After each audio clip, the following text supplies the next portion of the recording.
أيديكم إلى التهلكة. That is we can do more with less people. If we have a better way of addressing these issues, taking care of... Congratulations, you were able to sign Timo Werner from RB Leipzig. So you take water before your workout. People have used their phone, using TikTok to do that. Should I go for test? A lot of people don't even have resources. I'm Cecil, and this is the Medley Show on NTA. Hello and welcome. It's time for another interesting package of Everything Music. Angelina, you dey cool in my temperature. If you call, I go come deliver. This is Talking Movies. In times of old, the world was full of wonder. No.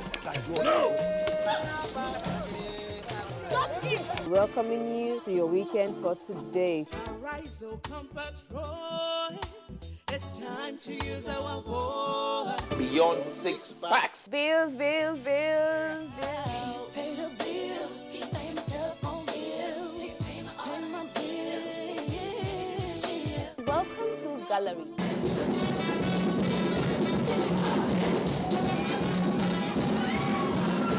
Me and my paddies. London for what? London for medicine. Medicine for what? Medicine for coffee. Are you sickness? To our illness. Welcome to Gist Zone. All right, my name is the Eselusien Wego One. Ona nyokoko nyonyo.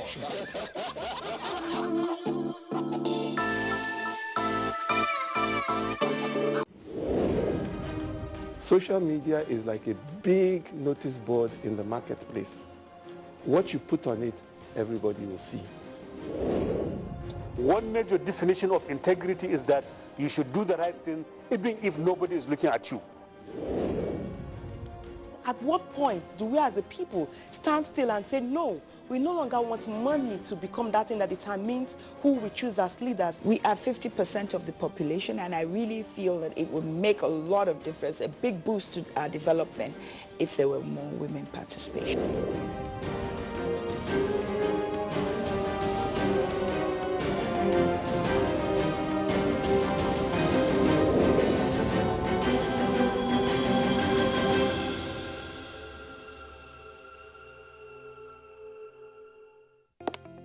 Although social media as a channel of communication is inherently harmless, it becomes harmful and damaging when used without discretion and thoughtfulness. Bad social media users spread rumors and fake news without verification.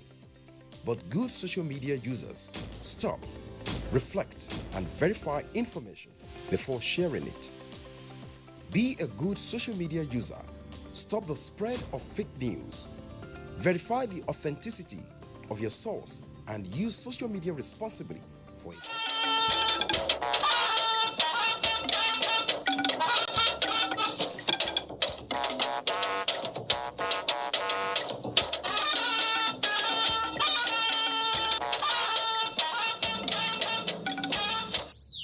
I'm getting good intelligence report on daily basis. What they want is to make sure that this administration fails. We will treat them in the language they understand. After 42 attacks on INEC officers since 2019, President Buhari says enough is enough. Peace returns to Kauran Namoda. Governor Bello Muhammad suspends Emir, sacks political appointees. Because of the sheer enormity of the achievements, the documentary will be aired in 3 parts and will run for several months. Insecurity cannot overshadow President Buhari's 6 years track record. Information Minister recalls positives. Plus, good news for oil producing economies as barrel price of crude oil hits over $70 in 2 years. Hello, good evening and welcome to NTA Network News. I am Joseph Johnson. Ingunu John Adams joins me from Lagos. Let's begin by telling you that the federal government has issued a stern warning to those bent on destroying the country through promoting insurrection and burning down critical national assets, that a rude shock awaits them, and very soon too. President Muhammadu Buhari gave the warning after receiving a briefing from INEC Chairman Professor Mahmood Yakubu on series of attacks on facilities of the electoral body around the country. State House correspondent Adamu Sambo has the report. I'm getting good intelligence report on daily basis. What they want is to make sure that this administration fails.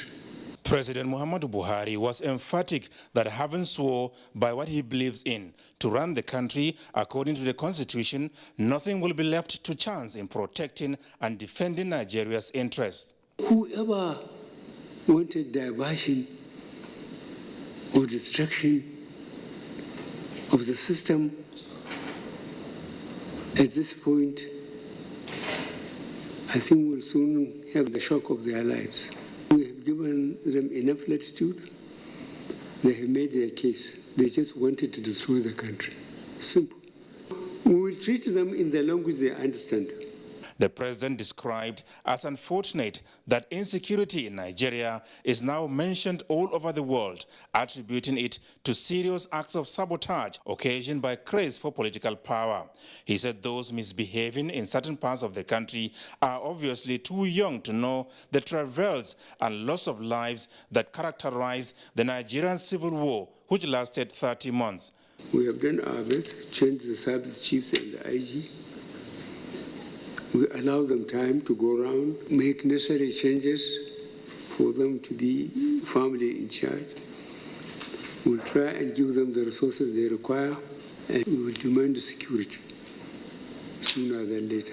President Buhari also touched on the dangers posed to future elections in the country by the banning of INEC facilities, promising that the federal government will respond appropriately. I assure you that I will be willing to make sure we meet all your demands so that no excuse can be given for any failure.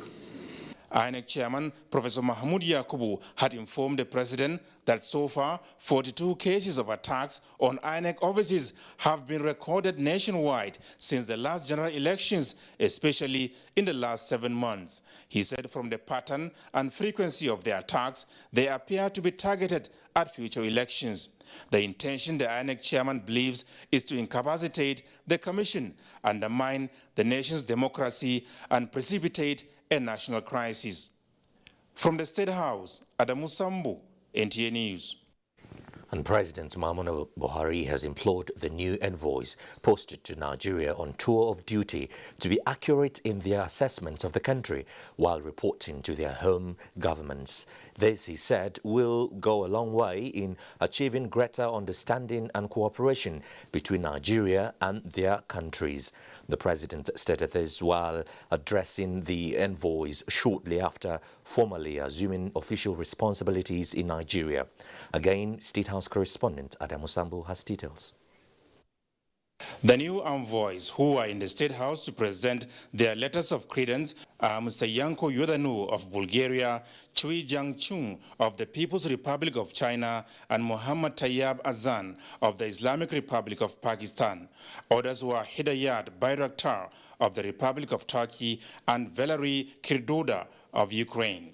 Addressing the new envoy shortly after, President Muhammadu Buhari said the bilateral relations between Nigeria and their respective countries are most cordial, but more still needs to be done towards enhancing these fraternal ties.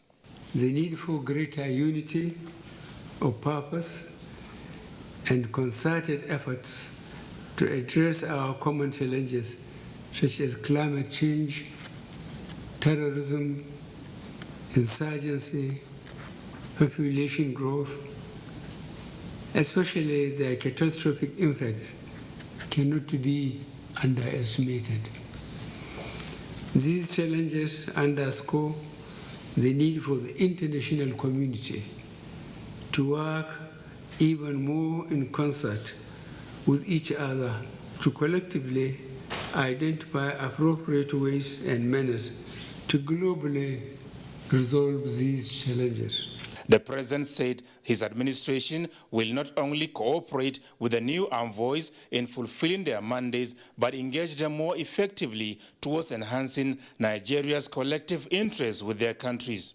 As we are all aware, the pre-coronavirus era was already faced with the challenges of attaining sustainable development. Some countries were even faced with additional challenges like securing their territorial integrity against violent non-state actors.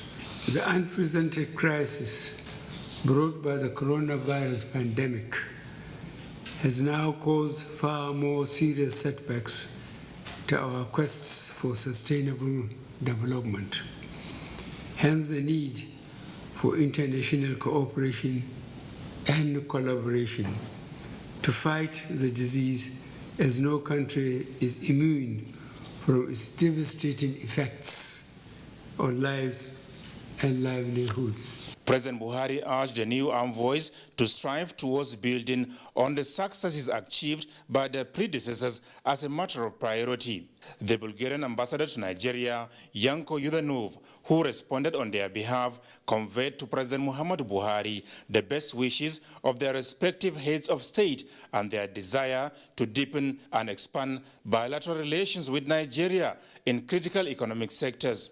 Our countries have continuously considered Nigeria close friends on the African continent. It is in this regard that we are determined to further build on the bond of friendship and partnership, to further enhance the existing forms of cooperation, and to further develop new initiatives in the areas of common interest. We are confident in your support, Mr. President, to these efforts, and we are entirely sure that the future of our cooperation will be one of further progress and prosperity. All the new ambassadors and a high commissioner were earlier on arrival at Nigeria's seat of government treated to a befitting welcome as part of the age-long tradition and practice enshrined in the Vienna Convention on Diplomatic Relations.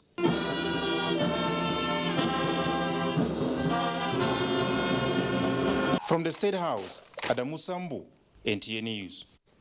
Let's turn to the National Assembly now, because President of the Senate Ahmad Lawan has described the relationship between Nigeria and Niger Republic as deep socio-economic ties, which must be sustained. He was speaking when he granted audience to the Speaker of the Parliament of Niger Republic, Seini Umaru, where they reaffirmed commitment of both parliaments towards developing of sub-regions, especially the ECOWAS Parliament. We should continue to be determined that this war with insurgents is something that our countries can win, and we should continue to support each other. If insurgents would attack Niger from this part of the region, we should be able to contain them, and the same thing. And we have been doing that very well for Nigeria. We are also aware that we have some of our nationals in Niger in IDP camps. We are doing everything possible to ensure that we bring them back. Meanwhile, President Muhammadu Buhari has written to the Senate requesting the confirmation of the appointment of Major General Farouk Yahaya as Chief of Army Staff. National Assembly correspondent Ignatius Nkwo reports. The 2 weeks break for Senate zonal public hearings on constitutional review is over, and senators are back to the chamber. Plenary commenced with President of the Senate Ahmed Lawan reading presidential request for the confirmation of the new Chief of Army Staff. The appointment of Major General Farouk Yahaya as the Chief of Army Staff of the Armed Forces of the Federal Republic of Nigeria. And after that, the Senate considered and passed 2 bills for third reading. The Teaching Hospital for Modibo Adama University, Yola, sponsored by Senator Aishatu Dahiru, and Federal University of Technology, Ilaro, Ogun State, establishment bills, sponsored by Senator Solomon Adiola. The bill seeking to establish the National Emergency Medical Services Agency, sponsored by Senator Ibrahim Oloriabe, passed second reading. Senate is to investigate the causes of increasing incidents of gas explosion in Nigeria, especially Ogun State. This is sequent on a motion by Senator Ibikunle Amosun, while Senator Sabi Abdullahi drew the attention of the Senate to the increasing cases of insecurity in Niger State and the recent abduction of 200 school children in the state. Leader of the Senate, Yahaya Abdullahi, drew the attention of the Senate to the boat accident that claimed the lives of over 100 persons in Wara, Kebbi State, on Wednesday, 26th of May, 2021, and called on authorities to provide relief materials to families of victims and to review inland waterways operations in the country. To step up the clamping down on illegal roadside retailers of liquefied petroleum gas, LPG. And urge the security agencies to please do whatever they can to bring this spate of attacks under control. The legislators paid tribute to late former Chief of Army Staff, Lieutenant General Ibrahim Atahiru, and called for the naming of a military structure in his honor. Late Ahmed Gulag, whom the Deputy President of the Senate, Ovie Omar Gege, said was engaged by the Senate Ad hoc Committee on the ongoing constitution review.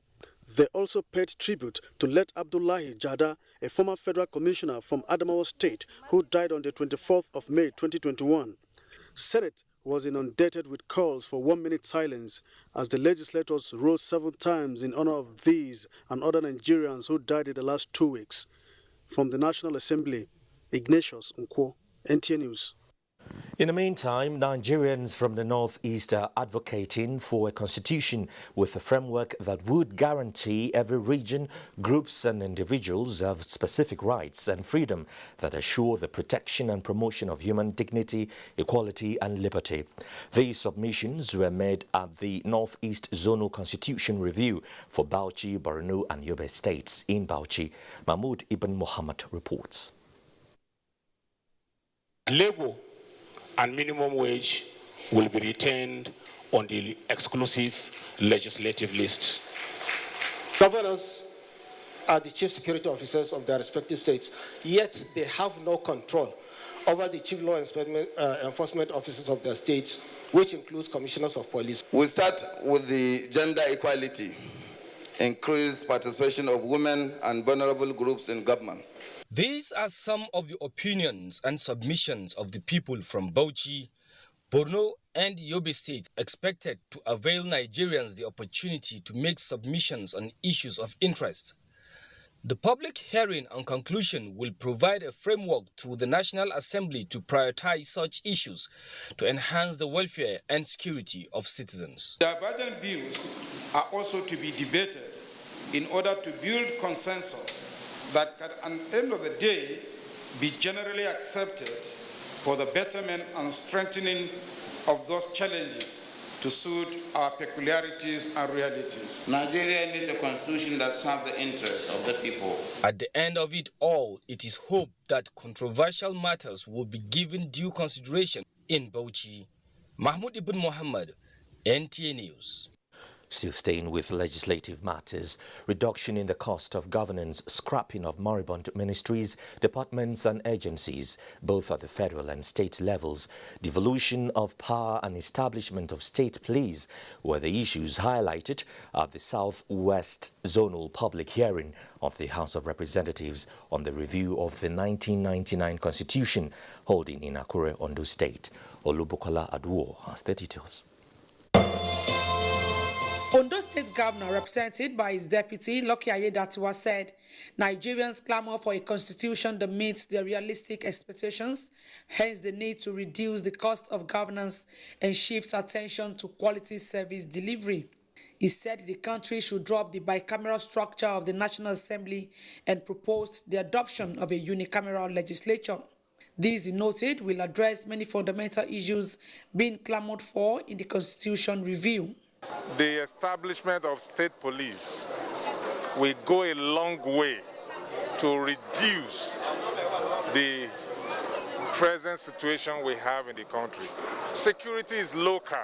The chairman of the committee, Peter Akpatasin, said to achieve any meaningful development in the country, the laws should be critically looked into with a view to ensuring unity, progress and prosperity of Nigerians. Our desire is to produce a constitution that meets the expectation of Nigerian people.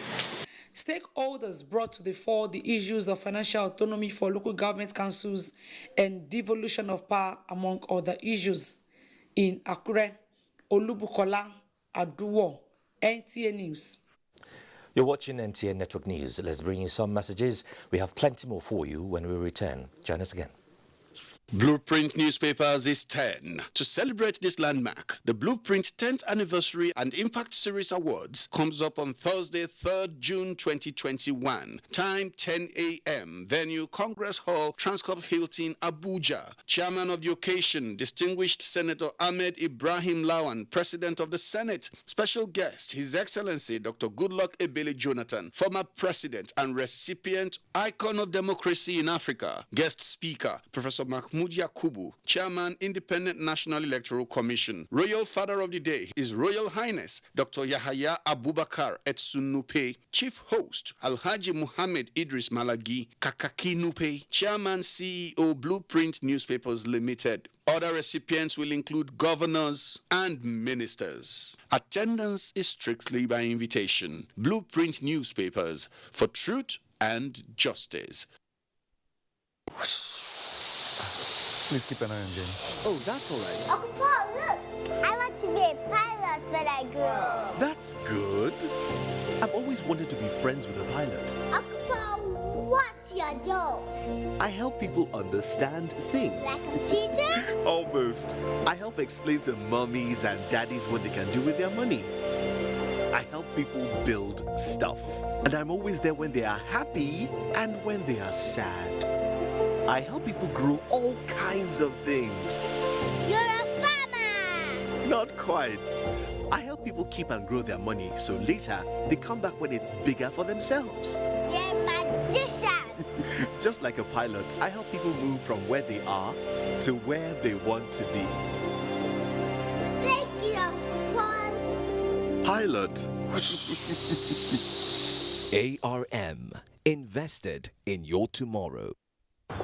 He's falling sick so frequently, either fever or stomachache. I keep him away from junk food. He also feeds me apples. She says an apple a day keeps...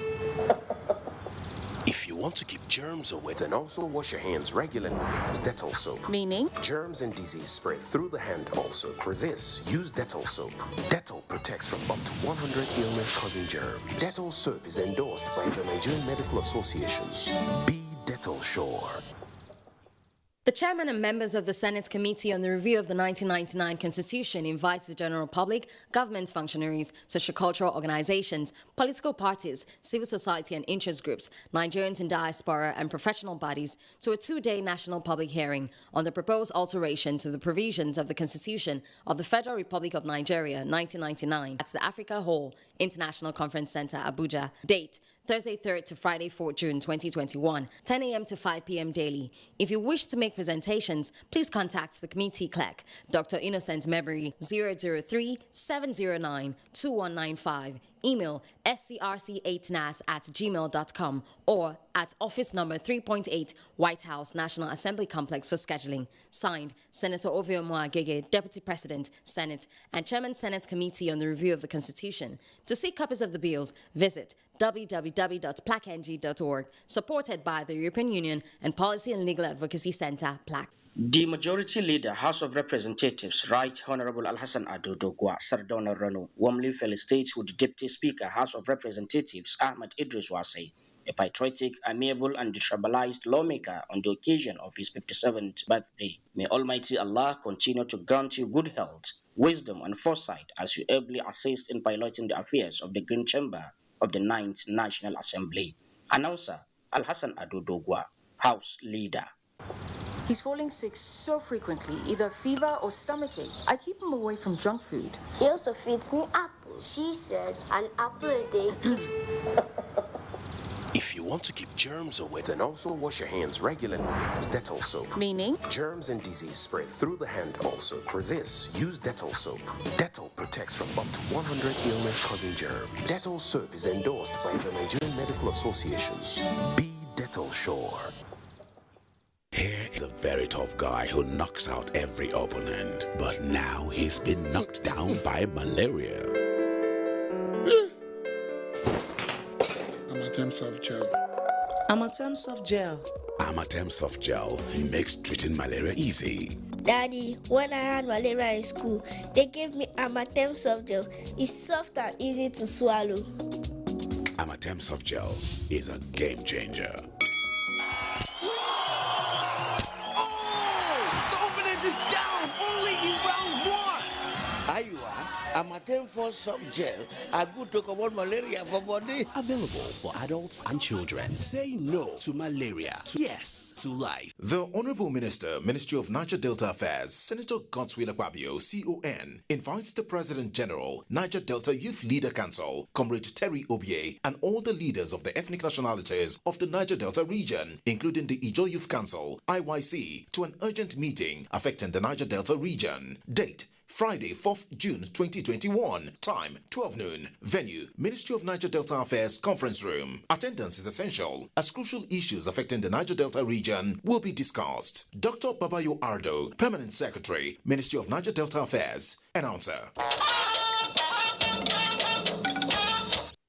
Thanks for staying with the NTA. Information and Culture Minister Lai Mohammed says President Muhammadu Buhari's administration and legacies will not be defined by the current security challenges facing the nation. Rather, it will be remembered for its robust infrastructure development. The minister stated this at a media briefing to showcase President Muhammadu Buhari's 6 years achievements. Anthony Forson reports. In an introductory manner through a documentary which the Information and Culture Minister said will be serialized and broadcast on both traditional and social media platforms, is a shift in strategy as the administration marks a halfway into its second and final term. Because of the sheer enormity of the achievements, the documentary will be aired in 3 parts and will run for several months. The documentary, Lai Mohammed said, will be updated from time to time until the end of the administration's tenure, taking a look at infrastructure such as roads, rail, housing, power, aviation, agriculture, ports, bridges, health, fight against COVID-19, water resources, and the economy. This list is by no means exhaustive. As you will see when the documentary hits the screen. It is the most comprehensive project yet to showcase the achievements of this administration. Never in the history of our country has any administration done so much with so little. The minister again expressed dissatisfaction with those he described as naysayers who have deliberately decided not to see anything good in the present administration, noting that Nigeria is the only place they can call home. In Abuja, Anthony Forson, NTA News. Now, Nigerians who have been waiting for their data capture to renew or apply for fresh passports will still have to wait a little longer. Comptroller General of Immigration Mohammed Babandede, who announced the 1-week extension from June the 1st to June 8, 2021, said it was to ensure the service clear backlog of previous applications. Victor Azu was at the media briefing in Abuja and now reports. No doubt, security is one of the most discussed issues in Nigeria these days, but so is availability of passport booklets. The Minister of Interior on May 17th mandated the Nigeria Immigration Service to halt issuance of new passports to clear the backlog ahead of a new passport regime to kick off on June the 1st. That date has now been extended by 1 week. The directive is that there will be a violation of COVID-19 if we invite people who are collecting and then who are capturing. So next week, Tuesday, we shall open for fresh application. The immigration boss is now appealing to Nigerians to collect their passports while promising that the service will explore secure options of posting passports in the future. And we're going to publish, put the names only without your passport number on our website, so that if you are in doubt, you can check our website today. The Comptroller General also seized the opportunity to introduce the service's new Public Relations Officer, Amos Opo, an Assistant Comptroller. He takes over from Sunday James, who will now head the airport operations. In Abuja, Victor Azu, NTA News. Normalcy is gradually returning to Tegina following the abduction of 136 children at the Saliu Tanko Islamia School in the area, while the proprietor of the school and some other affected parents appealed for the quick release of the underage children. Mukhtar Abubakar gathered that the ages of the abducted children are between 5 and 15. Normalcy is said to be gradually returning to Tegina town, with business activities picking up. 3 of my wards were among the abducted children, but 1 returned. We are calling on the government to help rescue them. 8 of my children are among the abducted children. We're in a state of sorrow. My wife fell sick. The entire family could not eat nor sleep. One of the teachers called. She informed that the children have not eaten since yesterday. We are appealing to the police. These children to us, please. These children are too young to face this kind of hardship they are facing. He also said 2 females and 1 male teachers were among the 136 persons abducted from the school by bandits from Tegina in Rafi local government area. Mukhtar Abubakar, NTA News. The management of the National Examination Council has confirmed the death of its registrar and chief executive, Professor Goswill Obioma. Director Human Resource Management Mustafa Abdul, who confirmed the death in an exclusive interview with NTA News, said medical reports indicate that the late registrar, chief executive of NECO, died a natural death on Monday evening at his residence in Minna, Niger State. Musa Mikhail has an update. The mood at the National Examination Council's headquarters in Minna was pensive as mass was flown half following the sudden death of its registrar and chief executive, Professor Godswill Obioma, who reportedly died on Monday evening.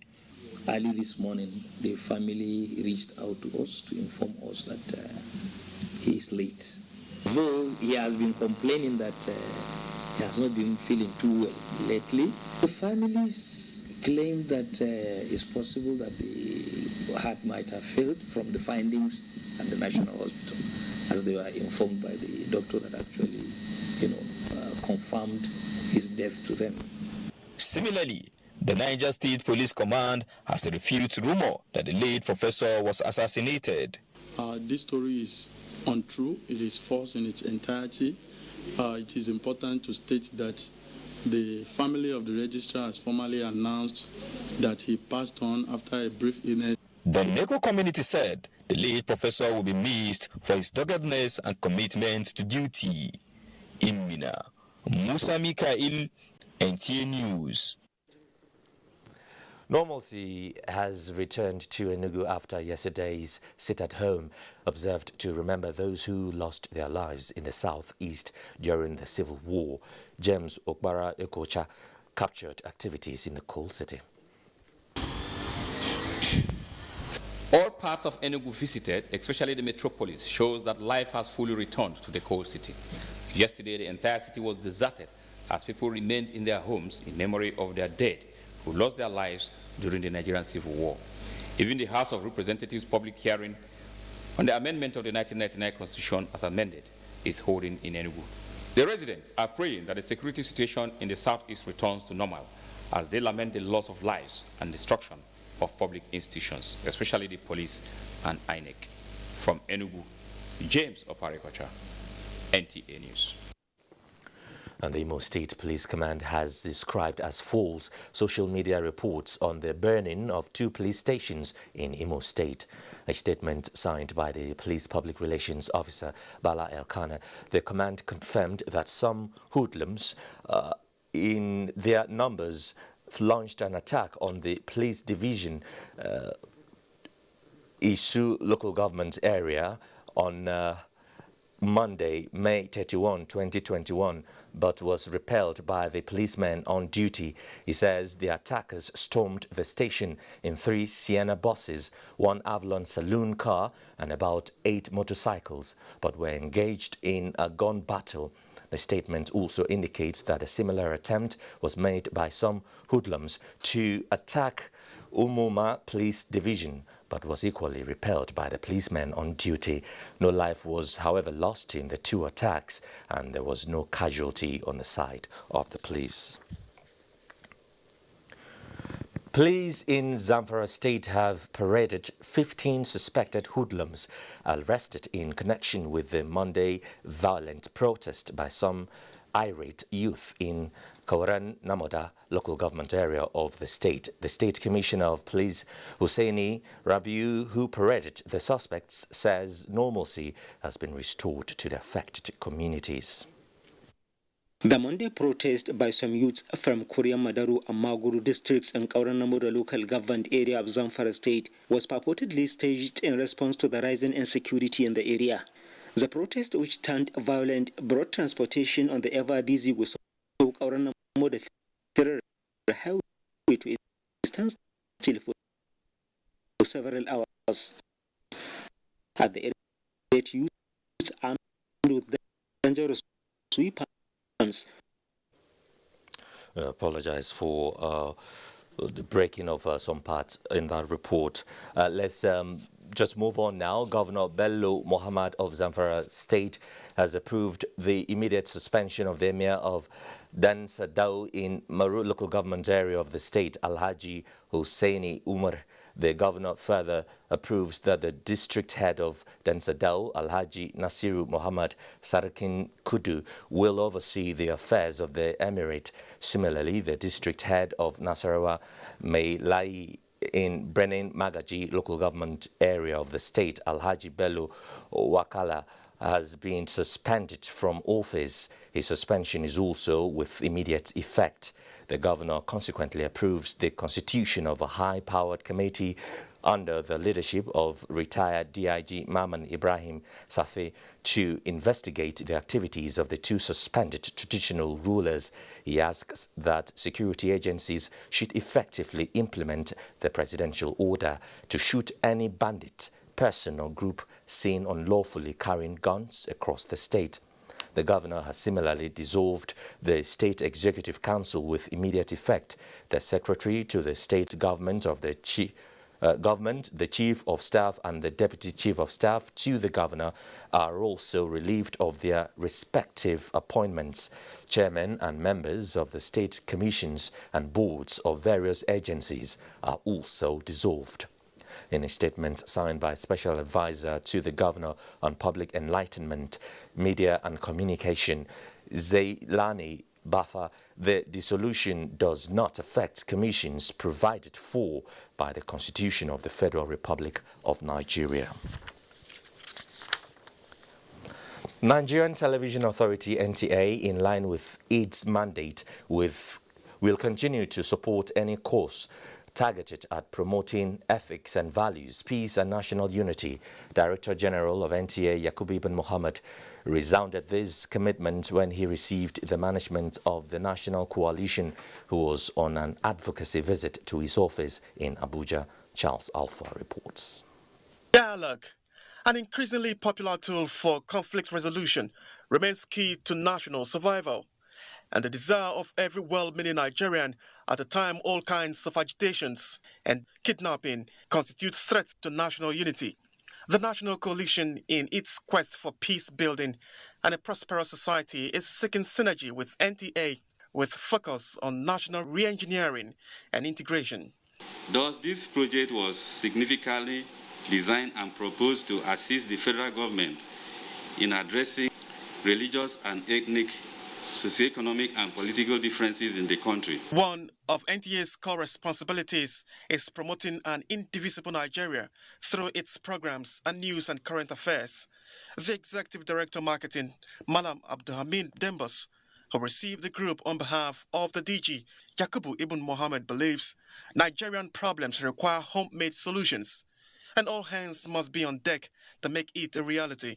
As a medium owned by the government and by extension Nigerians, we welcome ideas such as this, and we'll try as much as possible to give you all the support that is necessary for you to succeed. The group plans to use music as one of the key instruments for the propagation of peace. Charles Alpha, NTA News. A new executive management board has been inaugurated to revitalize and reposition the affairs of the Nigeria Social Insurance Trust Fund to achieve its mandate. Tasking the new executive management, Minister of Labour and Employment Chris Ngige cautions the new helmsman not to indulge in the same infractions that led to the termination of appointments of past management. The focus of the new board is to ensure that the provision of Employees Compensation Act is carried out to the letter for every employer benefit when the need arises. Mr. President had also approved the total overhaul of the Department of Procurement of the fund. And in this overhaul, all staff who have been there since 2017 are to visit. And those of them who have been indicted in the panel's report will receive appropriate punishment as recommended. Executive management led by Dr. Michael Akabogu has a period of 4 years. JAM has announced a 2-week extension of the registration period of 2021 UTME from Saturday 15th to Saturday 29th May 2021. Though the grace period is over, but JAM is making some reconsiderations. Let's get more on these from Ruth Agwele. At the close of the 2 weeks extension period, a total of 1,383,420 candidates procured the PIN for registration, while 1,375,694 completed their registration. Despite this, there were still complaints of inability to register due to lateness or non-delivery of others. While very few of such excuses have been found to be genuine, a large number is traceable to fraudsters who are hell-bent in subverting the system and bypassing the well-thought-out decision of the federal government to make NIN a requirement for JAM registration. Due to time constraints within the window available to JAM on the annual national examinations timetable, further extension of the registration period is not feasible. Nevertheless, the board is desirous of availing every prospective candidate the opportunity to still participate in the 2021 registration exercise. Consequently, all prospective candidates with genuine proofs of failed efforts to register before the closing date are to between Monday 31st May and 15th June 2021 to visit any of the Joint Admissions and Matriculation Board offices to obtain at no cost and complete a form which is being made available to candidates with genuine reasons for missing the registration. Submit a certified bank draft of 4,000 naira only in favor of the Joint Admissions and Matriculation Board. There is no registration for 2021 UTME and direct entry without a properly obtained NIN. Anyone who submits another application after having successfully registered during the earlier registration period will have the 2 attempts disqualified. JAM does not tolerate the involvement of any third party or group in the registration process. Ruth Agwele reporting there. Now let's get more reports from my colleague in Lagos, Hingunu John Adams. Hingunu. Thank you, Joseph. A roadmap towards the validation of the draft Independent National Electoral Commission INEC 2022 to 2026 strategic plan and strategic program of action will soon be implemented ahead of the 2023 general elections. The chairman of INEC, Professor Mahmoud Yakubu, in his message to the 2021 national retreat, said the action plan is to address challenges in the electoral process in Nigeria. Diana Ajali reports. Coming on the heels of spate of arson and vandalization of INEC facilities and properties across the country, Chairman of INEC, Mahmoud Yakubu, says the commission is more than ever determined to ensure that it delivers on its mandates to conduct free and fair elections in the country. He, however, challenged participants at the retreat to be thorough in its recommendation, noting that the retreat will have positive impact on the electoral system. The need to monitor the process of the implementation will be very crucial after the validation, because there are many milestones to be met before the 2023 polls. This will be a great democratic rendezvous for huge masses of citizens, especially the youth, who will have the opportunity to get their ticket to the poll and prepare themselves to be actors of change. The effort of the Commission must be lauded for subjecting the draft to contributions and buy-in at both the state and zonal levels. At the end of this retreat, we should be able to come up with a final document for ratification by the Commission.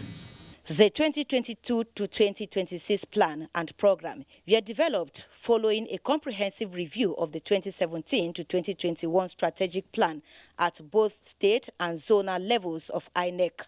In Lagos, Diana Ajale, NTA News. Talking infrastructure now, the House Committee on Works is assuring prompt funding and timely completion of all federal government's infrastructural interventions in Lagos State, considering the special status of the metropolis to economic growth. Michael Olale reports that the committee members commenced their oversight with a visit to Eko Bridge, which is due for closure a few days from now.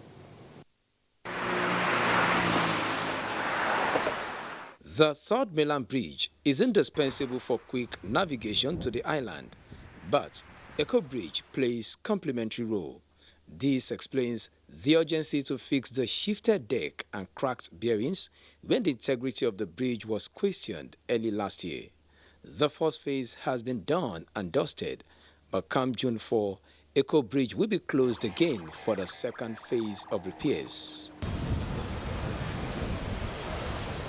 The House Committee on Works is worried about the likely implications that might arise as a result of the repairs and wants the actual contractual period to be within 4 weeks. Before 4 weeks, we'll come back here and make sure that that 4 weeks is realistic. And we ask him the issue of compromise of the standard, it will not be entertained, it will not be accepted. In fact, the contractor, made a commitment that bridge will last for the minimum of 25 years. The committee members who were also at the Marine Bridge to assess the replaced expansion joints explained that the pivotal role of Lagos to trade and investment in Africa placed a huge responsibility on them to ensure that projects executed meet specifications.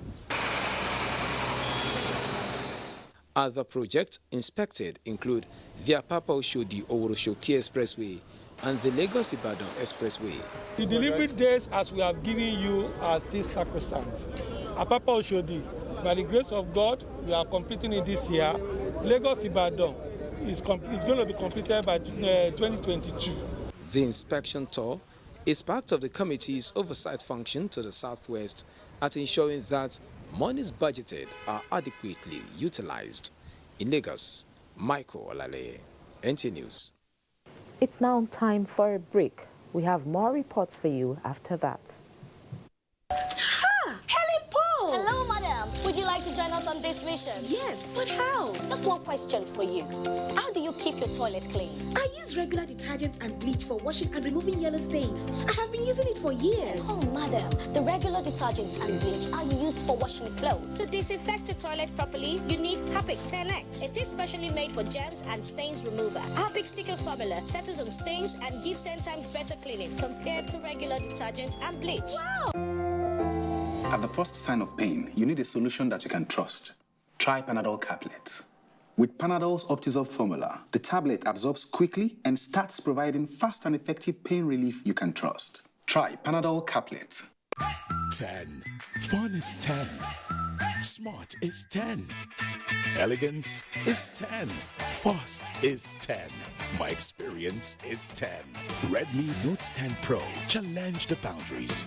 Get the Redmi Note 10 Pro, built with a 108 megapixel camera, 120 Hz AMOLED display, and Qualcomm Snapdragon 732G, as well as 33 watts fast charge. Redmi Note 10 Pro, powered by Xiaomi.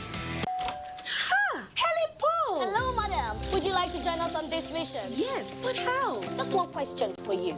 How do you keep your toilet clean? I use regular detergent and bleach for washing and removing yellow stains. I have been using it for years. Oh, madam, the regular detergents and bleach are used for washing clothes. To disinfect your toilet properly, you need Harpic 10X. It is specially made for germs and stains remover. Harpic sticker formula settles on stains and gives 10 times better cleaning compared to regular detergent and bleach. Wow! Working out can be exhausting, but I know just what to reach for when my team needs replenishment.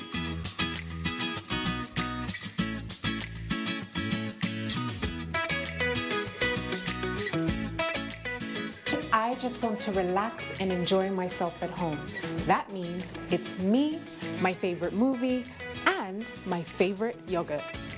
Hollandia yogurt comes in 2 variants, plain sweetened and strawberry. Wholesome nourishment from your favorite brand.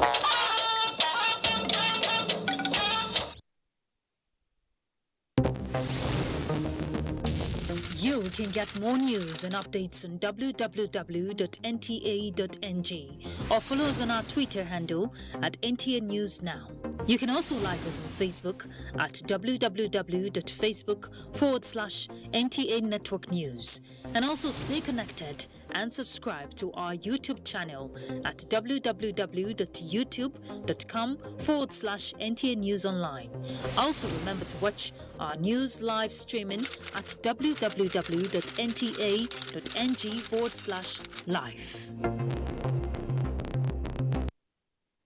The news continues here. Let's head straight to Talking Business, and here is Benny Adams. Thank you, Joseph, and welcome to the business side of life. I will start by telling you that the 17th OPEC and non-OPEC ministerial meeting has commended the ongoing increase in global oil demand as oil sold above $71 per barrel for the very first time in more than 2 years. The meeting acknowledged the positive performance of participating countries in the Declaration of Cooperation, which reflects overall conformity to the production adjustments of 114 in April. 2021 to an average of around 96.5 million barrels a day, with the strongest momentum expected in the second half of the year. The increase in crude oil price is not likely to reflect on the pump price in Nigeria, as the Minister of State Petroleum has promised there will be no increase in pump price of PMS in the month of June. Meanwhile, the inaugural high-level meeting of the OPEC Africa Energy Dialogue is scheduled to hold Wednesday, 2nd June 2021 via video conference. The new dialogue series is set to serve as a platform to strengthen cooperation between OPEC and Africa's energy industry stakeholders through fruitful discussions and help in exchanging knowledge and information.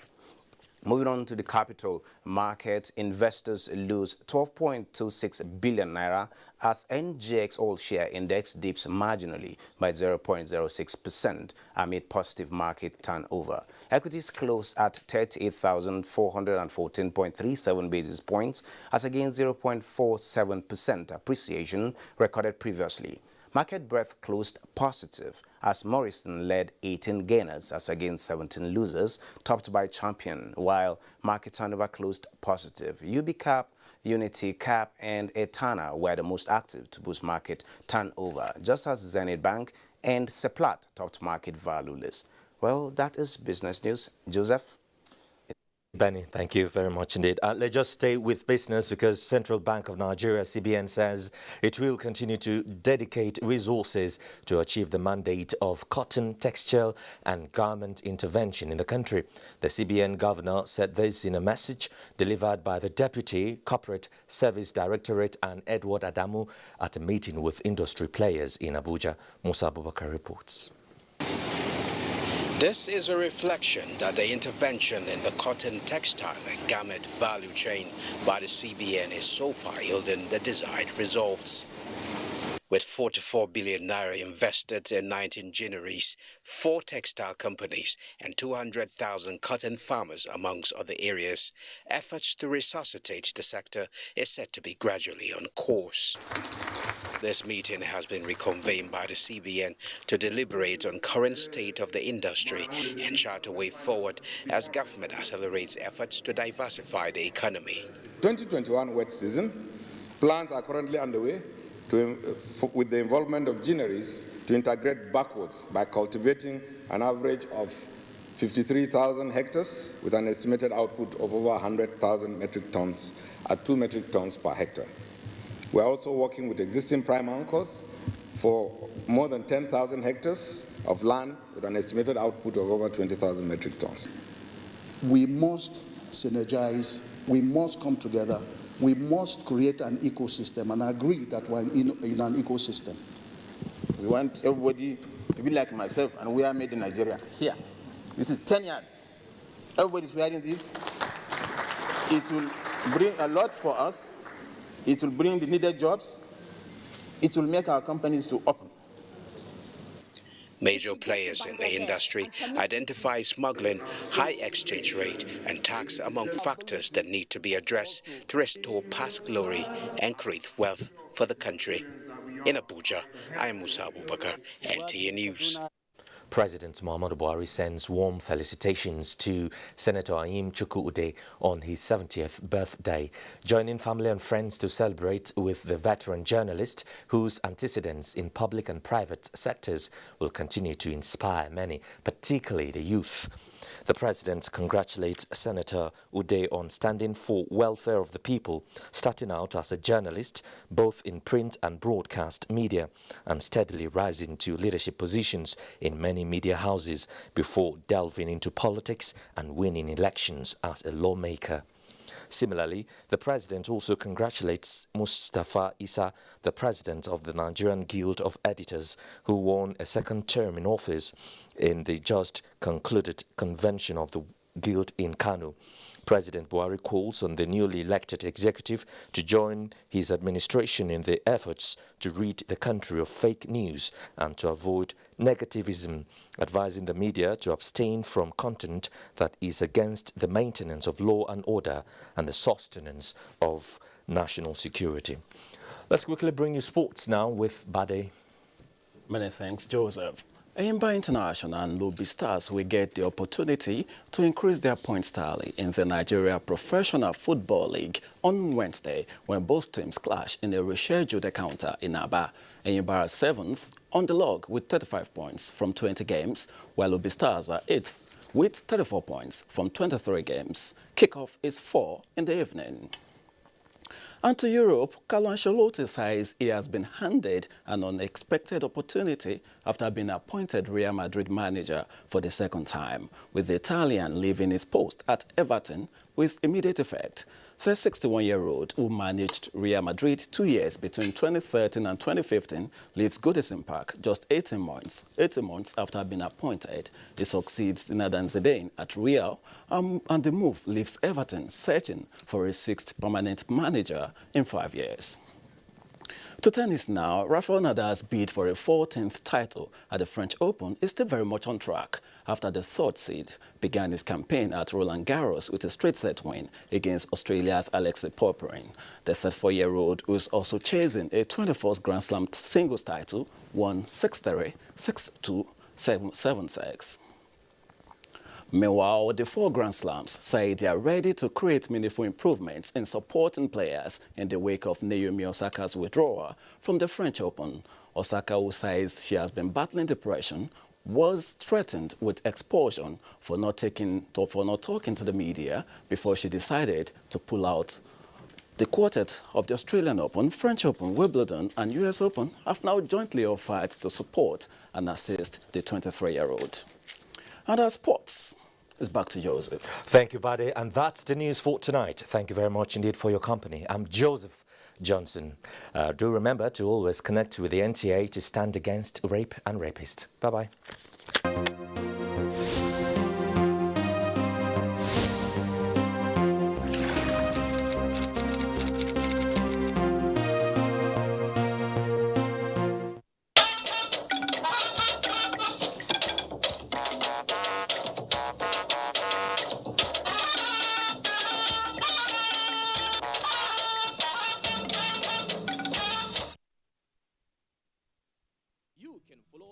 our social media platforms: Facebook at NTA Network News, Instagram at NTA Network, Twitter at NTA News Now, YouTube at NTA News Online. Or visit www.nta.ng. For live streaming, visit www.nta.ng/live. Now, you can stay updated on the go, be it on your TV, iPhone, laptop, or iPad, or download the NTA mobile application from your Play Store or App Store. NTA, you can beat the rich.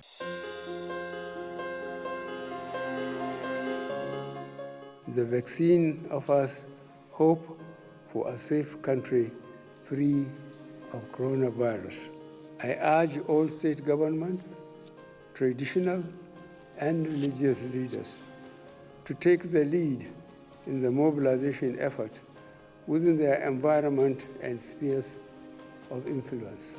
I similarly urge all eligible Nigerians to present themselves and be vaccinated in accordance with the order of priority already mapped out at the various authorized designated centers only.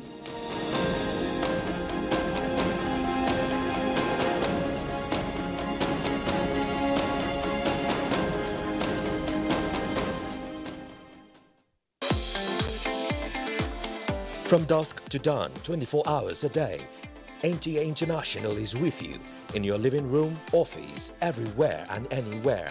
We provide the company you desire in terms of balanced and up-to-date news, programs and the best of entertainment.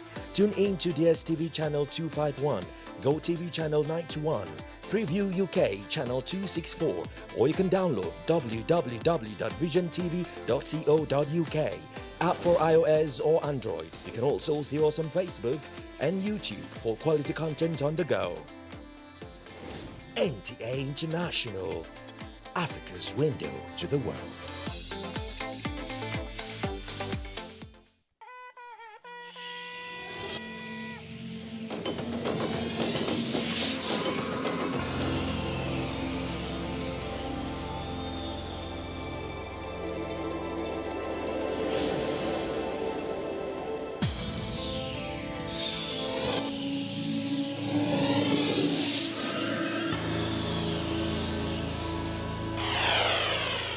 NTA, you can't beat the rich.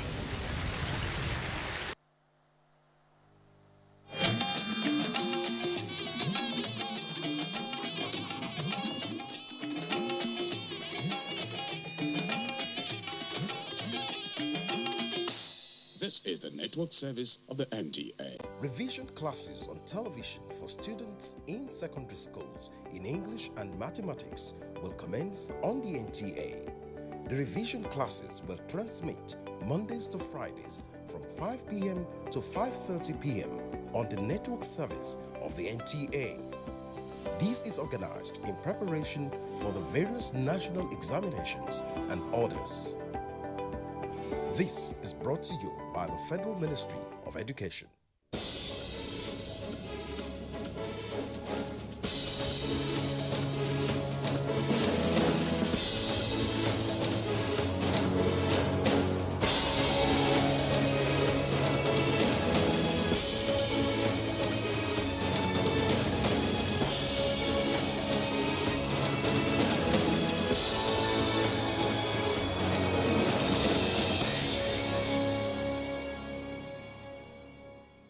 Since coming into office in 2015, the Buhari administration has recorded unprecedented achievements in all sectors, especially in the provision of infrastructure, which is the key to economic growth. Never in the history of this country has any other administration done so much with so little. Recall that when this administration came into office, the price of crude oil, which provides for 80% of Nigeria's budgetary revenues and 95% of foreign exchange earning, dropped drastically, thus reducing the amount of resources available to the federal government. In spite of this, the administration has continued apace with massive infrastructure developments, covering rail, maritime, road, housing, bridges, water resources, power, aviation, health, agriculture, and others. And has in addition also embarked on a massive procurement of platforms for the military. In commemoration of the second anniversary of President Muhammad Buhari's second term, the Federal Ministry of Information and Culture has produced a documentary to showcase the President's achievements since assuming office in general and in the past 2 years in particular.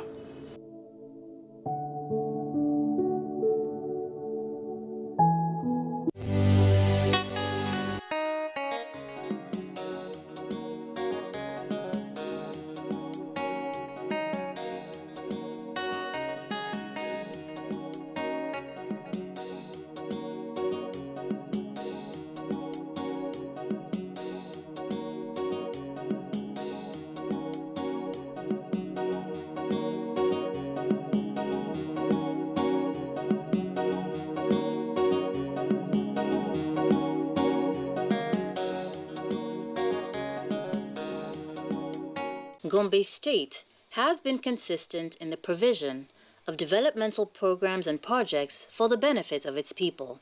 Immediately after the swearing-in of her husband, Muhammadu Inuwa Yahaya, as Gombe State Governor, Asma'u Inuwa Yahaya stood on her feet to be truly the mother of Gombe State. True to the adage, behind every successful man, there is not only a woman, but a woman of substance, equally ready to surmount existing and emerging challenges alongside her husband. What came into my mind after the swearing-in of His Excellency was a thought of the future. I wondered, how will the future be?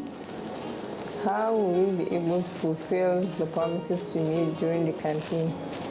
Especially being that we're all aware the coffers of the government was practically empty when His Excellency took over. I'm there to support my husband in different roles he's playing in the government. I'm there as a buffer. I'm also there as a bridge for other people to communicate to. But most especially, I'm there for the women and youths and the less privileged in Gombe State.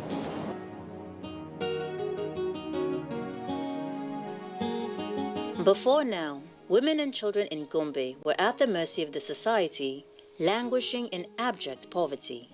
Lucky enough, the Office of the First Lady, in partnership with Gombe State Agency for Community and Social Development, through counterpart funding, provided school structures and maternity in Bogo community, Ako local government. Since the creation of Gombe State, we have never had a First Lady that is very committed, working 24 hours, working tirelessly to uplift the poor or most needed people in Gombe State. So we thank her for that. Another school at Kaswamata in Gombe local government, a maternity clinic, staff quarters, and a borehole in Dambabardi in Kwame local government, as well as maternity clinics and hand pump boreholes at Jagabari in Funakaye local government.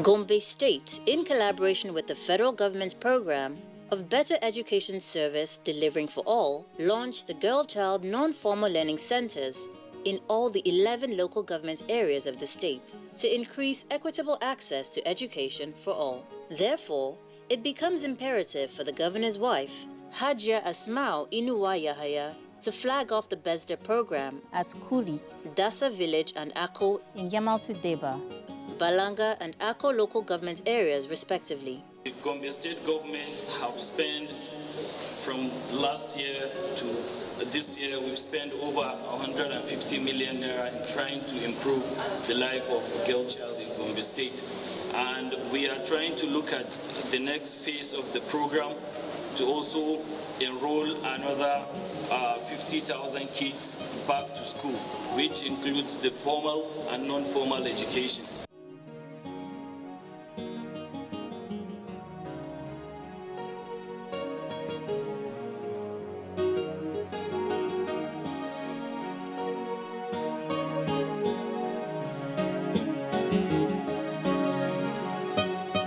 In the nationwide, we have a special day for a girl child in the whole world. Her Excellency launched a book of the importance of girl child education and why a girl should be given the preference to go to school, also not to be kept at home, to be doing other domestic activities. You know, in the time past, in the families, they prefer the male child to go to school than the girl child. We thank God for the government of His Excellency Alhaji Muhammad Inuwa Yahaya. He did not give room for only the male child.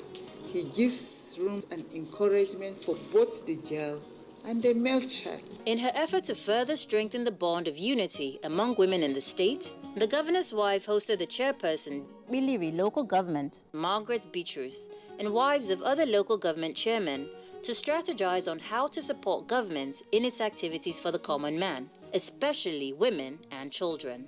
In continuation of this same drive, Hajia Asmau Inuwa Yahaya hosted the female councillors representing the 11 local government areas in the state to rub minds and come up with various initiatives that will improve the livelihoods of the needy and vulnerable at the grassroots levels. We know the condition nowadays is not easy for women, but with women like our mother, Hajia Asmau Inuwa Yahaya, that has concern on women and less privilege.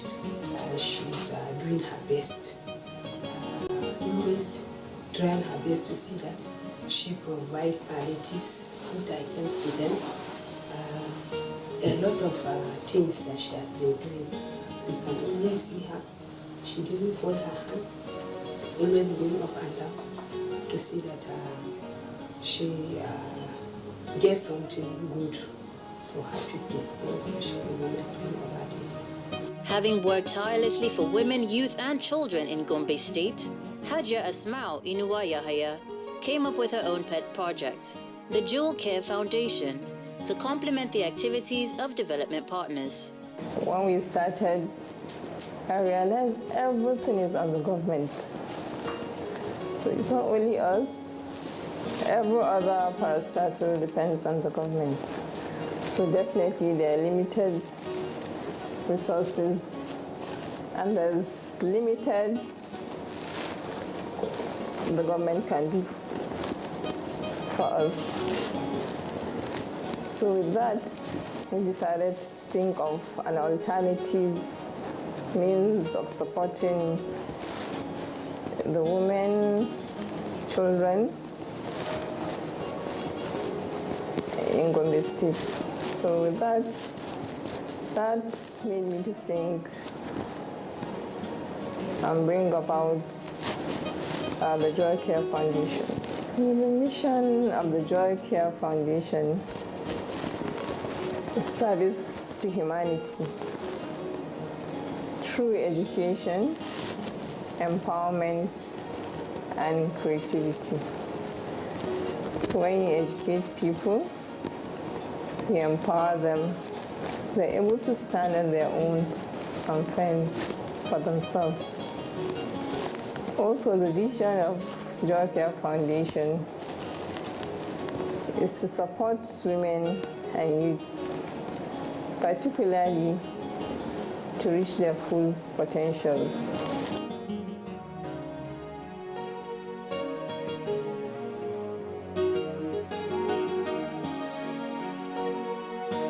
Joy Care Foundation is the vehicle through which the interest of Her Excellency and her concern for children, women, and the vulnerable will be both driven and met strategically and in a coordinated manner.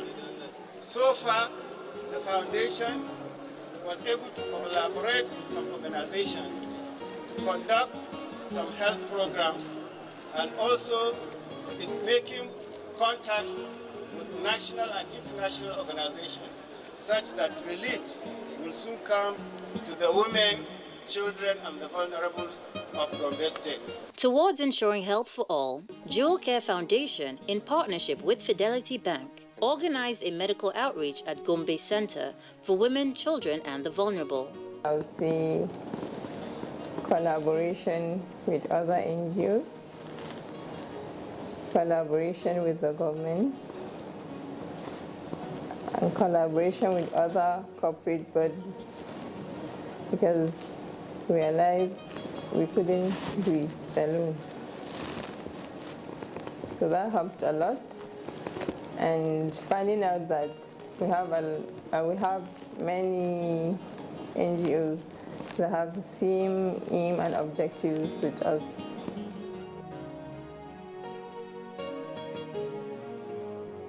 The Jewel Care Foundation has distributed more than 1,500 bags of rice to those less privileged across 114 wards in Gombe State. 200 people in this category benefited from the gesture to include eye treatments and other ailments, as well as the provision of eyeglasses. Wannan tallafi ne wanda uwar gidan gwamna Hajiya Asma'u Muhammad Inuwa Yahaya ta kawo ma mutanen Gombe. Gaskiya wannan mata ta jajirce tana iya kokarinta ta ga dai mutanen Gombe ba su da matsala. Don ni gaskiya yanzu na zo da matsala ne na ido. Sun duba ni sun ganni suka bani magani suka bani glass ga glass ma a idona. Wannan babban mataki ne sosai a wannan lokacin da muke da shi na kananan matsaloli ne yake addaban jama'a. In shugabanninmu za su ɗauki mataki na taimakawa jama'a ta haɗa gwiwa da wayansu kamfanoni masu zaman kansu da mutane ɗaiɗaiku, abubuwan zai zama da kyau domin matsalolin da zai yake damun mutane zai ragu sosai daga kowane irin mataki. This is in addition to the provision of free breast and cervical cancer tests to women, supported by Amen Foundation.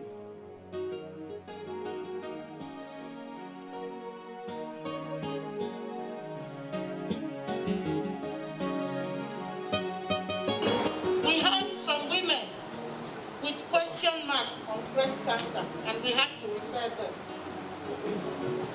I am delighted that the staff of the Ministry of Health and the hospitals who have been trained have been very determined, very efficient, very competent people who are willing and ready to do their work.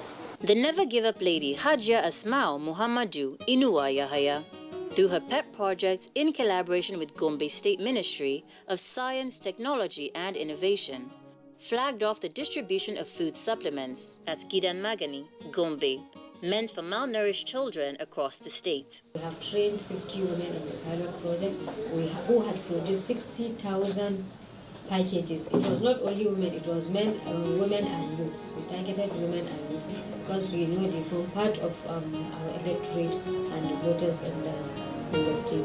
So we empowered them, we built their capacity, and we trained them so that they will be master trainers. So we produced 60,000 sachets of 100 grams of the complementary feeding, courtesy of His Excellency. Then when it was time for distribution, we still used her foundation to make sure it goes into each and every nook and cranny, especially the CMAM centers, which were designated in 6 local government areas of Gombe State for the first batch. For the second batch, we covered the rest of the 11 other local governments that were not covered in the first batch. And then we made sure we had beefed up the food complementary feeding in the already establish CMAM centers. So we now have a bulk of this complementary feeding in those areas, and also the specialist hospitals of all the local government areas in Gombe State. Allah ubangiji ya saka mata da alkai, ina roƙon Allah ya ƙara mata ɗaukaka saboda kuma muhimmancin yadda ita mai girma matar gwamna ta kawo ziyara musamman da kanta.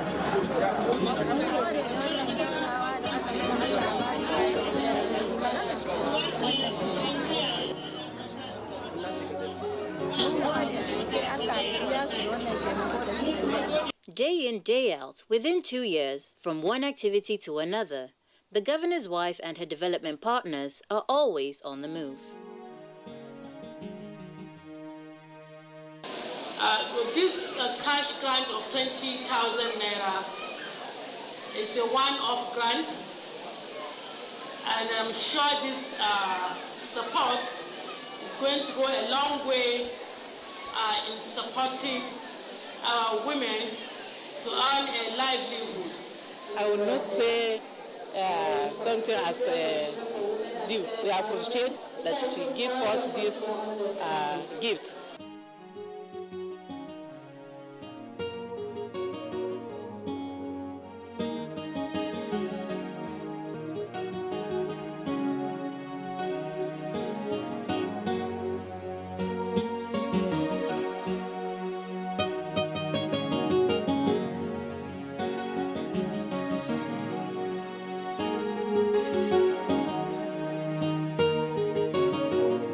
An advocate of Child Rights Act who always stands against gender-based violence, Hajia Asmau Inuwa Yahaya, in company of the Minister of Women Affairs and Social Development, Pauline Tallon, during one of her visits to Gombe State, went to the State House of Assembly to seek for domestication of the Child Rights Act. I'm here in Gombe on this state advocacy on so many burning issues that is affecting women and our children. Gombe State is one of these developing states, fast developing new states. And today you are here enjoying the 6th assembly of the state. But two things are missing that affects my visibility. And it is sad to know that it is only in northern states that these issues are still pending. And out of these 19 states of the north, 10 states are still lagging behind. And it's sad to note that Gombe is among the states that have not passed the Child Rights Act and the VAC Act. Whichever case that comes to our notice, we do all that we can to handle it, to treat the patient, to take care of the patient, and to bring the culprit to book. But as at now, we're waiting for the approval of the Child Rights Act and the VAP Act, which will help a lot in bringing the culprits to book. And we hope after the second reading, because as at now the first reading has been done, we're waiting for the second reading and then the public hearing. So inshallah, we hope when the law is passed, it will be fully enacted so that those perpetrators will be brought to book. And with that, inshallah, we're going to have a reduction of gender-based violence in our society. Today, with the commitment and what I've seen he has done, I am honoring him as a he for she and gender champion.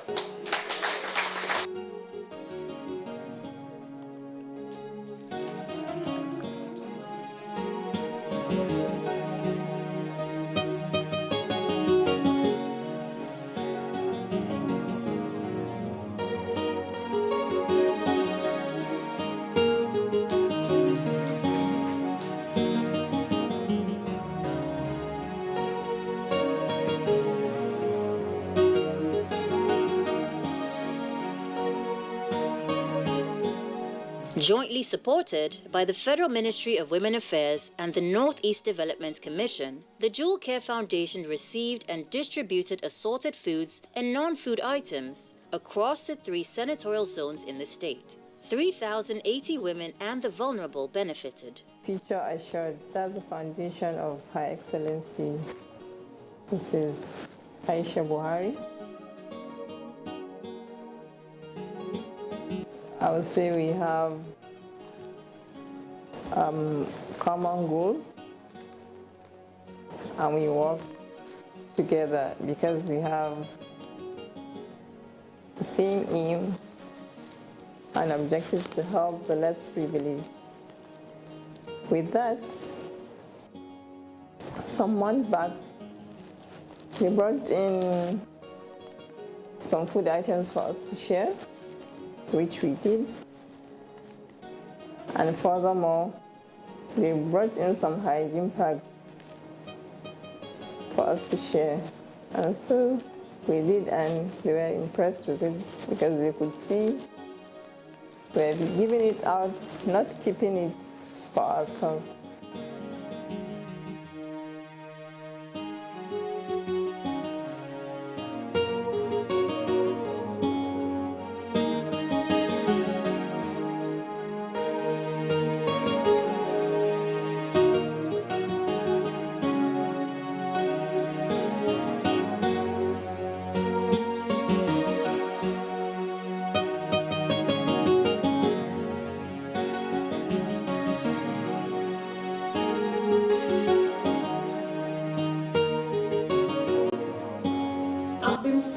I've been opportuned to be part and parcel in supporting Her Excellency Hajia Asmao Inuahaya, the wife of the Executive Governor of Gombe State, in ensuring that these programs are being executed, and we have witnessed the beneficiaries having a change of life. So especially through the Jewel Care Foundation, which is a laudable project that has been carried out within this foundation, more especially the wheelchairs, the wheelchair tricycles that have been provided to the less privileged and also the disabled.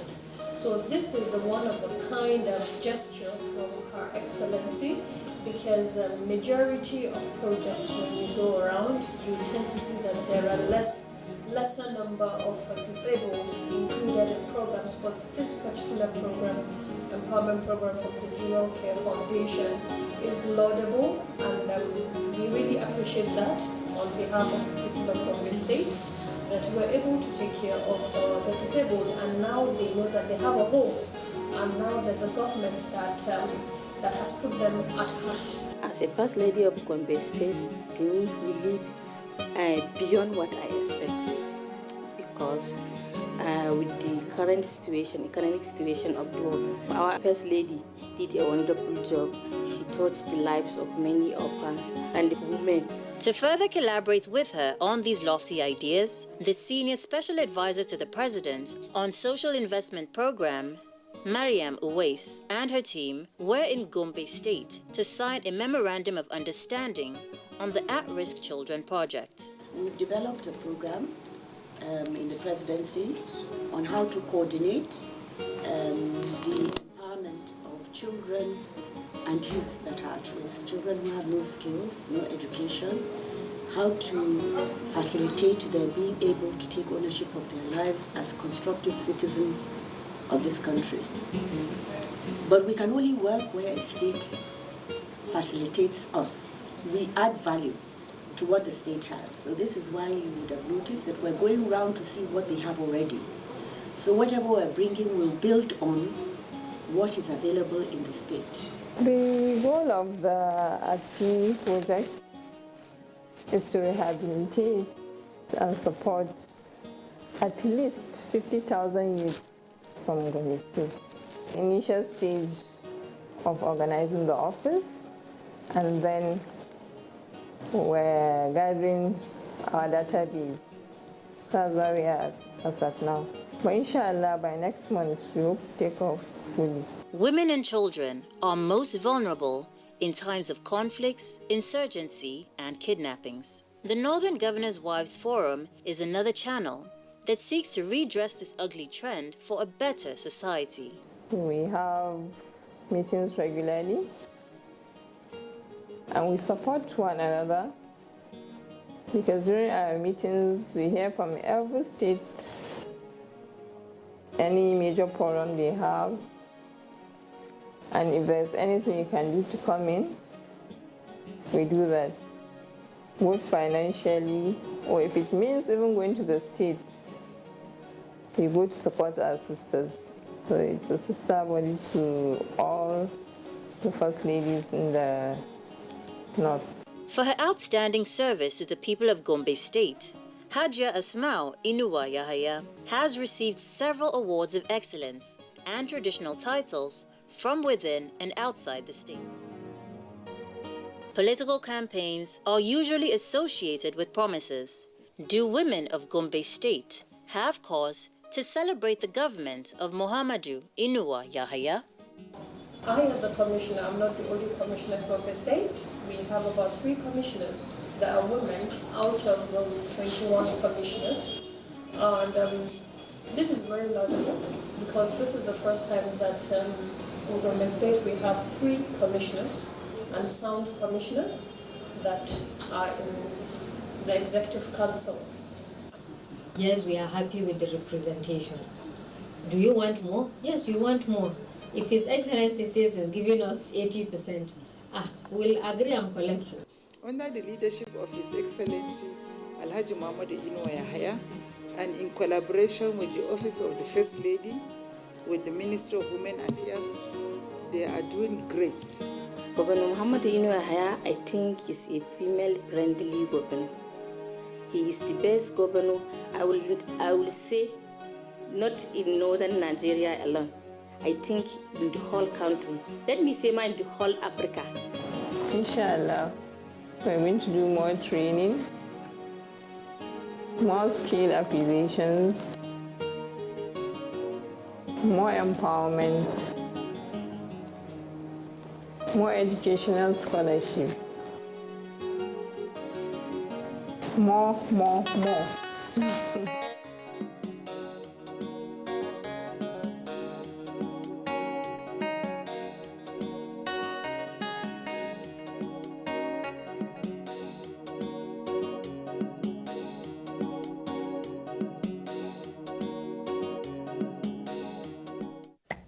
"24 hours a day, 7 days a week.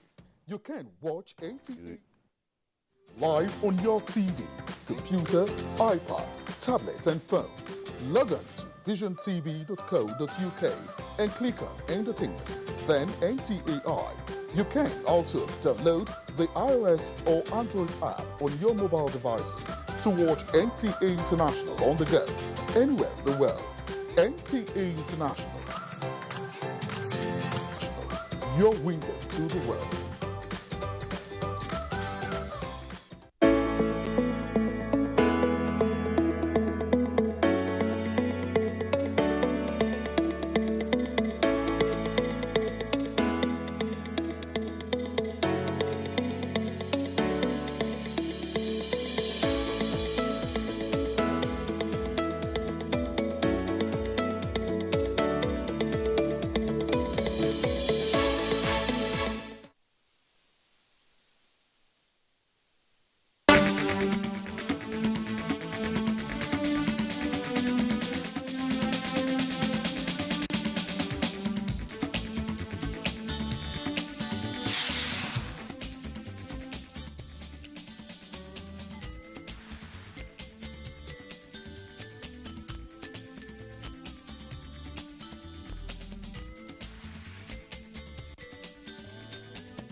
Nigeria's democracy has survived more than 2 decades of multi-party politics under a seamless transition from 1999 to date, and the pursuit for a well-developed and inclusive system of government remains a genuine cause for the advancement of democracy in the country.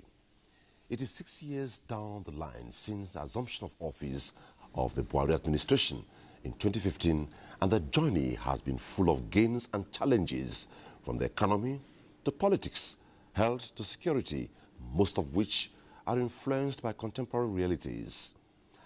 Despite the challenges, the administration, to a large extent, has fulfilled the desire of revamping the economy, delivering of critical infrastructure, and the fight against corruption, which are still top on the agenda of the administration. It has made enormous effort in diversifying the economy through a revamp of the agriculture and other non-oil income generating sectors as priority in its new drive to improve revenue and meet the nation's growing demands in the quest to catch up with the Committee of Nations on Sustainable Development that has impacted the lives of Nigerians positively.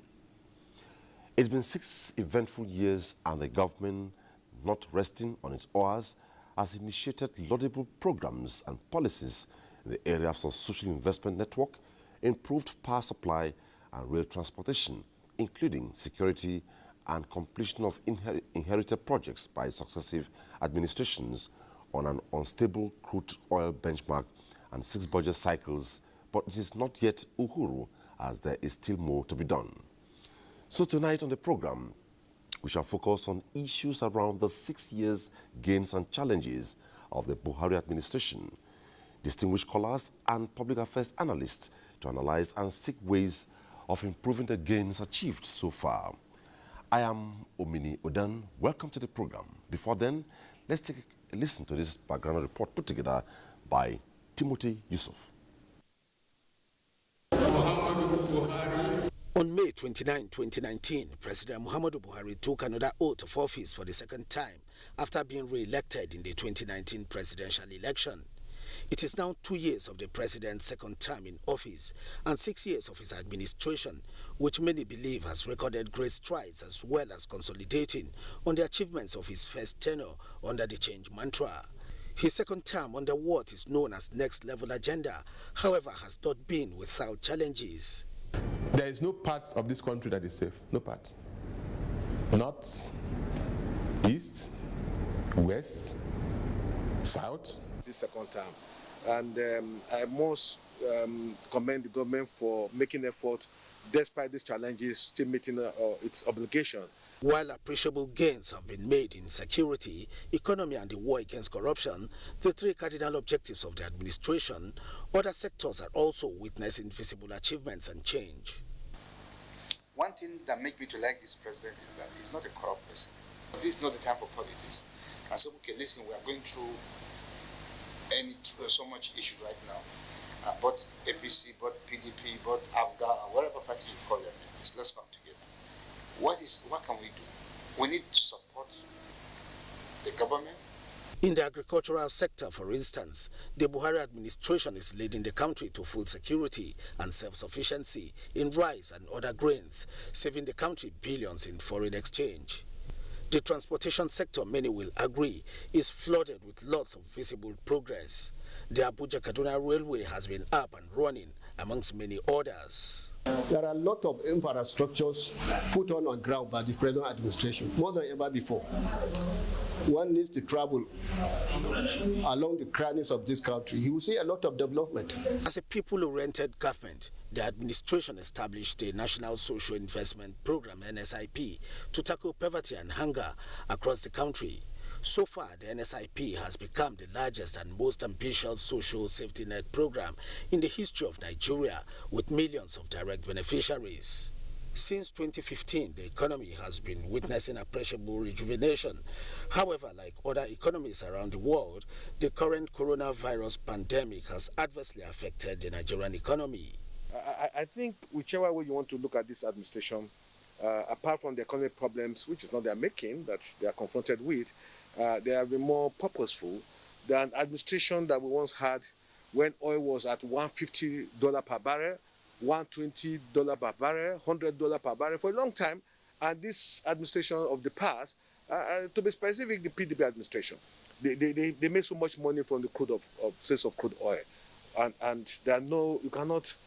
There's no any tangible project to show. How can the Buhari administration further consolidate on the gains so far made in its 6 years in office?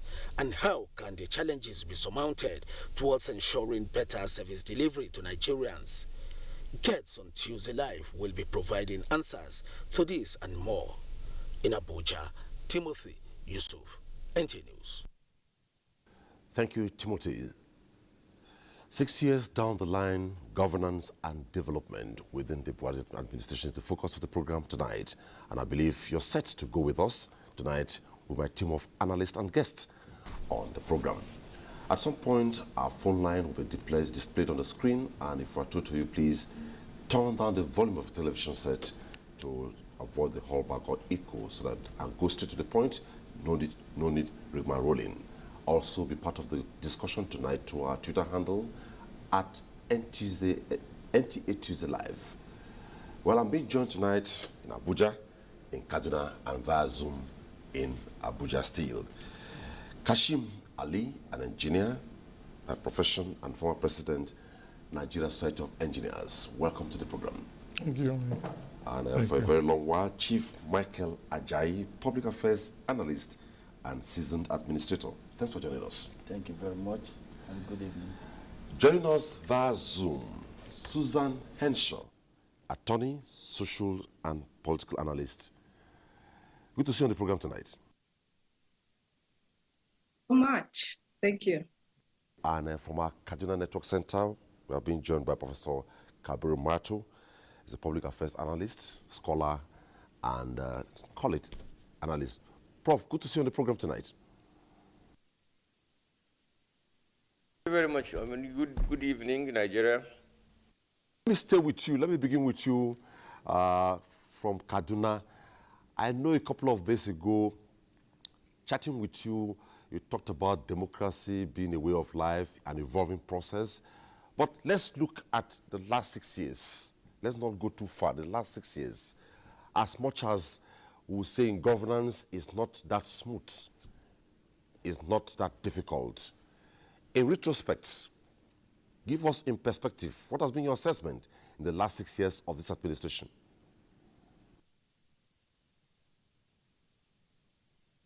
Thank you very much. Once again, good evening, viewers. I think to be very fair and attempt to be objective, as far as your question is concerned, is to say that the last 6 years have been very challenging in the sense that they represented a very serious attempt on the part of a serious state for the first time since the return to civil rule in 1999, attempting to perhaps right the wrongs, that have been deeply entrenched, within the Nigerian body politics, economy, and society. If you listen to what the commentators just before the commencement of this program had to say, especially borrowing from the words of, Senator Smart Adeyemi, that in the 16 years where the other political party was in charge of the governance of this country, huge sums of resources actually came in, arising of the very high price of crude oil in the international oil market. Unfortunately, what we saw in those preceding years were basically the dilapidation of infrastructure and the foundation for the contemporary insecurity that the nation is suffering from was apparently sown. There was, what I will commonly refer to as an apparent consensus on the part of the political establishment, to rough shoulder, and massacre the huge income that did accrue to this country during that period of time. And in my view, that could be said to be the immediate cost to this very gigantic security challenges and political agitation that we have, across the country today. So I will say, as a matter of introduction, that the last 6 years were really very painful.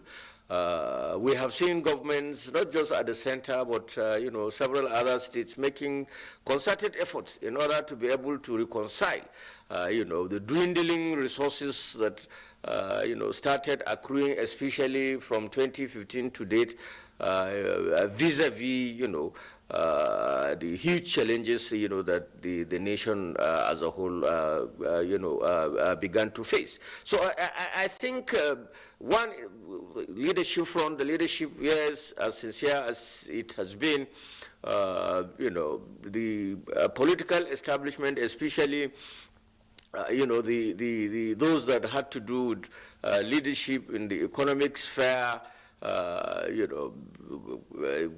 became instantly desperate in ensuring that the war which government has waged on against corruption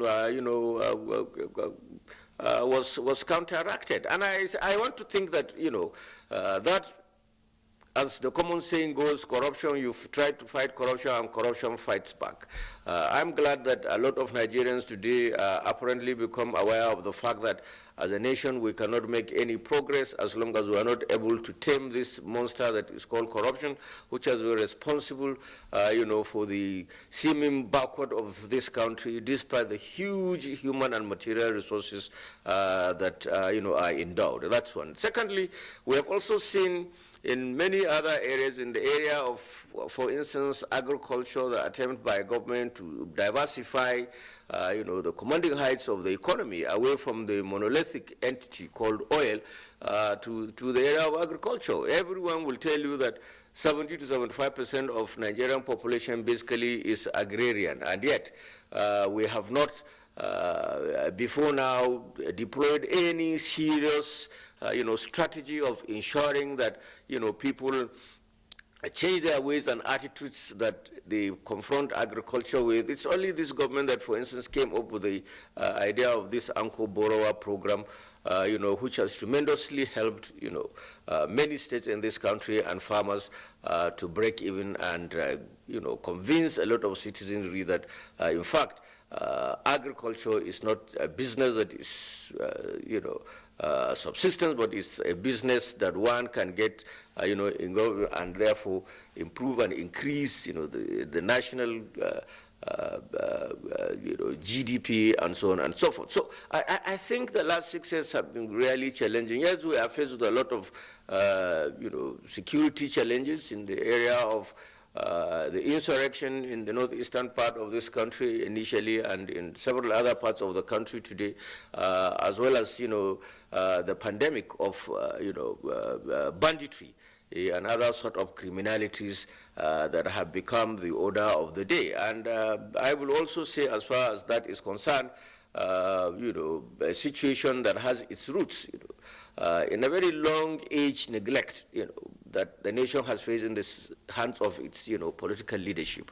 I'm glad that we are in the right direction, and the challenges obviously will be abating. And I do believe that with sustained efforts that will be put, that is being put by government at the center and in various states of the federation, I assure you that these matters will become a matter of history in no too long distant future from now. So we are facing challenges, there is no doubt about it, but I can see light at the end of the tunnel because the sincerity with which especially the federal state seems to be approaching national issues without sensationalization and without giving in to the huge agitation that comes from forces within the country. That, the tragedy of the Nigerian nation is that a lot of our economic elites are parasitic in nature, and we try to resist any attempt by any section of the ruling class that desires perhaps to try to change this scenario and make the elites, economic elites, more productive. And I think that's precisely, what this government seems to be doing in the last 6 years. It's no longer business as usual. You don't celebrate corruption anymore. We live in a country, those of us that are old enough have seen various scenarios where several Nigerians were only recognized and treated with respect in their communities if they indulged in this crime called corruption. Today, you can't raise your head, up in the community, and even if you are corrupt, the risks are really very high. The stakes are high. And of course, one of the solutions that every society usually deploys if it is faced with this crisis is to make sure that the stakes become very high and the price of corruption, therefore, unbearable to the citizenry. I want to think that this government is doing very well. It's left for us as citizens to make our strategic choice by not just supporting but also contributing positively in ensuring that these social ills that are confronting us are addressed, not for our sake but for the sake of our children and those yet unborn. Thank you so much, Professor Kabiru Matu. We learned a new thing, the banditry pandemic. We have talked about global pandemic, which is the COVID-19. He has keyed in banditry pandemic as one of the challenges. Let's still come down to Abuja, but let's do Susan, who is joining us via Zoom tonight. Susan, listening to Professor Kabiru Matu, he touched on the social intervention programs of the government, side by side the citizens and the economy. How do you assess it in the last 6 years? I'm going to give it a pass, Mac. I think that realistically speaking, especially when we're talking about the social investment programs, let's understand that this is the first time. It's not that there haven't been attempts at social investment programs, but this is the first time, literally, since the beginning of our democratic governance, that we've had programs set out, we've had monies earmarked and put into those programs, we've had the programs run properly, take off properly, or should I say unwind and unroll, in a timely manner. And we've had those programs running as planned. This is the very first time. And some of those programs have honestly been very, very, the programs we've really needed in this country. We've really needed those programs. And we have to understand one thing, that even in developed countries where you have programs such as, let's say, the almighty welfare in the United States, even until this day, several hundred years after, those programs are still being tweaked and are still being, made right. There's fraud, there's this, there's that. So I have to give the government kudos, really. All the efforts that the government has made, considering, like I said, this is the beginning, really true beginning of any social investment in this country. All the programs for young people, the work programs, and as the days go by, or as the months go by, I've seen new things go on. For example, the one that the Labor Department is running right now, where young people are being, sent into work. I don't recall off the top of my head what it's called, but it's run out of the Department of Labor. And so all those new things keep cropping up. We've gone through quite a lot, actually. I don't want to list them all. We've gone through where we had,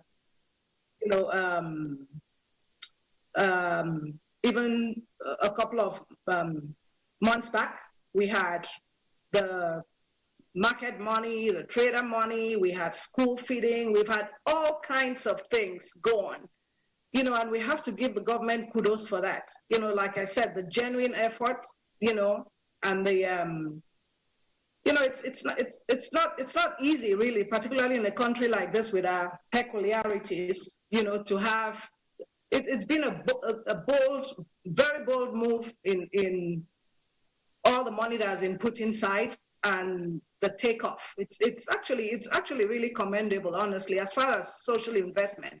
I really think that this is a start, and as the next administration, in the spirit of continuity, would actually take that and make it better. I'm looking forward really to institutional properly and, having been institutionalized already. I'm looking forward to subsequent governments after this one, taking it and running with it. And long story short, let's give, I always like to give credit where credit is due. So social investment, pass mark. Thank you so much. Let me go to Chief Michael Ajayi. My elementary economics tells me that resources are always available. Yeah. But resources, as much as they are available, they are always scarce. So whether they are abundant or scarce, it is how you deploy these resources that matters. The last 6 years, the interplay between the center and the subnationals, states, local governments, what's your assessment in terms of the deployment of resources where they need to be? Judging from Kabir Mato's takeoff, Susan Sensual's level. Well, we have to look, put it in a context, particularly the coming into government of this present administration in 2015. By the time the president assumed office, most of the states could not afford to pay salaries, pensions, and that there was this crisis. And that was what led to the issue of yearning for change. And so when the president came in, the first thing he did was to tackle this crisis. Because most of the workers at that time were going home working without feeding. And you can understand the pains they were. They couldn't afford most of them had underlying medical conditions. They could not afford to pay for their drugs. They could not afford their rents. They could not afford to pay the fees of their children. So these were challenges. And even the president said at that time that he himself was a retiree and he could understand where the shoe pinches. So at the time he came in, there was this financial crisis. And immediately what he did, he adopted the non-partisan approach, irrespective of the political parties you belong. And there was this bailout fund running into trillions. And states were allowed to have access to this. So it was called bailout.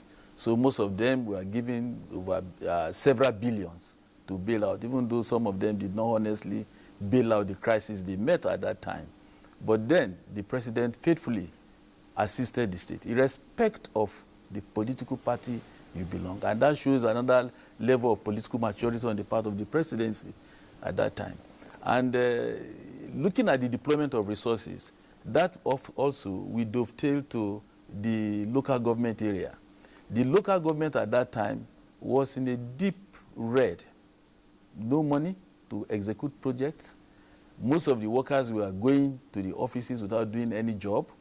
And even in some cases, you had local government chairmen only going to offices when there was allocation of resources to that area. And immediately that resources was exhausted, they left the office and wait for another handout. So in terms of resources at that time, the country was, the states and the local government were wretched until the federal government of the President Buhari decided to bail them out. So that was our experience. Unfortunately, again, along the line in the 6 years, the regime ran into a bad weather of how do I put it now? The growth was negative, and it was able to regulate itself out of this. And that is economic management on the part of the presidency. So in terms of deployment of resources, at the federal level, resources were actually deployed.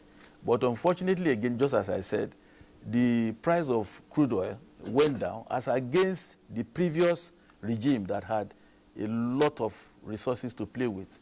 And they fiddled with it. They misspent this money, particularly on security. There were instances where we heard report that $2 billion were allocated for managing the security crisis of the country. Unfortunately, it was deployed to other areas party members saw it as a windfall, and some of them were allocated to people to go and pray. There were individuals that collected the money because they want to use it to pray, and some decided to steal the money and launder it out of the country. So, but the president was able to do a lot in this area, particularly trying to hold the country against the fact that the price of crude oil had fallen. And there was this attempt, too, to diversify the economy. And in fact, a lot of symposia were held on how to diversify the economy. And the federal government at that time, what they did was to even ban the importation of rice, to encourage individuals. Just as Professor Kabiru said, there was this anchor program that was instituted running to about 2 billion, and it was given up to about 1.5 million farmers so that they had access to this fund, poultry, maize, and so on and so forth. All these are cash crops, and they had access to these funds.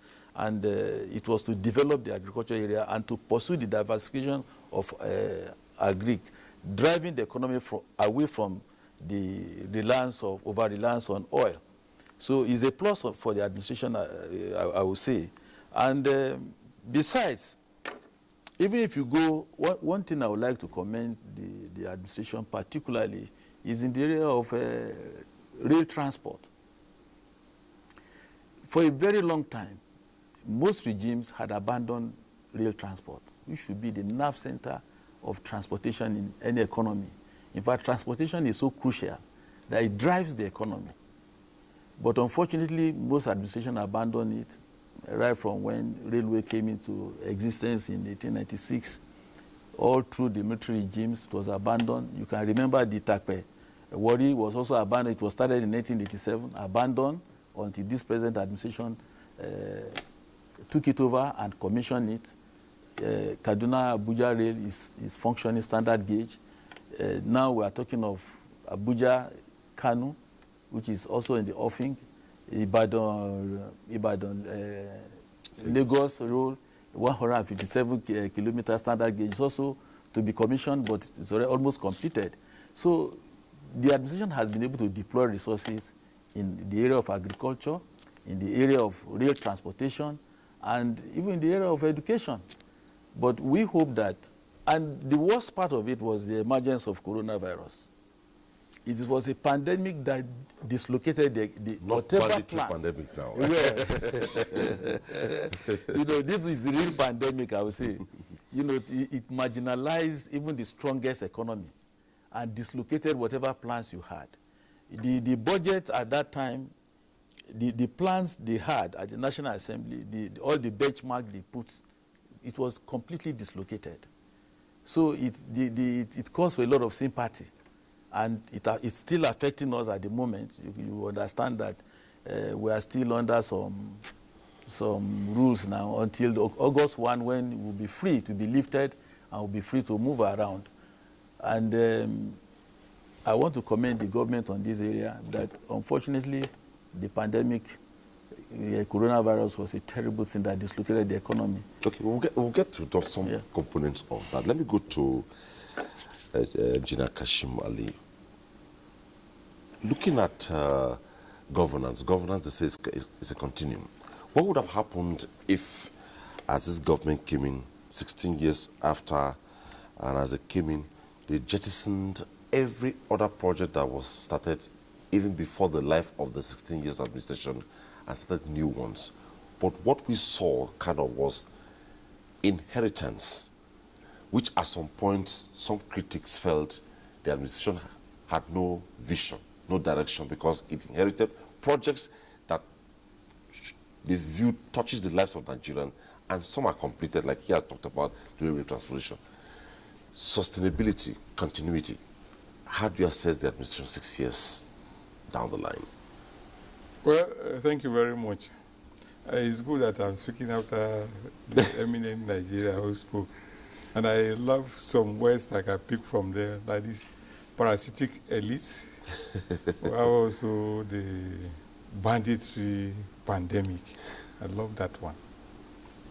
Then talk about basic economy that say resources are always available and resources are also not always enough. But let's even go back to the mantra that the present administration projected. That is, provide security, second, economic development, and tackle corruption. Now, security often in Nigeria, I think because of the long period of military governance, we always look at physical security. And people's mind is always how to deal with this with force. So usually when they don't see that, or they see that they can't see enough of it, there's no need for more. But security has components, and the basic ones I have the physical and the social. But the real, what even brings security, what brings security to a nation or to a group of people is social security. Because no matter how much force you use to coerce people to do the right thing, in quote, you must come down to talk about it. Because people reject things because they do not understand them, or they have understanding but have clearly different opinion on such things. So if you coerce them, at long line, you must sit down with them also to say, okay, look, you didn't agree with this out of ignorance. This is so we must do that. So, but we focus on that physical security a lot. I want to talk about economic development. Again, my opinion is that over this year especially, we have looked at economic development in terms of economics. Economics as taught in the university, BSc Econs and all those things. But economic development is not that, certainly not. Just like you can use sometimes engineering to say you engineer a process and all those. You have all those things. But when it's used in that context, it's not talking about the Y, the X. So economic development is not about economics. But again, I think over this year, we have allowed too many economists to confuse us with all manners of theories that have not worked for us. I give you an example. Impression was given many years ago that if we can grow our GDP to a certain level, Nigeria would have been out of poverty. They manipulated this GDP and we had the highest GDP in Africa. But our condition was not anything close to that of South Africa, that was number 2, or Egypt, that was number 3. And even the smaller countries that were far, far below, our situation didn't change. So it means something is wrong with our understanding of some of these basic things. So now, and even look at anti-corruption again, I have another person. I don't want to look at that. I want to move stick forward. To that. Yes, so I want to look for. So if a program is on course and it has a terminal point, if you truncate it, you also not have peace. It doesn't matter what, if because at the end of the day, there are inconveniences that come with it if you terminate. So I think this government has been reasonable to appreciate that it will be a thorn in their own flesh if they don't do some of these things, and they did them. Quite commendable. But there has to be gains from whatever you put money into. That is my belief. And that is what I have known nations to do. Make some gains at whatever you invest in. Have we gained enough from our investments over this period? Have we gained enough from investing in the railway line between Lagos and Ibadan? Have we gained enough in comparing the railway project between Abuja and Kaduna? Have we gained enough in redesigning and doing the highways between Lagos and Ibadan? The complexity that came into the execution, have we gained enough from investment in those complexities? Have we gained? So for me, I prefer to look at it from that perspective, because it's not enough to just invest some money. There must be takeaways. And for a nation, what are your takeaways? That you can domesticate all that you have done. If you have done this road, the next time you want to do this road, you shouldn't invite anybody again to do for you. you should be able to do it yourself. If you've done this railway program, you should be able to do it again. So to that extent, have we done that? When you say you shouldn't invite anybody to come and do it for you, what does that mean? What I mean is, for instance, the railway project we are doing in Nigeria generally, which didn't even start from this administration, is being done by the Chinese. The tragedy of it is not even that the Chinese are doing it, it's that all the components, in fact, the rail tracks are imported into this country. We have the capacity to do the rail tracks in Nigeria. Mm-hmm. Why did we refuse to do it? Now we import the cost of freighting the tracks from China to this place enough could do some city metro systems. Why have we refused to listen to professionals? So as far as I'm concerned, there has been, yes, investment, a lot of things we can see visibly. I won't have data. We'll do what we call the infrastructure report card, and we'll have data. There's increment in the infrastructure that has been done, but we need to gain. There are fundamental gains that we need to have as a nation. I think we seem to have lost that because we have not trusted enough and invested enough in our own professional human capital. That is the challenge that is for the government, and there's still time to make a correction. Okay, thank you. Let's go back to Kaduna. Professor Kabiru, would we say, as much as, I know very well that we will not say it is all Uhuru for now, we'll get to asking, is there anything the administration would have done this way and got it perfectly? But let's look at diversifying the economy. Like some persons will say, every economy is diversified already. It is how well you deploy resources to these sectors that the diversification picture looks up. There has been so much talk about diversifying the economy, diversifying from dependence on oil to the non-oil sector. What's your assessment?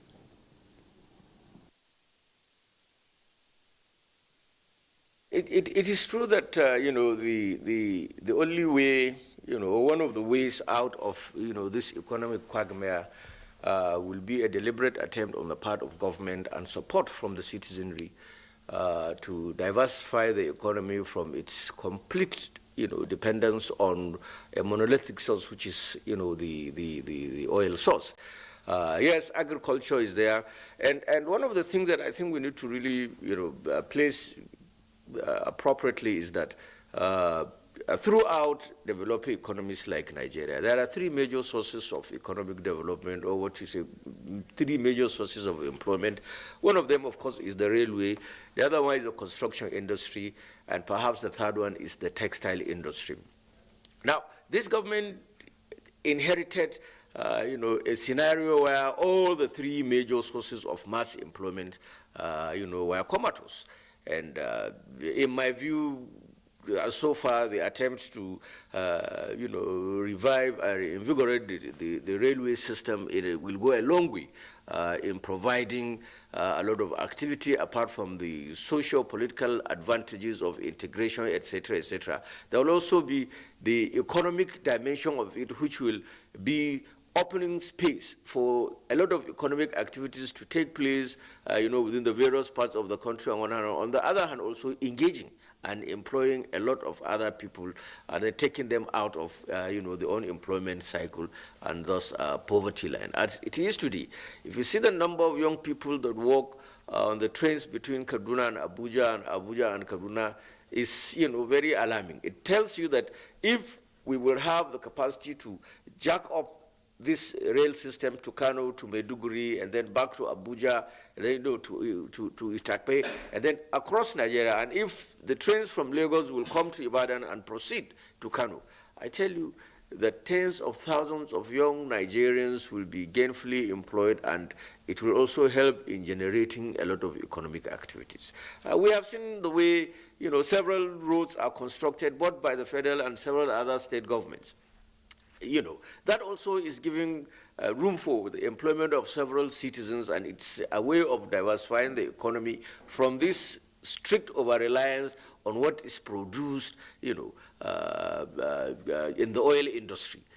Government relying, There are very few states in this country today that can raise their heads and say we are generating sufficient revenues to be able to run our activities. Not more than 4 or 5. What is the reason? Because of the excessive dependence on oil, apart from Lagos and a few others, So obviously, whether we like it or not, this is the area to go. Governments must insist and ensure that the sources of revenue, apart from mobile, you cannot generate, sufficient revenue from taxation and other sources internally unless you are able to create economic activity. And so diversification will continue to, be the way out of this economic quagmire that we find ourselves in, and unless governments and citizens take it with all manner of seriousness, then we will continue to face some of the challenges that we are facing. Now let me, attempt to, in the construction industry, just like my colleague there in the studio was saying, there are quite a lot of years we have not probably been able to go into the, railway transportation system and, probably devise some internal capacity to be able to say, okay, now the Chinese have done this from Kaduna to Abuja, or from Abuja to Kaduna, and from Lagos, to Ibadan, or from Warri to Itakpe, that our engineers at home and other professionals will be able to take over that. But in the area of road construction and other things, I have seen a lot of, some of these Nigerian firms that are doing so well. If you come to Kaduna today and you see the urban renewal program that is taking place, and you find that one of the major contractors there is Ronchas. Ronchas is a wholly indigenous Nigerian construction company that is doing so well that when you see what they are, the type of roads and infrastructure they are putting in place is of equal or even higher quality than the one the Chinese and other, contractors from outside are putting. So I think that domestic factor, the Nigerian, professionals are also, making a lot of efforts in order to be able to imbibe this technology and also be able to make a lot of these things happen right here without necessarily inviting people from outside. So to answer your question, it is necessary for us as a people and a nation to make sure that the economy of this country is diversified. One of the reasons why we suffered from heavy shock in 2020 was as a result of the coronavirus pandemic, and because the price of oil sank very low in the international oil market, and so income accruing to Nigeria became very, very low. And this may be, of course, the reason why today the NNPC has been shouting that it's unable to distribute anything, or it's not going to be able to distribute anything to the other levels of government because of, one, low income, and secondly, certain basic services that it has to pay for, which, in my view, again, takes us to that back, scenario of over-relying, over-dependence, on oil as the mainstay of the Nigerian economy. So the way to go is to diversify. We must do everything humanly possible to ensure that the railway transportation system, after all, there is no country that can make any progress as far as transportation of goods, haulage, human beings is concerned, if the railway transportation system is faulty.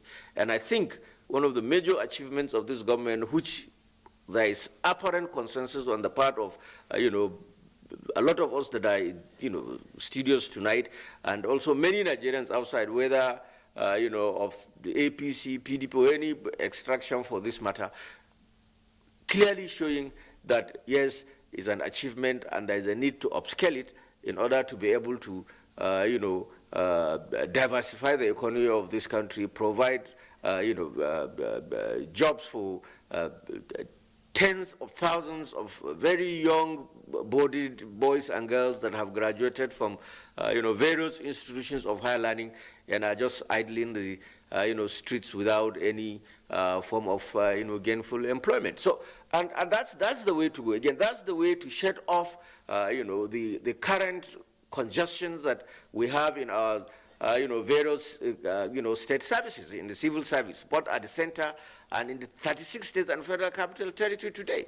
It's unbearable. It's impossible, for governments to continue to spend 95, 96, 90, 80% of whatever they are making from the federation account in the payment of salaries of less than 1% of the population. Now, you can create a lot of employment if you diversify the economy, and people will not make it a matter of life and death that once they graduate from colleges of education, polytechnics, or universities, they are waiting, they're only looking, their eyes are basically on government to provide, sources of employment for them. If the economy is diversified, we have construction activities going on across the country, the federal, the state, and local government councils engaged in building roads, building bridges, and other form of infrastructures. A lot of young people will be employed. Similarly is the case if we try to encourage the private sector. A lot of noise has been made in the past.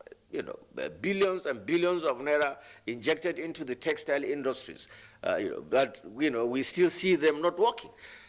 And that's one major area of economic diversification that if we succeed in having them back on the stream, then I assure you that it will also help a lot in shading off a lot of these problems that several governments at various levels are facing. So economic diversification is the way to go, and I'm happy that it's one of the priorities of this government.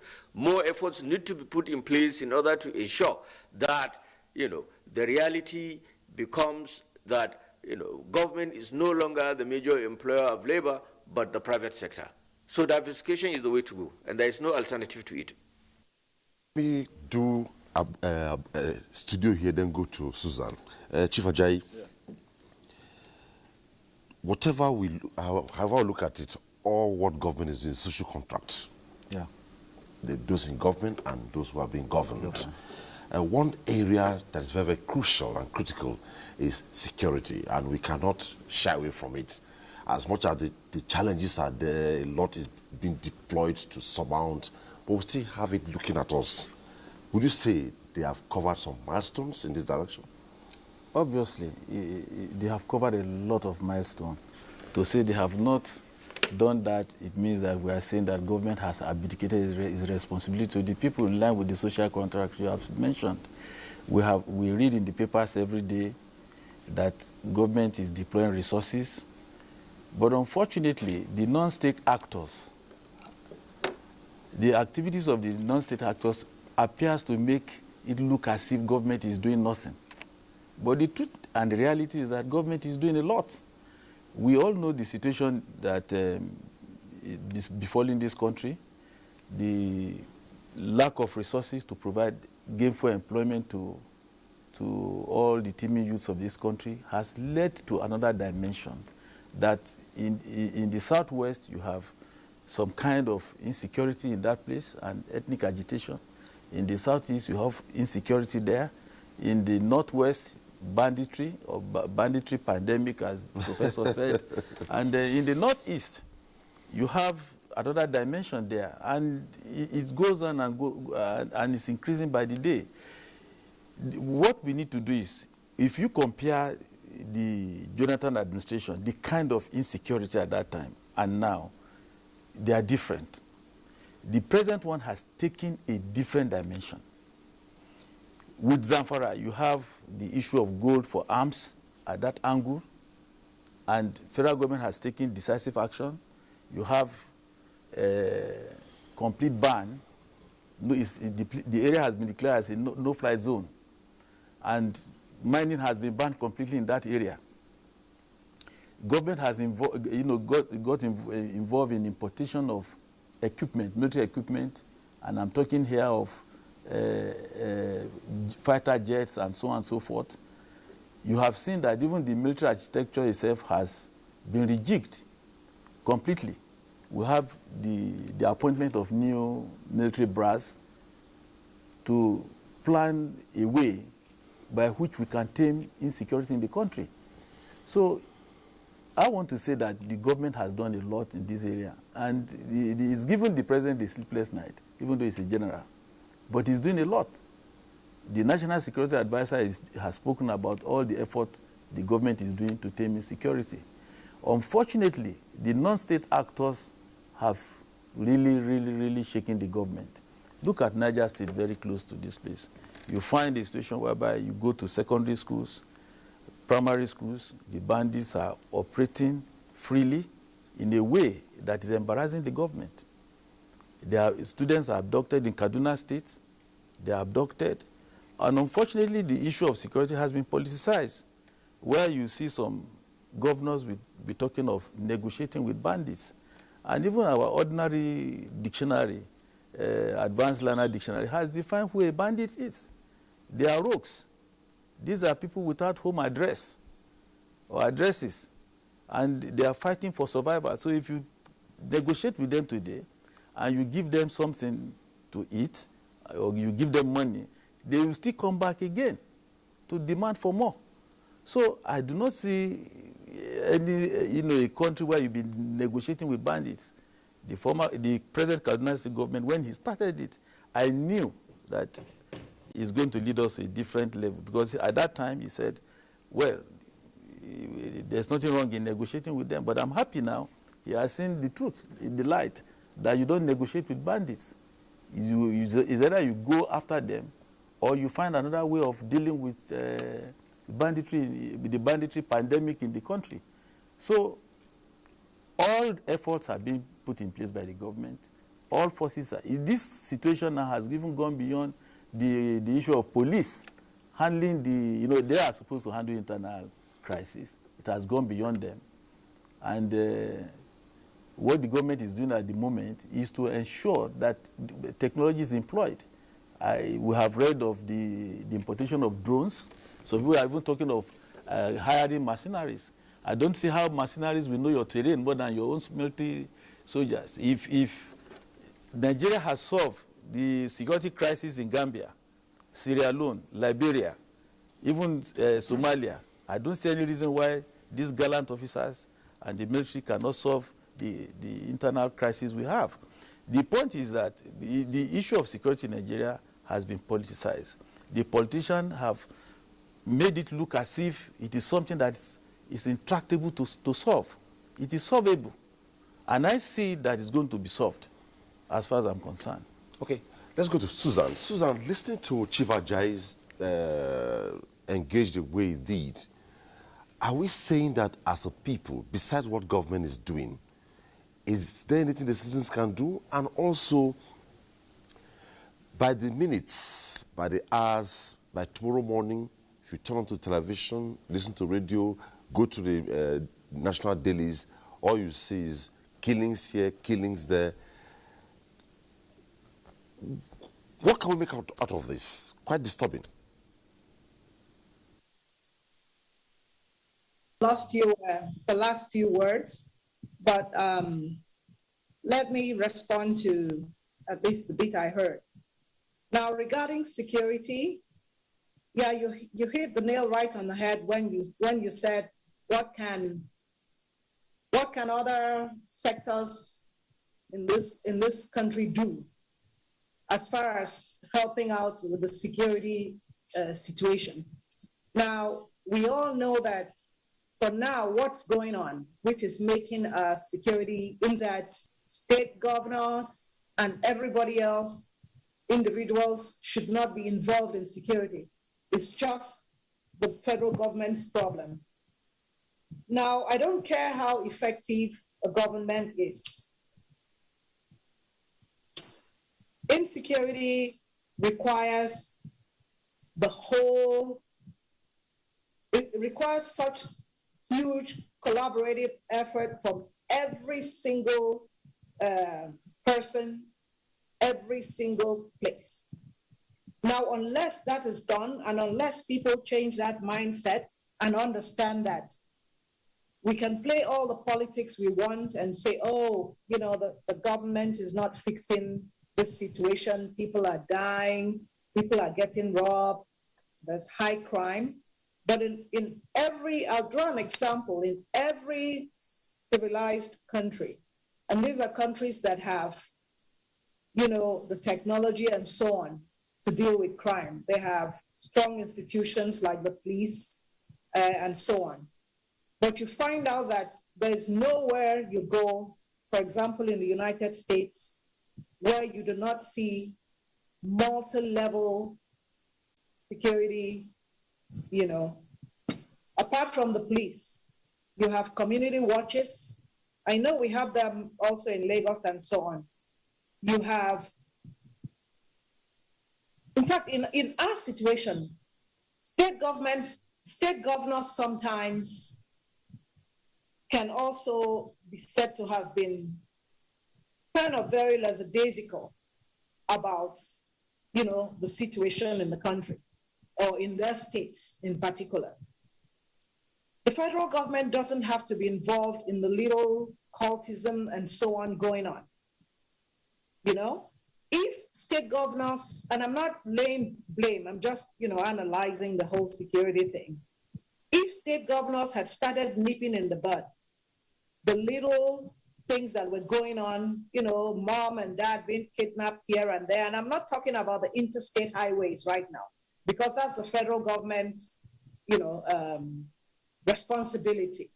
But I'm talking about, say, within state boundaries and towns and cities and local governments and all that. I really don't think that cumulatively there was a good grip when all these things started happening. You know, each state had its own different situation with its own different styles and criminals, you know. In some states, it was kidnapping, it was armed robbery, it was area boys, you know, and just all kinds of criminal activity that really should have, state governors should have come down really hard on. They should have come down really hard on these things. But it didn't happen. And we have 36 states and the federal, and Abuja, the federal territory, capital territory. And I don't care how, you know, how genuine the purpose of the federal government is, or how well intended it is, or even how well equipped it is. It can't do it alone. It can't do it alone. I think that as a community, we all have to understand that crime would go away or go down once we all, you know, get rid of this mentality that it's, you know, the solution lies in Abuja somewhere, you know, when there's trouble in Enugu or there's trouble in Calabar. Everybody's saying, oh, there's so much insecurity. And nobody is saying, what is our governor doing to curb some of what is going on in our state? You know, what's he doing? And if there was really a cry, you know, from citizens that the governors should be more responsible, at least for the security situation that pertain to them. You know, people say, oh, you know, the state governors are not, they don't have police powers and all of that. Yeah, they don't, but they can work around it. You know, it's not that when they require approval for police action, they don't get it. Some governors have actually said, yes, we don't get, you know, when we call on the federal government, they don't show up. But you have to understand that our resources are not just limited. Oh, goodness. You know, but sorry about that. I think the power went off for a minute. And so, like I was saying, I said, you know, we have to work with what we have. Everybody knows this, but I think that we got to a certain place in this country where just pass the buck to the federal government, just blame the federal government, you know? Citizens are shouting in the states about petty crimes going on, you know, street thugs and so on. That's not the responsibility of the federal government. That's why state governments have provided security votes to deal with those little shenanigans going on within their state. You know, for the ordinary man, it gets overwhelming. It gets overwhelming when he can't go from point A to B at night, you know, without worrying if he's going to be snatched off the street. You know, but people need to understand that the responsibility of the federal government comes in only in certain regards. When there's interstate, when the problems are interstate problems, like the interstate or the federal government or the freeways between states, or when a state has been so overwhelmed, that it can no longer cope. And that has happened, it's happened in Benue State, that's, it's happened even in Niger State as we're speaking about it. But I don't want to move on too fast on this security issue. Let's take Niger State, for example. Why would criminals be able to come, same manner of operation, same style, literally same numbers? They come in and kidnap a few weeks or a month or so in between. What exactly changed between the time the first kidnappings happened and when the second one happened? Were they more deployment of local recruits? Because these people come armed and they come in numbers. We already know that, So exactly how many schools do you have that you cannot? It is not that you don't have the resources, because let's face it, like I said, some states have over 500,000 a month, earmarked for security. How is it not possible that arrangements can be made for schools? How many schools are there for security to be provided in schools that are more vulnerable than not? I noticed that, we all know that they don't go to big cities. They don't come in big cities in the middle of town and take children away. So reserve your resources for those schools and, that are a little bit out of town and the easy routes to escape with kids or with students. Why are all those things, not being done? And I maybe they're done, but they're not done effectively and they're not done thoroughly, because the federal government is going to be blamed. It's always going to be one word: Buhari is not doing this and Buhari is not providing security. Let's take a step back and hold the rational authorities on ground for what they're supposed to do. Even if, for goodness sake, it diminishes, this governor step up and it diminishes to 1 or 2%, that's still, going down, not the situation going up. So other than that, we need to understand that we're a country of, they say 200 and a little over 200 million. But I'm sure by the time we get the next census going, we'll find out that we're probably closer to 250 million than, 210, and we have to understand that as the numbers increase, resources have to increase.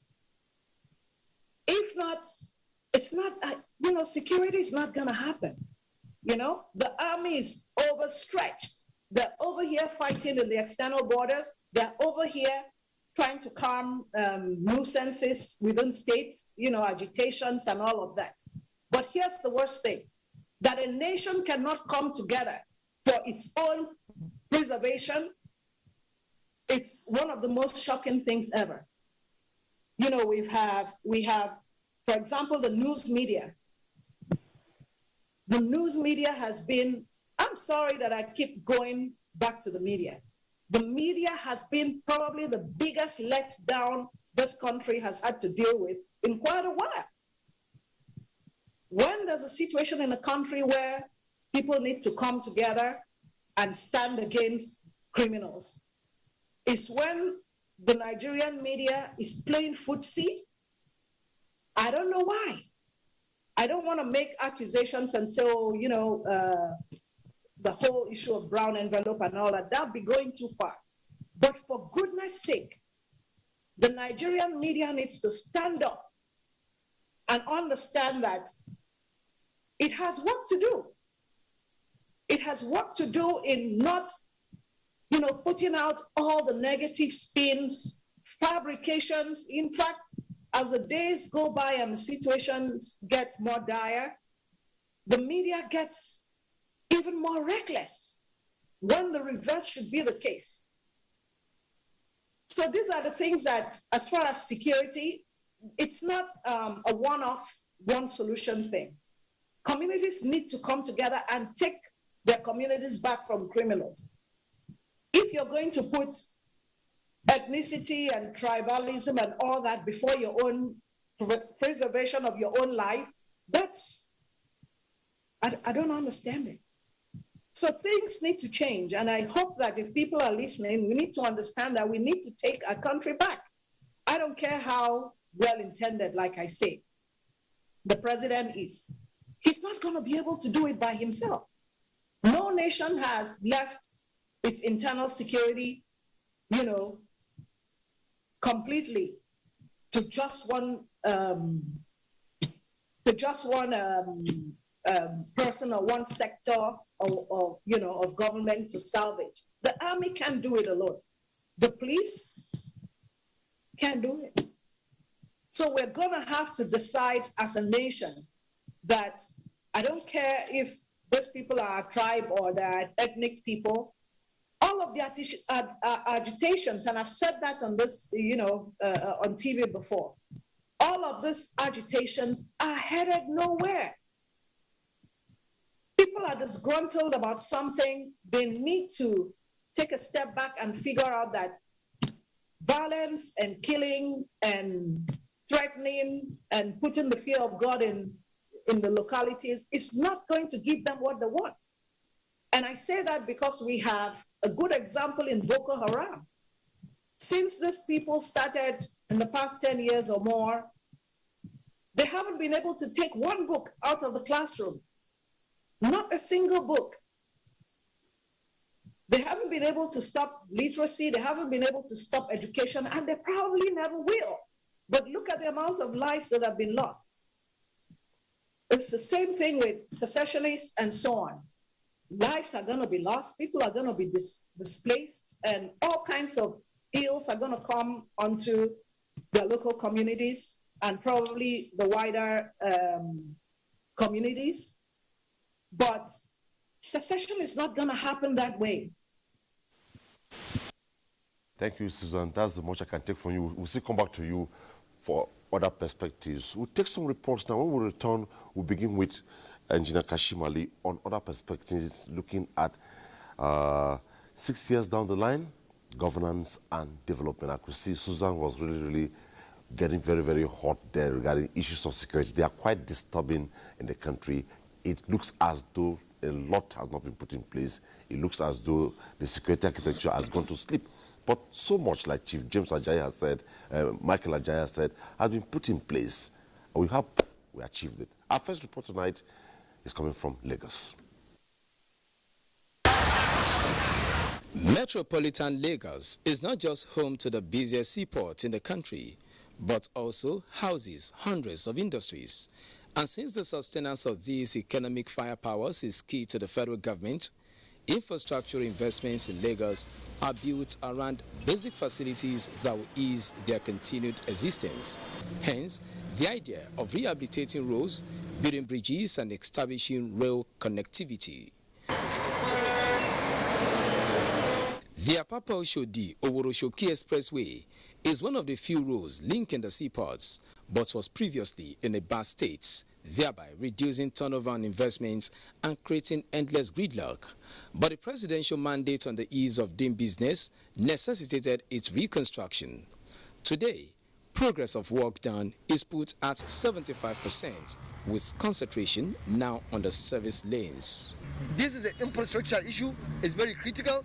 We are working in the second major bridge in the southeast. We are working in Kano Abuja in northwest. We are working on Kano Lagos Ibadan in southwest. So it's all over. We are working all over the nation. The reinforced concrete pavement technology adopted in the rehabilitation work is giving assurance that infrastructure investment in this direction is not a waste. There are about 11 number roads that the federal government is already intervening. Among them is this Lagos Shagamu Road, which is being rehabilitated and is being expanded. So it's called reconstruction and rehabilitation because initially there were 2 number lane. It has been upgraded to 3 number lane on each side of the carriageway. Bridges are not left out, as the federal government is following up its rehabilitation of the 3rd mainland bridge with the resurfacing and realignment of the Eko Bridge. And starting from June 4, the bridge will be closed to traffic for repairs. The actual contract period that we have on the Eko Bridge is going to be from 4th of June to 13th of August. And that is about 9 weeks. The icing on the cake is the Lagos-Ibadan rail line project, which, despite awaiting commissioning, is already rendering world-class services to commuters. And the spectrum of hope here is that passengers will not only be moved in thousands, but containers will be exited from their Apapa port with ease, thereby reducing the constraints on roads. As it stands, the project is at advanced stage, and come June, it will be commissioned by President Muhammadu Buhari. We must not fail to say that we've had wonderful cooperation from all the communities from Lagos to Ibadan. We pray we have that same cooperation with all other communities we are going to go to in the course of construction. Our next report tonight is coming from Kaduna. Among the projects receiving adequate attention include 48.9 kilometer Kaduna Eastern Bypass awarded since 2002 but was abandoned. Work resumed in earnest in 2017 and it is expected to be completed this year. We are working, trying to cross over by Kaduna. That's the biggest bridge on this road. Hopefully by the end of this year, we'll be able to cross over. For now, our speed was very high. This time around, we are still trying to maintain it. But you can see that if you go to the main point where we are doing the pier and the pipe cap, there is this water time. That's the period of rain, which the water tide has started rising. But then, we are trying to diversify a means of continuing our job so that we can do cross beam and other things so that between now, before end of the year, we complete the bridge. However, rehabilitation of Abuja Kaduna Kano dual carriageway is one of the projects initiated by President Muhammadu Buhari. This explained massive investment on the project to ensure quality. Government decided to pick a very competent contractor. If you look at the road now, the areas have been completed. It is fantastic, and the concept for this road is different. Sometimes one of the challenges we have over accidents because people think the road has been expanded. It's not so. It's the quality of work such that even what we call the shoulder, it has been constructed with the same material as the main carriageway.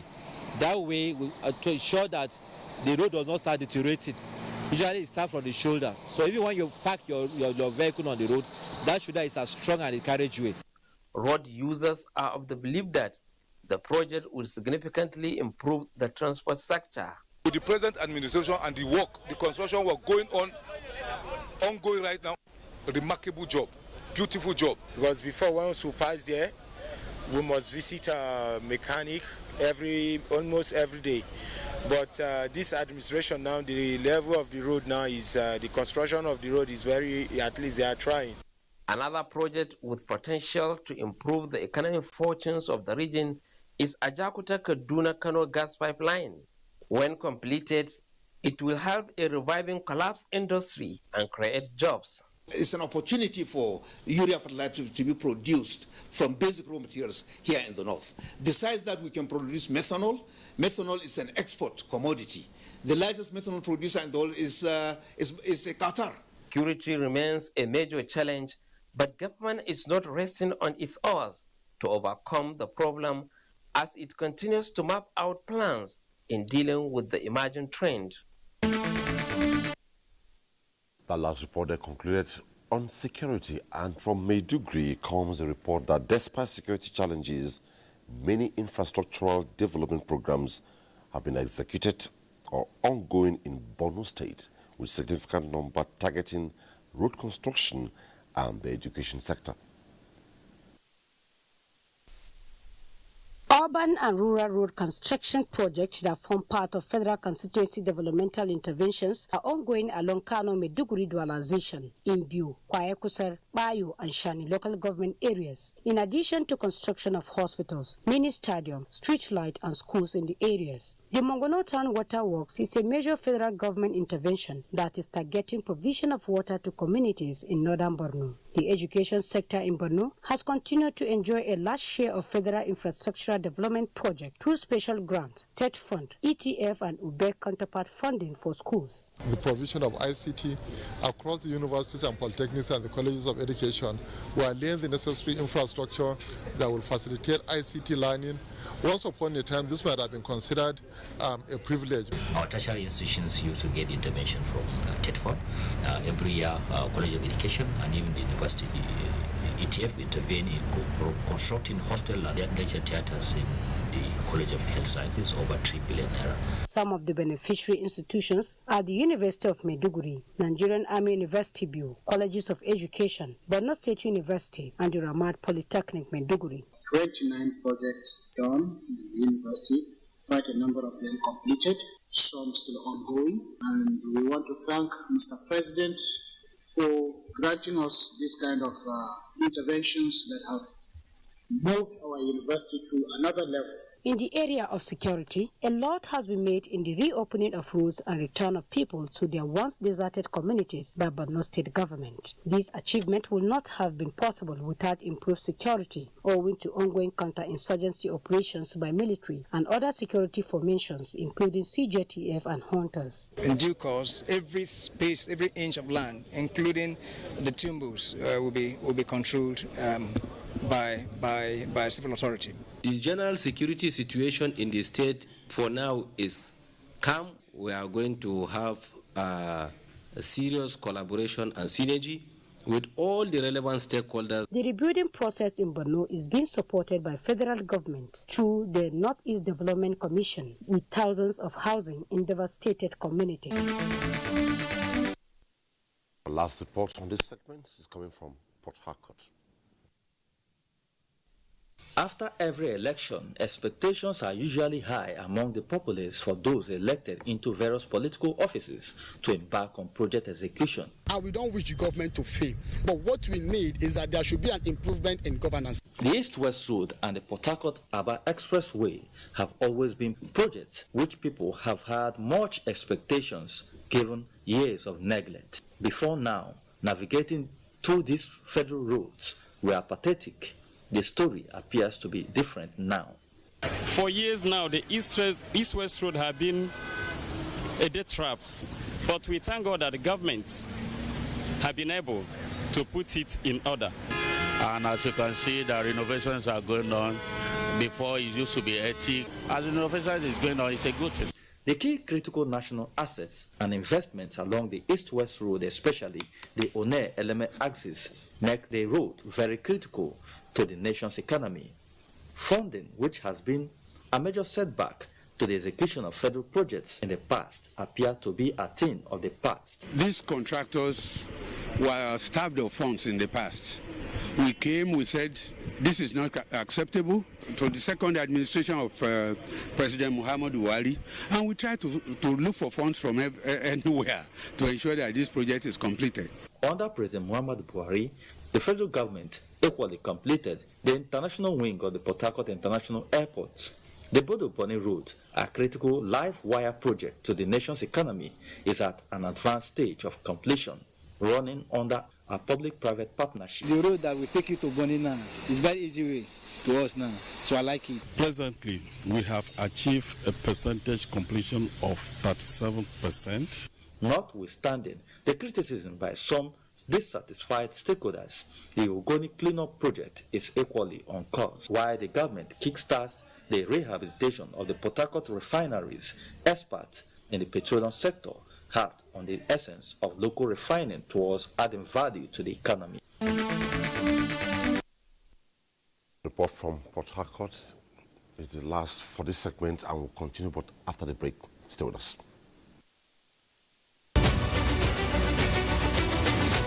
We need to reach out to the people. We should convince them. We should use the systems that we have used before in getting our people vaccinated over the years. Please, this is good for you and good for others and good for the health of all Nigerians. I want to reassure our people that as your governor, I will not subscribe to anything that will harm you nor affect your well-being. We just have other states, including states, to demonstrate capacity to rise to the occasion in our collective effort to win the deserved war against COVID-19. From all indications, quality, safety, efficacy, the benefits outweigh the side effects. So, from all indications, the general district. I have to congratulate Mr. President and particularly the PTF, headed by the President government.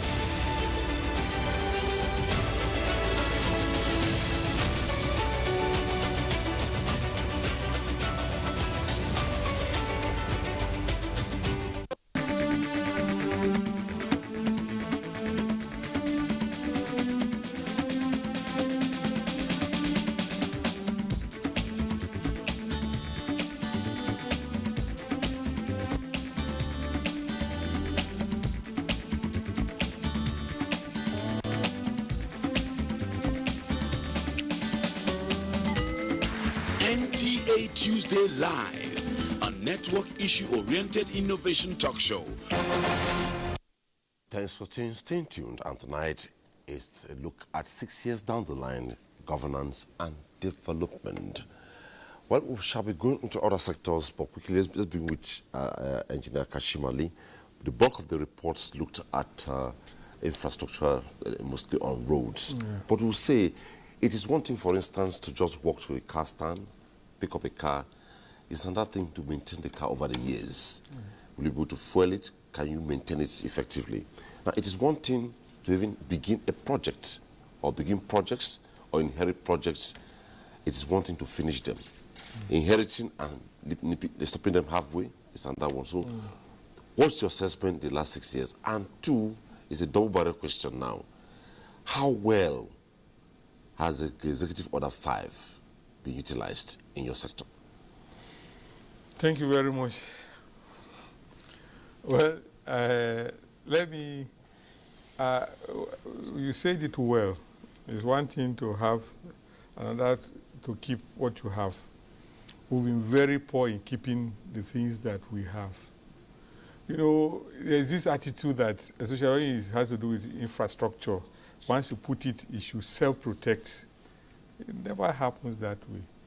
You go to other countries, you see roads that are old, really very old, but they are in good condition because there's a maintenance schedule that is kept and followed. But here we are. Do you know, at a point in Nigeria, we lost all our roads. In fact, the federal roads. Okay, let me start from this. There are about 200,000 kilometers of roads in Nigeria. Out of that, only about 36 or so is for the federal government. The balance is for the state government. But nobody really talks about the state government and local government roads. Let me even talk, so let's focus on the federal government roads. Within the sphere of the federal government, at a point, 73% were totally in horrible condition. In fact, they had failed and they required rehabilitation or reconstruction, 73%. And the balance of 27 included Abuja roads, because this federal government owned also. So if you take Abuja out, which is a special project, then you are talking about maybe about 20 or less than 20 of federal roads being in good condition. So that is where we were. But today, from what we have from the audit, there's work going on virtually everywhere. Since work is going on, expectation is that they will be completed and will have road. And FEMA is doing exceedingly well, I must say that. So there's roads now that, if you notice, there are some roads that were in horrible condition at the point. By the time you drive over them, after 1 week, you see that the condition has changed. They are doing palliative things so that they keep the roads in good condition until reconstruction is done. That is helping. So to that extent, a lot has been done. But what we need, so that we don't make the same mistake, is to do what other nations have done to create sustainability. That means whatever we've done has to be intentional. Nothing is accidental. You want to do roads, you say, okay, you want to prioritize. In fact, first of all, do and think what did. Prioritize the roads, because there are roads with high traffic. Because they have high traffic, the vulnerability of such roads are higher. people are likely to lose more lives. We are likely to lose more lives on such roads than on other roads. So you start with the focus on them. Say this is what you do. You are starting from this point. You are ending here, and when you end, the maintenance start almost immediately, because maintenance is like the human being, eating, bathing, and do. Those are not things you do in the hospital. But it's when you allow yourself to go down that you go to the hospital. So the roads now in the hospital, if we are taking them out of the hospital, are we preparing them again for transfer to another hospital? Okay. So we should structure it. And structuring is not just by mouthing. There is a standard way of structuring. For instance, even the governance of the road sector, as it is now, is not appropriate for successful delivery and maintenance of our roads. Not so. The governance system now is poor. It is obsolete, totally archaic, and nobody is even using that process again. We must therefore step back and do the right thing. That way we can keep our roads in the condition that we want them to be. Okay. Then, what has, this Executive Order number 5, that's one of the best things that this government did. Just for a recap, just tell us briefly what it's all about. Some don't know 5. It is to put in the hands of professionals, and it cuts across all professionals, including even lawyers and technical professionals, to hand over the Nigeria to them. That's what Executive Order number 5 sought to do. For instance, one of the interesting part of it is, today, if there's supposed to be a design work, an engineering project, I want to maybe design the road from here to Calabar. We want to do one special road from here to Calabar. And even if you don't have the skills for it here, if you bring in a foreign partner, the foreign partner will be partner to the Nigerian partner, and the lead will be the Nigerian partner. Is it working? Not exactly yet, because this thing came in and some of these projects were already in incubation. But there are a few that we are trying to get them to comply. But how much success we have now, I need to check the records. But I know there is some kind of resistance because, again, we have poor governance system in the infrastructure sector. That is the challenge we have. Otherwise, that's the best thing that the government has done. It has also gone a step further also to strengthen current, to be able to also bring to book some of professionals and even non-professionals who decide to go off and do things differently. So the laws are there now, the policies are there, implementation is what we are focusing on. But it's still at infancy for us to say whether we have been successful or not. But we're quite. Do you have cases where maybe some foreign companies are in violation of this Executive Order 5? No, the foreign companies don't normally violate laws. That's the truth, even from way back, because they know back in their own country, those things can land them in jail. So when they come, they are often very careful. But they are emboldened by our own parasitic elites. They embolden them and give them cover. So after a while, they too become bold, and they now begin to exploit. Ordinarily, when they come, they are always careful, because they don't want to violate the rule. But we have gone a step further to also ensure that nothing happens. Because if they do anything even here in Nigeria, we can also report them back, at least at the professional level, we can report them back in their own country and they could get punished. So the companies coming from abroad are not the problems. The problems are with those of us, the parasitic, what I like to quote parasitic elites or neo-colonialists, because these are opportunities who have had the opportunity of just being in government, and they think being in government confers knowledge and experience, and they just abuse their powers. So these are the issues. But gradually we'll overcome those ones and be able to deal with them. Okay. Let's quickly take the remaining reports, then we go around our team of analysts tonight, or panelists, to give our final thoughts before we end the program tonight. Let's go to Anambra, Oka precisely. The second Niger Bridge, which is one of the legacy projects in the southeast, has reached an advanced stage with assurances from site authorities that the project will be delivered September 2022. When you look at the bridge, one lane, that's the Asaba bound, we've completed about 1.3 kilometer of the 1.6 kilometer length. Then on the other side, we have completed about 575 meters. Apart from the road, we have completed about 76% of the bridge, the main bridge. I commend this administration because so far, all the past administration never do this one he has done. The Buhari administration has also made great achievements in the reconstruction of a large portion of the Onitsha-Enugu Expressway, especially the Anambra State access. From here now, Toka, it's not even up to 20 minutes, so we are very happy. The Onitsha River Port is one other major infrastructure in the southeast that has also received major attention by the Buhari administration. Authorities say with a little crossing of T's and dotting of I's, the port will become operational. What it takes for port to swing into full operation, Onitsha River Port has it. Specifically, I want to ask that the Anambra State government, the business community, the federal government, they should come together and do whatever they need to do to make the concessioning very, very fast, so that those that are waiting, because the market is there. The truth is that we have the markets. The business is here.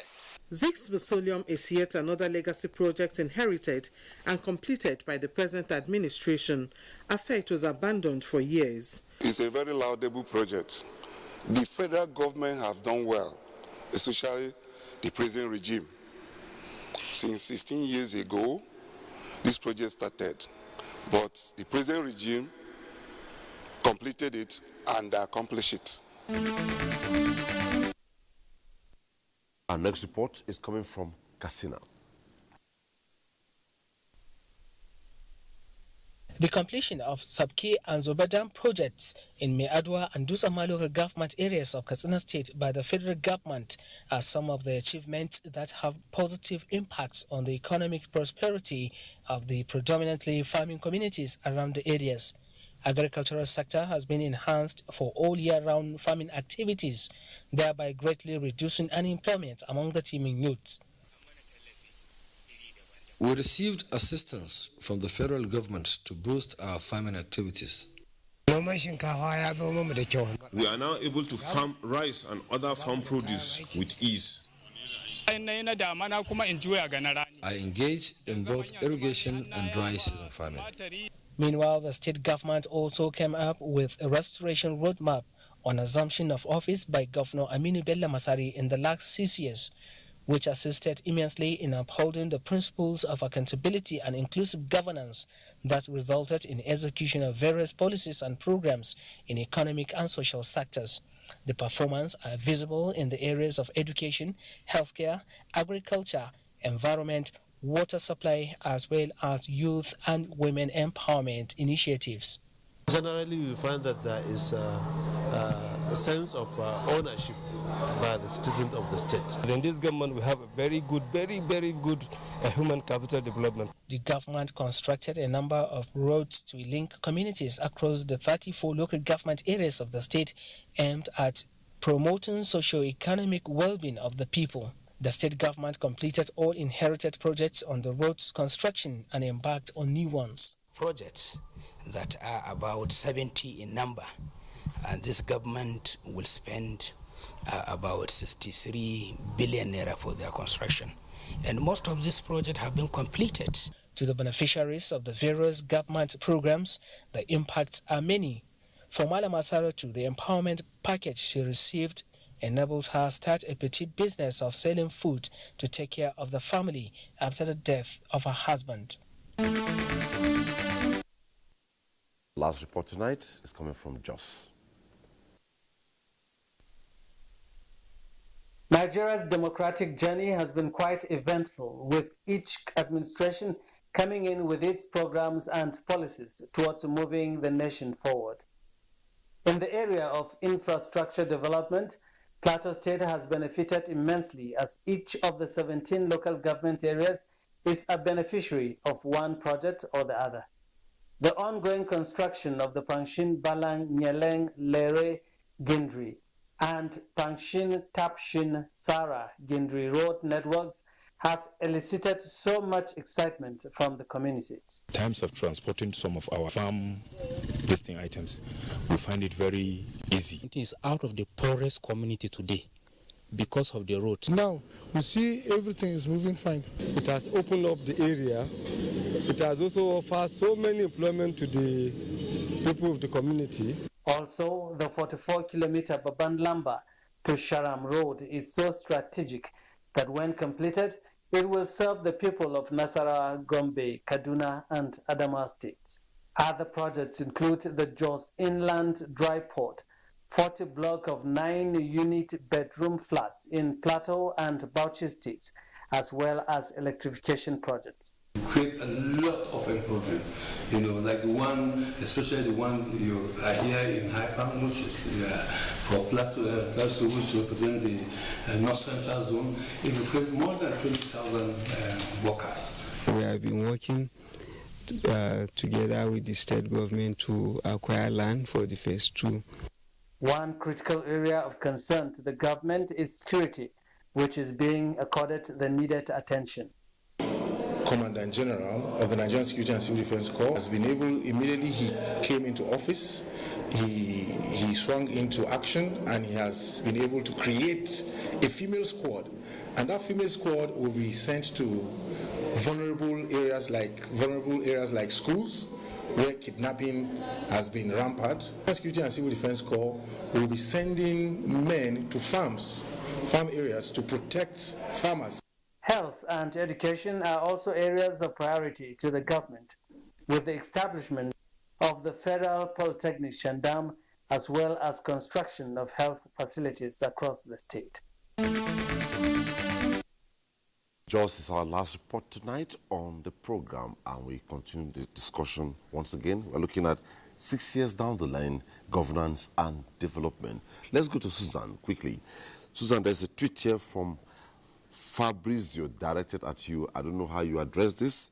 It says, to the woman that just spoke now, she just used top-down approach trying to solve Nigeria's problems, which will not work. Nothing good can come out. Nothing. What's your reaction?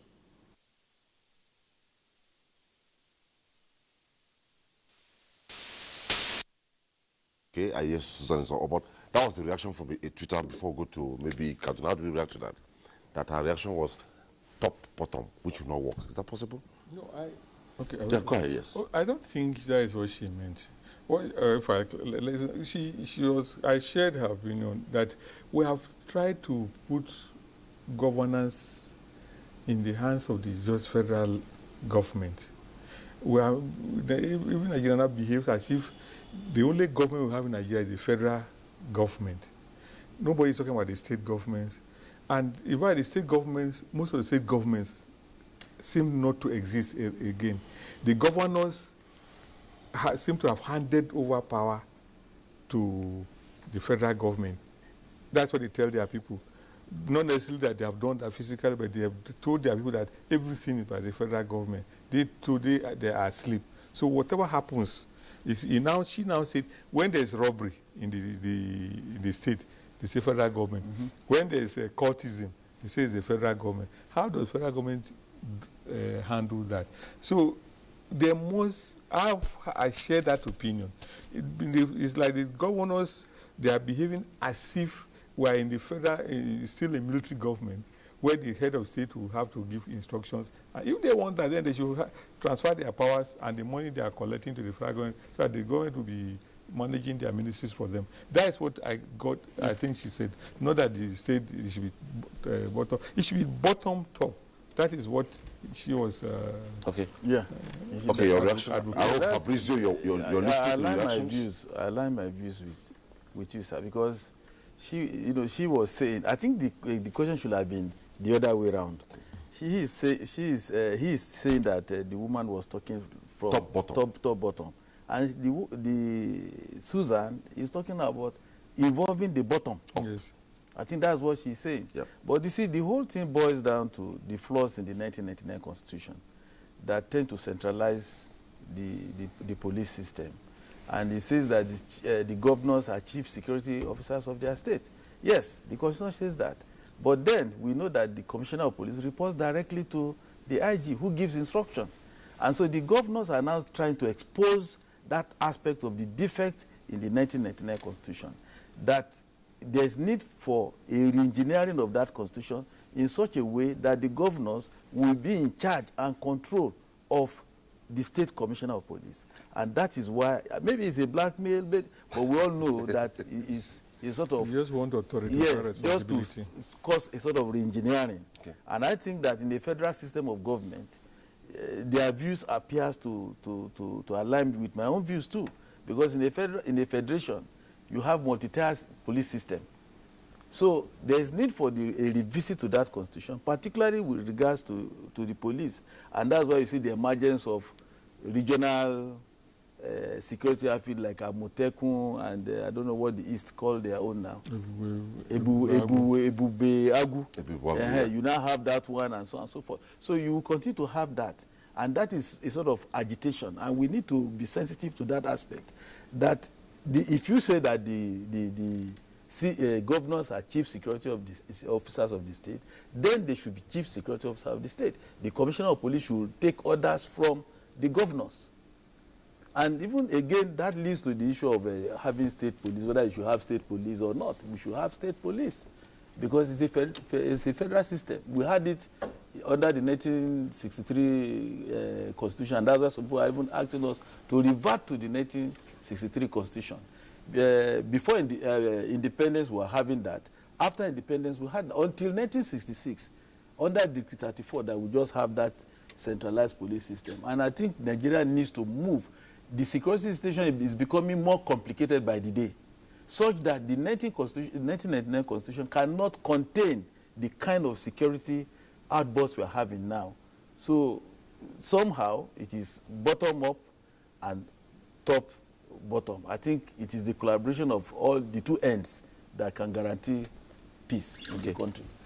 Let's go to Kaduna. Professor Mato, as much as we're winding down, let's look at executive, judiciary, and legislative relationship. Start first of all by saying that Chief Ajayi has spoken for me. He has hit the nail on the head. I think, you see, one problem that Nigeria is a very phony federal system. And when people shout about structuring, one would ordinarily assume that they are talking about perhaps the distribution of power between the various levels of government. It's, in Nigeria that you have a federal government, that has so much powers, that is engaged in so many things that ordinarily the state and local government should be able to do. And like I keep saying, that may not be all related with the need that the fact that if you devolve any powers from the center to the states or local government, it will also mean that the 2 naira out of every 100 naira that the federal government takes will also have to be reduced. But the bottom line is that there is no way any state governor in this country, as it is currently constituted, will have the capacity to enforce law and order. We're a federal system that speaks about principally 2 levels of government. At the center and at the state level, we have the executive, the legislature, and the judiciary. We have state courts. But these state courts, no matter what happens, and there, of course, should be offenses that are limited to states, and there should be federal offenses. I think what needs to be done, like Chief Ajayi rightly mentioned, is to tinker with the Constitution. There has been this apprehension on the part of political actors for a very long time, saying that if you allow state police to exist in Nigeria, that there is going to be some abuses or dictatorship on the part of the state governors. What are we having now? So we want the dictatorship to remain only at the center. The Commissioner of Police listens to the Inspector General of Police. He does not listen to the governor of any state. IG can tell him not to respond to any instruction that will come from the governor. So I think the way to go is to create state police side by side with the federal police.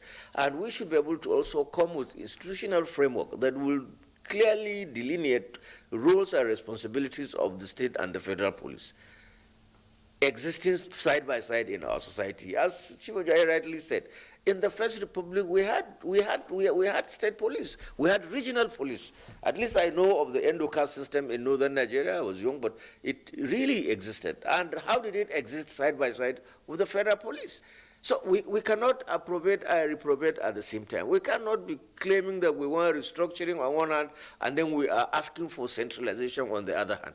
This issue of police and other civil security outfits, in my view, should be a function of both the federal and the state government. You have a federal police, but what do the state governments have now? The state governments have only informal security outfits that are not guaranteed to even carry weapons. How will they be able to enforce security or bring about, sanity in any community where you have crisis, using buttons or sticks? So that is the truth, and that is the way to go. I believe that one of the reasons why a lot of these, amendments to the Constitution have not seen the light of the day was attained by the National Assembly to carry it along and see it as exclusively a legislative function. I'm happy that I know the Deputy Speaker and the Deputy Senate of the President have agreed in principle that for any amendment to be carried out on these major issues in the Constitution, they will have to contact and consult with the Governors Forum so that everybody will be carried along on these critical issues. And then this again brings us back to that issue. The whole thing is attitude. If you don't deploy the right attitude to whatever institution or amendment you are making in the Constitution, then of course you'll be wasting your time. You have a state police, what's wrong with that? Operating side by side with the federal police. So I think the way to go, and in the heat of these national security challenges that we are facing, it is very important for us to wear thinking caps and be more proactive and creative in coming up with ways and means of addressing these problems. These criminals are local. These criminals are local. There's something has not been done by the federal community policing, the idea of posting policemen and officers to their areas of origin, etc., etc. We need to take a stock and see whether all these initiatives have actually, resulted in anything positive or arresting, the level of insecurity that we face in our society. So I think the way to go is really for us to sit as a people and as a nation, look at the Constitution. I don't subscribe to the idea of amending the Constitution every now and then, even when you don't give it the minimal trial that it desires. You simply see a provision and you don't like it, and because you are privileged, and then you say, you begin to call for that amendment. But in this case, in the case of insecurity and many other functions that currently are being carried out by the federal government, I think it's very important. We need to devolve railways. We need to devolve, this security stamp, duties, etc., etc. These are very critical issues that the state governments can handle at their level, and therefore the federal government will now have, unfettered access and time to be able to deal with very critical issues that are of common services to the rest of the federating units. Security is there, yes, in terms of national defense, foreign relations, currency, etc., etc. But if we insist that no, we don't want a state police because governors will abuse it, and then you leave it at the dictatorship of the Inspector General of Police or his DIGs or AIGs, then of course we'll continue to face the same crisis we are facing. So let's be very, focused about this. It is possible, it is resolvable, and it can be done. Thank you so much, Professor Kabiru Matu. It was nice having you on Teaser Live tonight.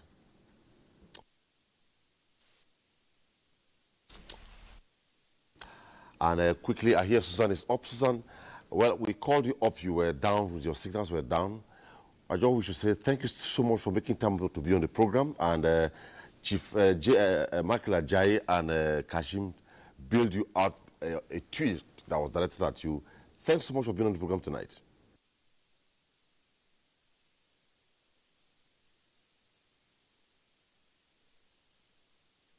Back here, we're concluding.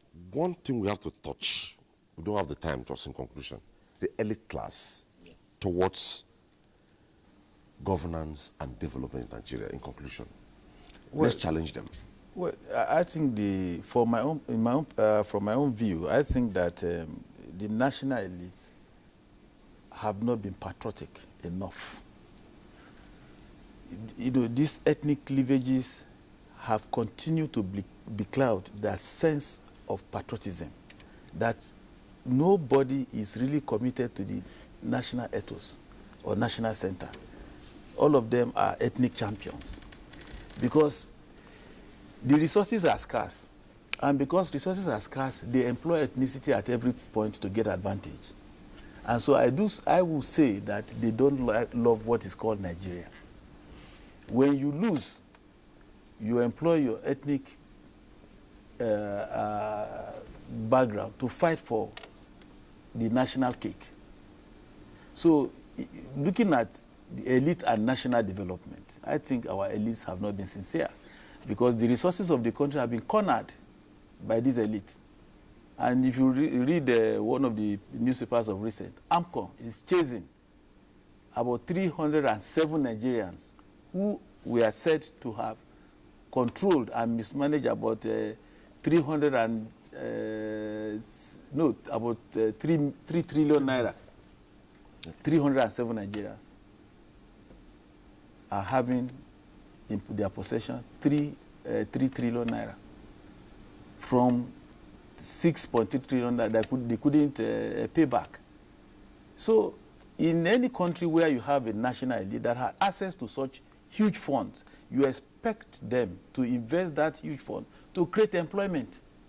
But unfortunately, these monies have found their ways back to foreign countries where they have laundered this money. Industries are not created. They are not investing in farms, in agriculture, in other manufacturing, and so on and so forth.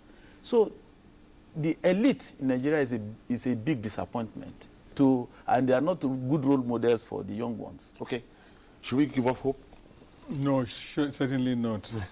Certainly not, because we have to beat them to shape. Certainly, we at least have to separate governance from politics. That seems to be what we are doing now. Even if we want to look at it deeply, even some of these bandits we are talking about, it will appear that the parasitic elites are the ones funding non-state actors to take on the system. So we need to love our country a bit more, just a little more, and then we could get out of it. Because when there is development, everybody benefits. But if you do development only within your own locality, when you come out of your environment, what happens? So that is the essence of development. And the reason we are not a developed country today is because we have not developed our infrastructure. Because if the difference between us and other countries is that we don't have infrastructure. So if we invest in infrastructure, we invest in the people. Because nothing employs more than public works. And so if we pay more attention and do the work more patriotically, certainly our country will be a great one. Thank you so much, Engineer Kashim Ali, and also Chief Michael Ajayi. It was nice taking time to be on the program tonight. Thank you. And also to our viewers, it was nice sharing your time with you. Thanks for your tweets.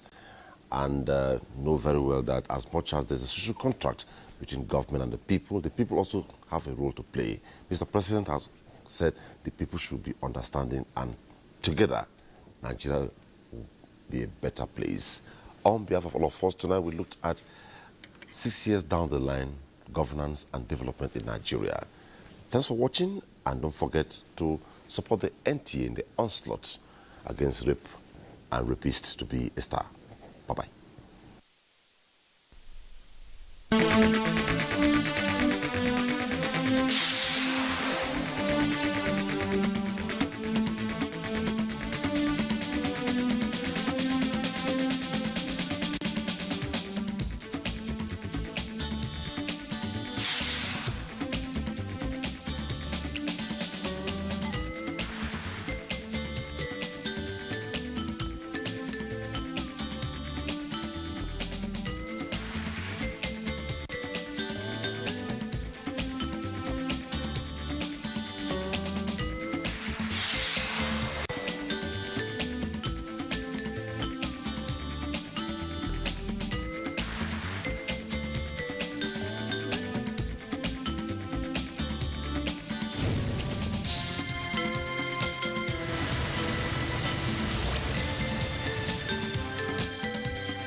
NTA. You can't beat the reach. From dusk to dawn, 24 hours a day, NTA International is with you. In your living room, office, and everywhere, anywhere. We provide a company you desire in terms of balanced and up-to-date news, programs, and the best of entertainment.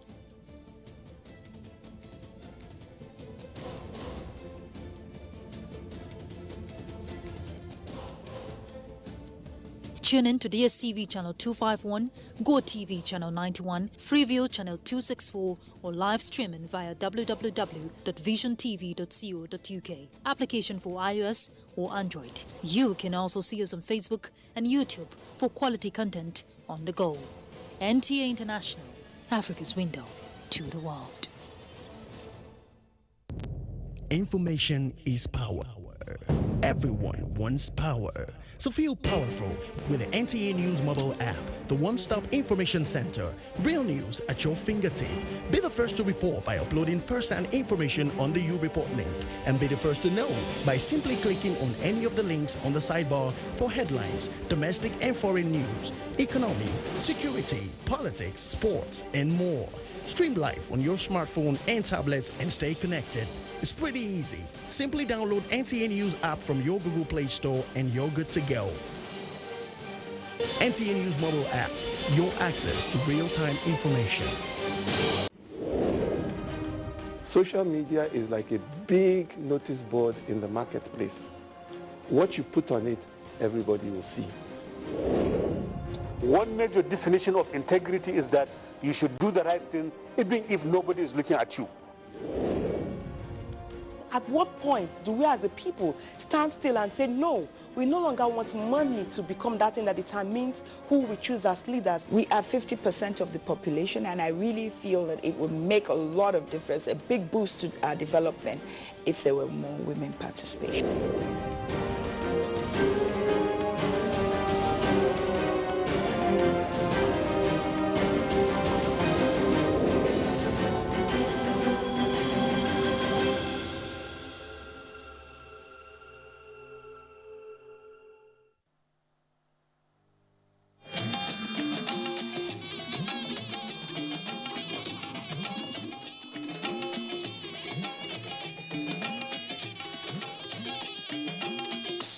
This is the network service of the NTA.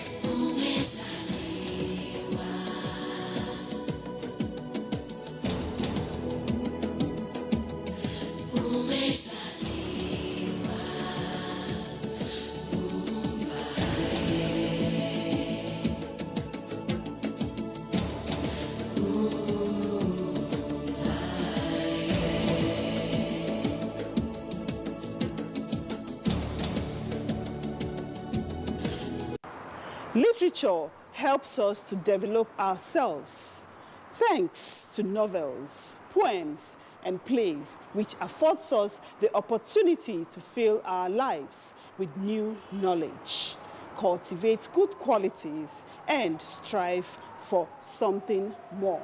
As a tool for awareness, literature criticizes society by pointing out the evils and other injustices around us. When criticized, the people in a particular society take necessary actions. This is African Literature on the NTA, the largest television network in Africa.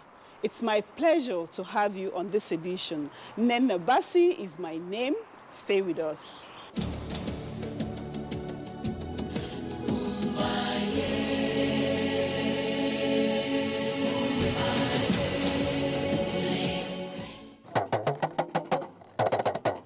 Our culture. Our identity. We are Nigerian. We are Africans. Keep watching African Literature on NTA International.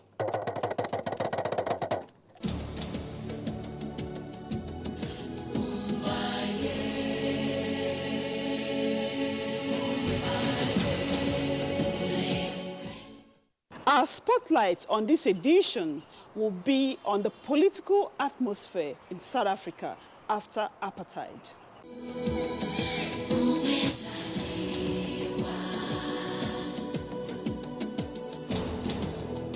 South Africa's transition from racist apartheid regime to a democratic rainbow nation in 1994 is admired worldwide. Its apparently peaceful reconciliation and emerging economic power made South Africa a trusted global player. Nevertheless, with the African National Congress ANC in power for over 20 years, one would have expected transition from former racist and colonial structural policies. Although the so-called Rainbow Nation proclaims unity in diversity, racialization and identity politics in South Africa have not evolved much from the apartheid pattern. Its contradictions can be observed around land expropriation, fees must fall movements, and striking racial inequalities. Where thus the Rainbow Nation stand after Nelson Mandela? Are its ideals of social justice and equality sustained in today's Rainbow Nation? Zukiswa Vanna, a female writer, captures the political climate in South Africa after apartheid and the political feelings and inclinations of the people in her novel, London, Cape Town, Joburg. London, Cape Town, Joburg by Zukiswa Vanna was published in 2014. And it's really a story about the unraveling of the South African dream. When we were all young, you remember how that free Mandela, anti-apartheid struggle, and, we had all that because the entire continent had a dream about South Africa, that we would liberate South Africa and South Africa would join this Committee of Nations, and when Mandela came out, there was this idea of a rainbow nation, including black, white, Zulu, Xhosa, everybody, and this great ideal, So her novel, London, Cape Town, Joburg, follows a particular family, particularly a South African family, which in the nature of South African history contains a mixed-race father and who is half Irish and half South African, a white British mother, a mixed-race child, and relatives who are native Africans from South Africa. So in focusing on this story of this family, she's able to explore the realities, the hopes, and the contradictions, and the destruction of this South African dream. That's what the book is about. Zukiswa Vanna's emphasis in the book is really about how political corruption seeps into the social fabric of society and goes down into the very story of a family. There's a way that the larger political context bleeds into the way that societies operate.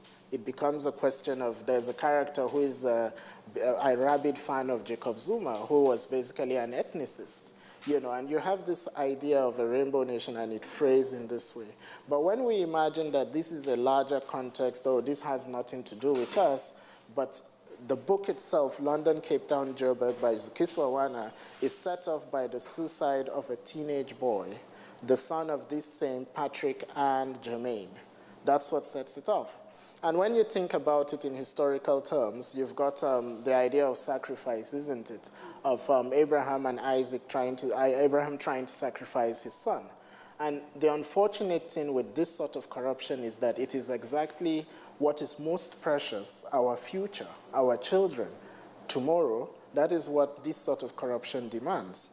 So the killing, the suicide, if you want to believe it, or the homicide, which is visited on Zuko, is emblematic of a sort of way that we have lost our future as a continent, not just as South Africa. Themes spotlighted in the novel include loss of innocence, mourning, how Africa has become, and how relationships fare. I think her major theme is about the loss of innocence, isn't it? And how, at the very beginning of the story, the devil was already in the details. If we go back to the biblical account, when Eden was created, the snake was already there.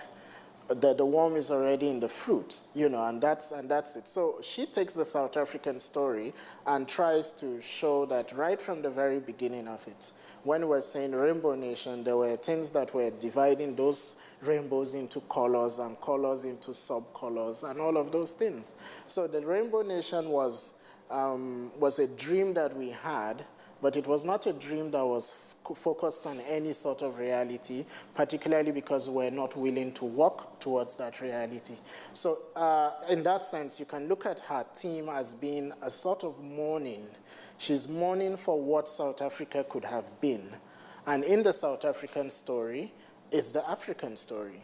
And in this way, she's able to enter into this experience, and we join her in mourning the promise that was African liberation in the 60s, in the 70s, in the case of Zimbabwe, in the 90s, in the case of South Africa, and even more recently for the case of South Sudan, you know. And this is her major theme, really, you know. A writer tends to try to show you a different way of looking at yourself, in the hope that perhaps when you confront that mirror, you would see yourself for what you have become and try to maybe retrace your steps a little bit.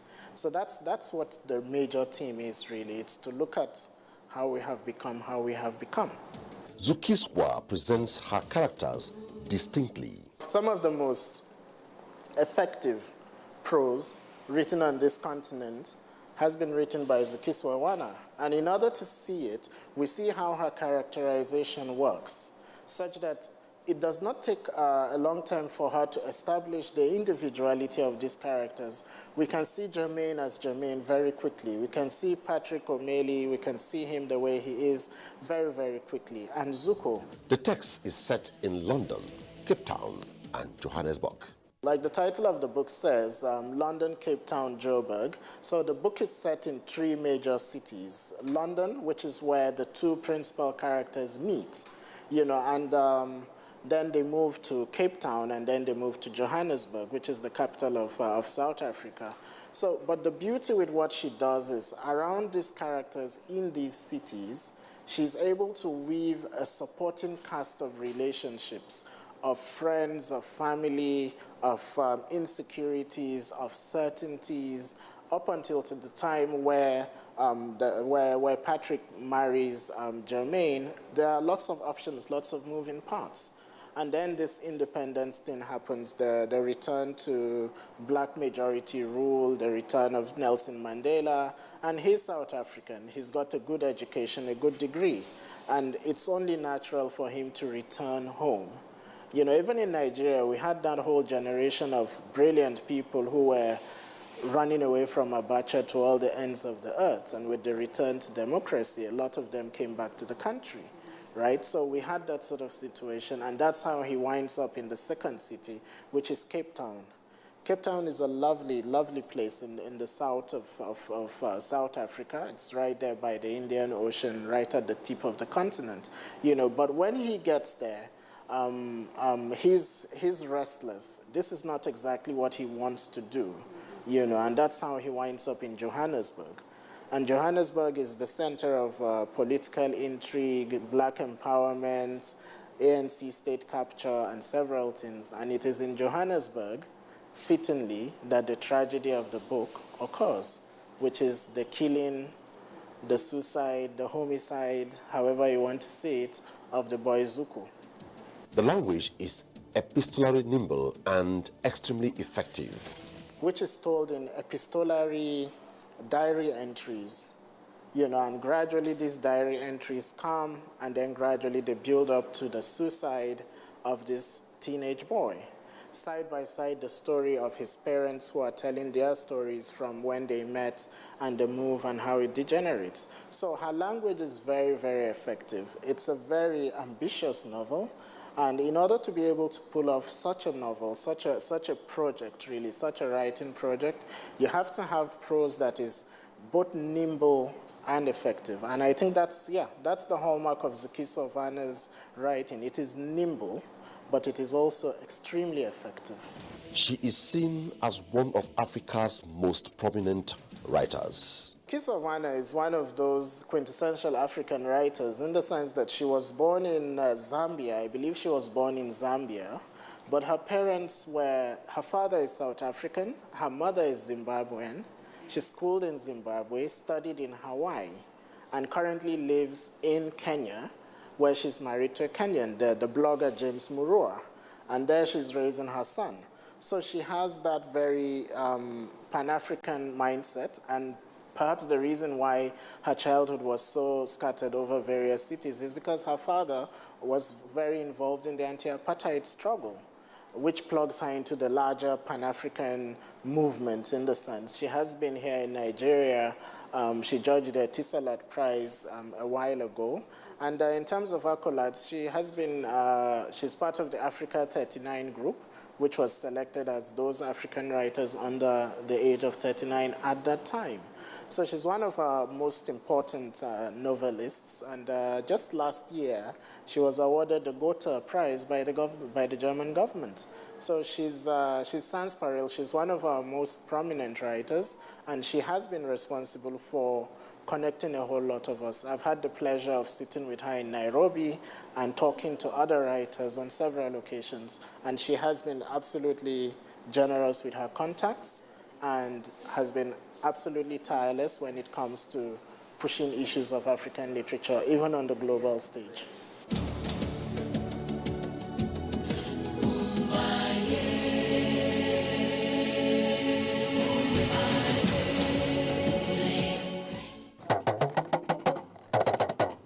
Our culture. Our identity. We are Nigerian. We are Africans. Keep watching African Literature on NTA International.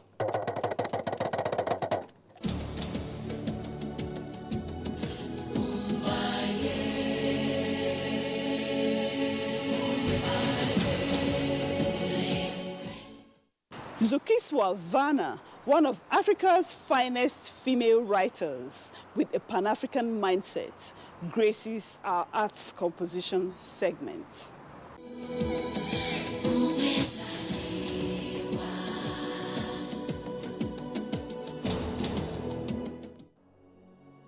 Zukiswa Vanna is a South African journalist, novelist, and editor. Born in Lusaka, Zambia in 1976 to a South African father and a Zimbabwean mother, now based in Kenya. Attended Hawaii Pacific University and St. Dominic, Chishawasha. London, Cape Town, Joburg, a novel by Zukiswa is a story not just of Jermaine, Michael, and their son Zuko, but of all of us who witnessed the South African miracle and came to believe in the dream of Mandela's Rainbow Nation. A debut novel, The Men of the South, in 2010 was shortlisted for both the Commonwealth Best Book African Region and Herman Bosman Awards. London, Cape Town, Joburg, a last novel in 2014 won the Keselo Duco Prize. A short story, The Dress That Filled the Suit, was selected as one of South Africa's top 20 stories in South Africa's 20 years post-apartheid. She was also selected as one of Africa's top 39 writers under the age of 40. Vanna co-authored the Mandela Home biography, A Prisoner's Home, with the late veteran photographer, Alf Kumalo, and Indian writer, Rohini Chaudhary. She also co-edited the African-Asian anthology, Behind the Shadows, and has independently edited several works in fiction and non-fiction. Zukiswa has facilitated writing workshops in Kenya, Uganda, Zimbabwe, England, Germany, and Ghana.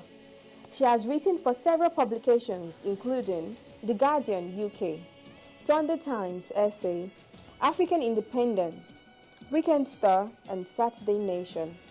She has previously judged Writivism, the Bessie Edge Short Story Awards, and was one of the 3 judges of 2015 Pan-African First Book Prize, Etisalat Prize for Literature. Zukiswa Vanna is a prolific South African writer. She has written several books, including The Madam, Behind Every Successful Man, Made an Essay, 30 Ways to Leave Your Madam, Jama Loves Bananas, Refuel We, and more.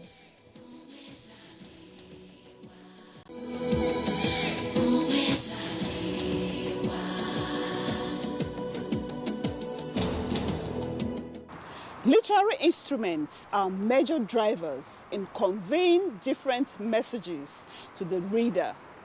Burlesque will be our consideration shortly.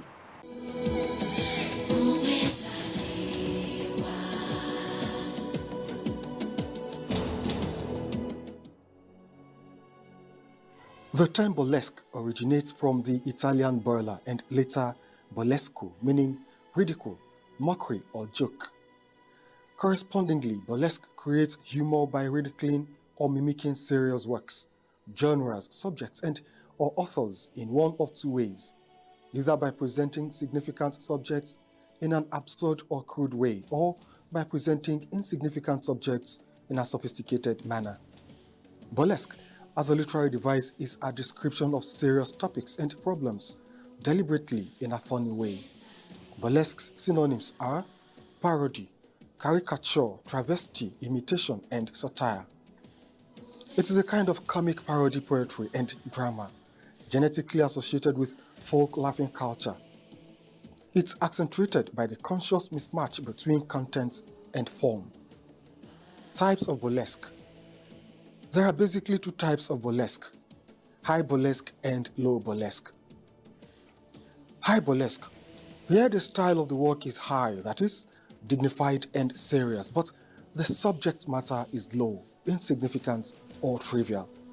Parody is a high burlesque that mimics the style of a particular genre, work, or author by trivializing the subject and presenting it in an exaggerated and more elegant way than it normally deserves. Low burlesque. The style of work in this case is low, undignified, and improper. The subject matter is high, serious, and significant. Travesty is a type of low burlesque which is used to imitate a significant work or subject and to present a subject in an absurd way. Its purpose is to ridicule the subject, work, or author by mocking it in a vulgar or grotesque manner. Importance of burlesque. Burlesque is an important form of literature because of its ability to make a mockery of serious and light-hearted subjects alike. It can be used as a way to deliver opinions and messages to encourage change and awareness, all by presenting information through comedy that is often outrageous, unusual, and vulgar. Burlesque in literature is much more than mere comedy and entertainment. It has been a major literary technique for social activism and commentary for thousands of years, using humor to attract attention to serious and unresolved issues in society.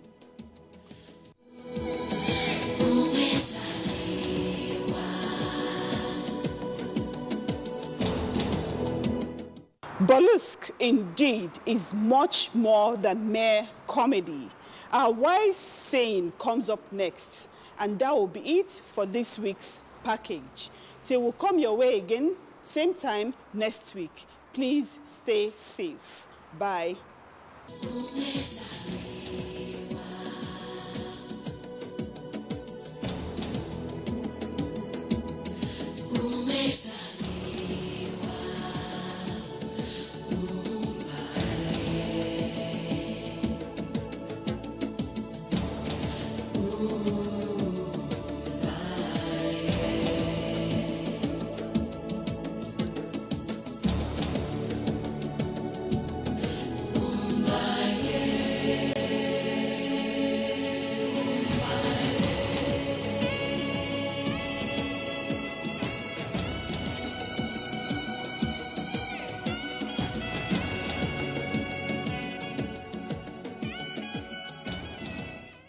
Hello and welcome. It's time for another interesting package of Everything Music. Angelina, you dey cool in my temperature. If you call, I go come deliver. This is Talkie Movies. In times of old, the world was full of wonder. No! Welcoming you to your weekend for today. It's time to use our voice. Beyond 6 packs. Bills. Pay the bills. Keep paying the telephone bills. Paying my bills. Welcome to Gallery.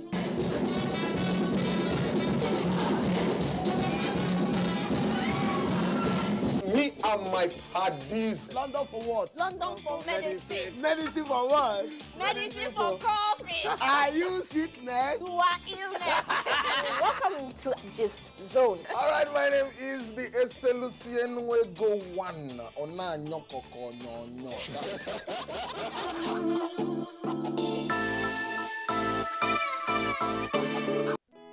I'm the leaders of tomorrow.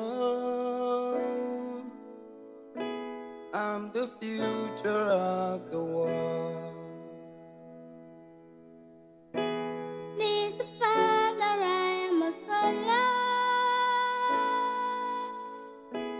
Be the hand that I can hold. Yeah. Keep your prejudice aside, so I can spread my wings and fly. I'm the seeds that you should sow, nurture one and let me grow. I'm the children of the world. Yeah.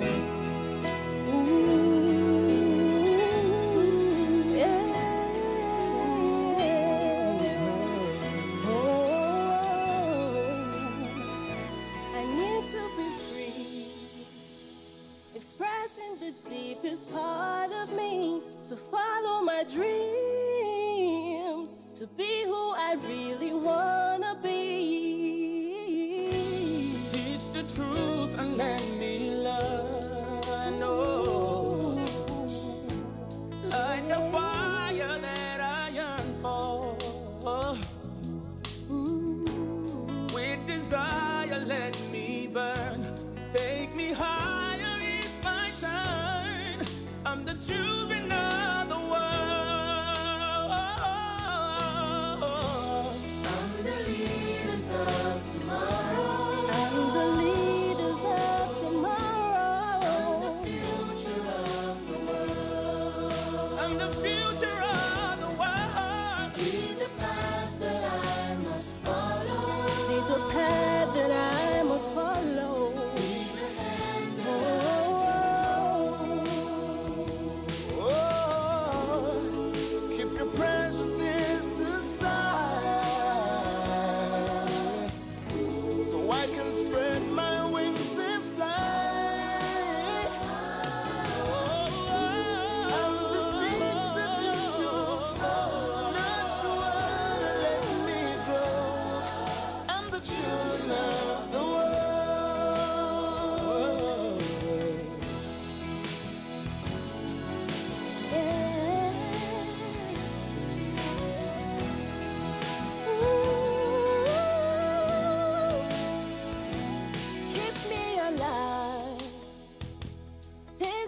Cure to my disease instead of strife. Let me be an instrument of peace.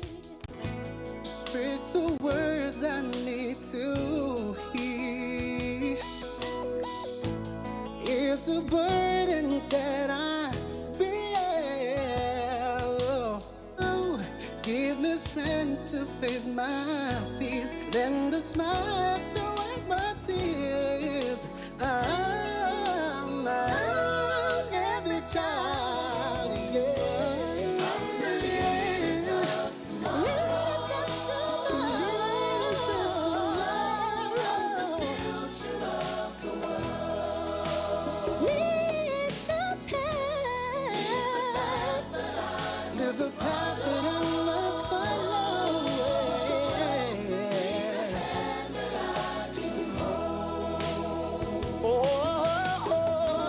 Keep your prejudice aside, so I can spread my wings and fly. I'm the seeds that you should sow, not you want to let me grow. I'm the children of the world. Children sing. I'm the leaders of tomorrow. It's where, the colonial officers stay. Then some part is where they use for the official duty. If you go to this other, the left wing of the building, you see kitchen, you see store, to tell you that it was actually a living home and a working place for the colonial office. And one will appreciate, definitely as at that time, there is no way they will build a separate place for their resident and a separate place for the official work, because it was a new continent for them, and for them to come in, it would be very difficult. One, mobility was not easy. We know that it was only water transportation that was the means of transport then. So they needed to confine themselves in a particular place to do whatever they needed to do. It first accommodated Consul Edward Hewitt, the British consul for the Niger coast, Bight of Benin, and Bight of Biafra between 1880 and 1884. The building also hosted the arrival ceremonies in honor of Sir Frederick Lugard in 1912.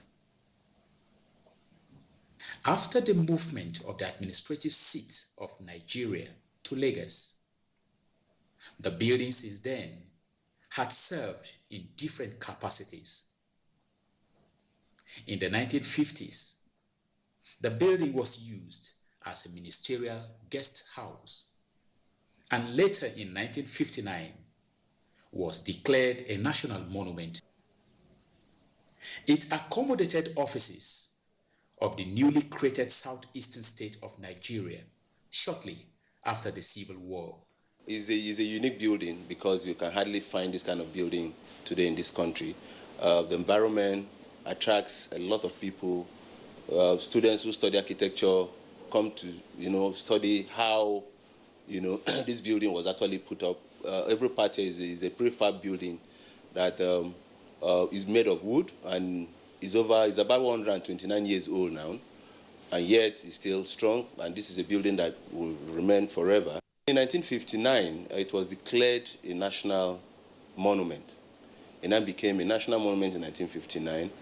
And in 1980, the National Commission for Museums and Monuments decided to restore the building and make it a public museum. And the museum was commissioned in 1986 to exhibit the history, the early contact of the Europeans and the people of this region, and to talk about the history of this region, Cross River, extending to the Cross River Basin. After the colonial administration,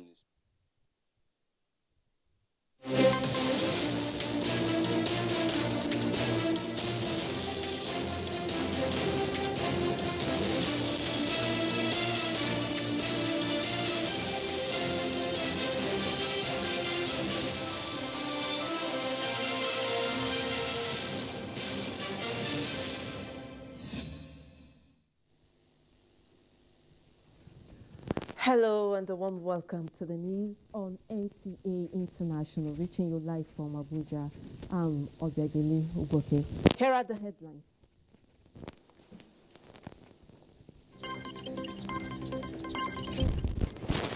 President Muhammadu Buhari receives 5 new envoys, calls for collective global effort against COVID-19. Federal government awaits second consignment of COVID-19 vaccines from the COVAX facility by July. Plus, ECOWAS seeks greater commitment on ratification of protocols by member states.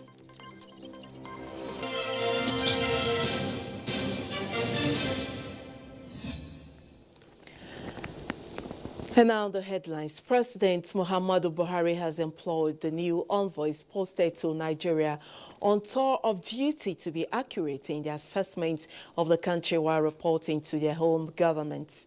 This, he said, will go a long way in achieving greater understanding and cooperation between Nigeria and their countries. The president stated this while addressing the envoys shortly after formally assuming official responsibilities in Nigeria. State House correspondent Adamu Sambu has the details. The new envoys who are in the State House to present their letters of credence are Mr. Yanko Yodanu of Bulgaria, Chui Jiangchun of the People's Republic of China, and Muhammad Tayyab Azan of the Islamic Republic of Pakistan. Others were Hidayat Bayraktar of the Republic of Turkey and Valery Kirdoda of Ukraine.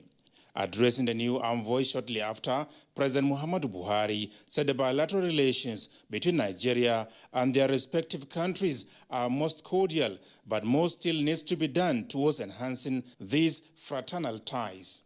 The need for greater unity of purpose and concerted efforts to address our common challenges such as climate change, terrorism, insurgency, population growth, especially their catastrophic impacts, cannot be underestimated.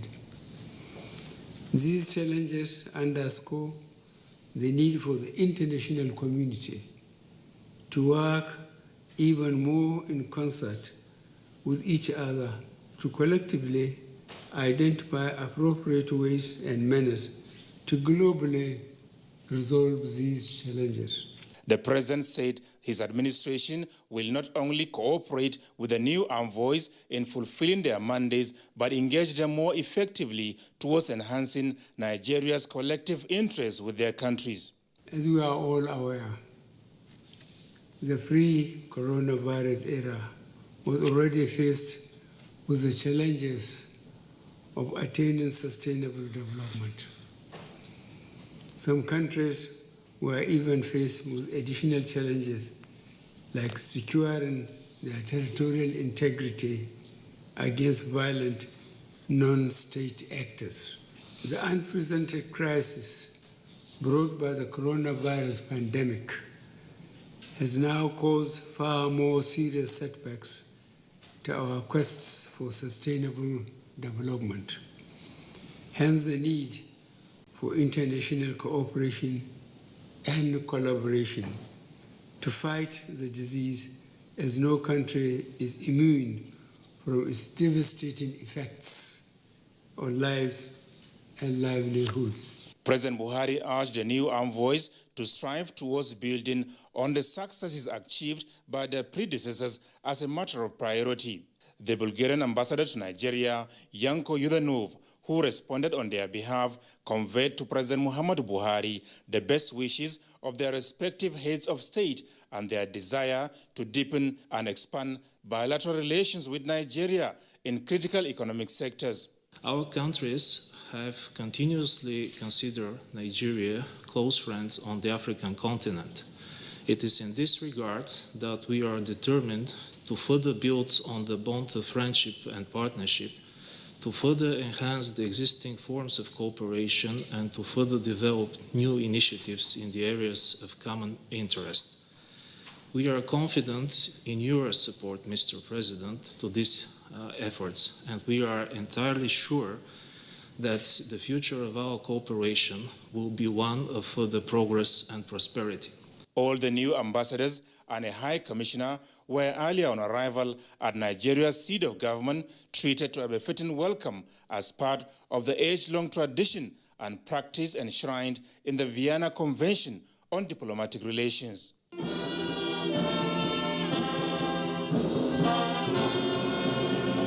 From the State House, Adamu Sambu, NTA News. And on international passport applications, Nigerians who have been waiting for their data capture to renew or apply for fresh passports will still have to wait a little longer. Comptroller General of Immigration Mohammed Babandede, who announced the one-week extension from June the 1st to June 8, 2021, said it was to enable the service clear backlog of previous applications. Victor Azu was at the media briefing in Abuja. No doubt, security is one of the most discussed issues in Nigeria these days, but so is availability of passport booklets. The Minister of Interior on May 17th mandated the Nigeria Immigration Service to halt issuance of new passports to clear the backlog ahead of a new passport regime to kick off on June the 1st. That date has now been extended by 1 week. The directive is that there will be a violation of COVID-19 if we invite people who are collecting and then who are capturing. So next week, Tuesday, we shall open for fresh application The immigration boss is now appealing to Nigerians to collect their passports while promising that the service will explore secure options of posting passports in the future. And we're going to publish, put the names only without your passport number on our website, so that if you are in doubt, you can check our website today. The Comptroller General also seized the opportunity to introduce the service's new public relations officer, Amos Opo, an assistant comptroller. He takes over from Sunday James, who will now head the airport operations. In Abuja, Victor Azu, NTA News. And turning now to Pan-African Parliament elections, the AU legislative body, the Pan-African Parliament, will have to wait for some time before it will get a new executive. This follows disruption of the election process in African, the report. Pan-African Parliament. So the process of electing new executive of the Pan-African Parliament has been suspended as mayhem disrupted the process.